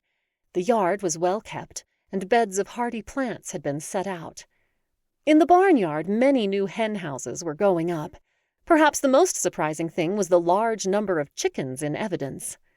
"Welcome to the chicken farm!" Allie Horner cried enthusiastically as she ran from the house to greet Nancy. "I never saw so many chickens in all my life," Nancy declared. "All Leghorns, too," Allie told her proudly. By this time, Grace Horner had reached the roadster, and she too gave Nancy a hearty welcome. "Allie is in her element these days," she laughed. "She's putting in incubators, and from now on we'll raise nothing but high-grade fowls." "You must see everything," Allie insisted. Nancy was piloted from one place to another. She saw the new chicken houses which were being built, and the incubators. But the thing which pleased her the most was the realization that Allie and Grace were happy in their work. "Well, I must be getting back to River Heights," she remarked after a time. "Oh, you can't go yet," Allie interposed, with a quick glance at her sister. "You tell her, Grace." "We asked you here today for a special reason," Grace began, a trifle awkwardly. "You see, we've been thinking for a long time that we've never done a thing to show our appreciation for what you did. We've talked with the others, and everyone has agreed that we should reward—" "Oh, I don't want a reward," Nancy broke in. "I wanted to help. And anyway, it was fun for me." "But we wanted to do something really handsome," Allie cried in disappointment. "It doesn't seem fair not to give you a reward." "There's one way you can reward me, if you really want to," Nancy said after a little hesitation. "How?" Allie and Grace demanded in one breath. "Well, it may sound silly, but I would like to have the Crowley clock for my very own." "And is that all you want?" Grace questioned in disappointment. "We'd be glad to give you 100 clocks if you will only take them." "Just the old Crowley clock. That's all I care for. And if you particularly want it yourself—" "Oh, goodness, no," Grace assured her quickly. "It doesn't keep particularly good time, and we have more heirlooms now than we know what to do with. Wait a minute, and I'll get it for you." She disappeared inside the farmhouse, returning in a few minutes with the old-fashioned timepiece. She handed it to Nancy. "You're more than welcome to it," she declared warmly. "But it isn't a reward at all." "It's the only reward I want," Nancy replied, smiling at the two Horner girls. "I don't see what you want with the thing," Allie commented. "It's not much to look at." Nancy did not reply at once, but gazed meditatively at the clock. Truly, it was not handsome, but for her it had a peculiar appeal. She could not explain to Allie and Grace just why she prized it, for her feeling was something she could not put into words. Certainly she was attached to it because of its suggestion of her recent adventure. I wonder if I'll ever have another half so thrilling, Nancy thought. As she stood gazing wistfully at the old clock, she could not know that before many months had passed, she would be involved in a mystery far more baffling than the one she had just solved. Her adventures, recounted in the next volume of this series, The Hidden Staircase, were before her. Nancy Drew did not have the power of projecting herself into the future, and yet as she looked down at the timepiece, she seemed to know that exciting days were soon to come. "I'll always prize this clock as a trophy of my first adventure as a detective," she said quietly, turning to Allie and Grace. "It will serve as a pleasant reminder of a thrilling adventure. And who knows, perhaps as a promise for the future." The end. This has been Nancy Drew, The Secret of the Old Clock, by Carolyn Keene, narrated by Tawnya Rollingson. Thank you for listening. If you'd like to listen to more Nancy Drew books, subscribe to my channel. More are coming soon.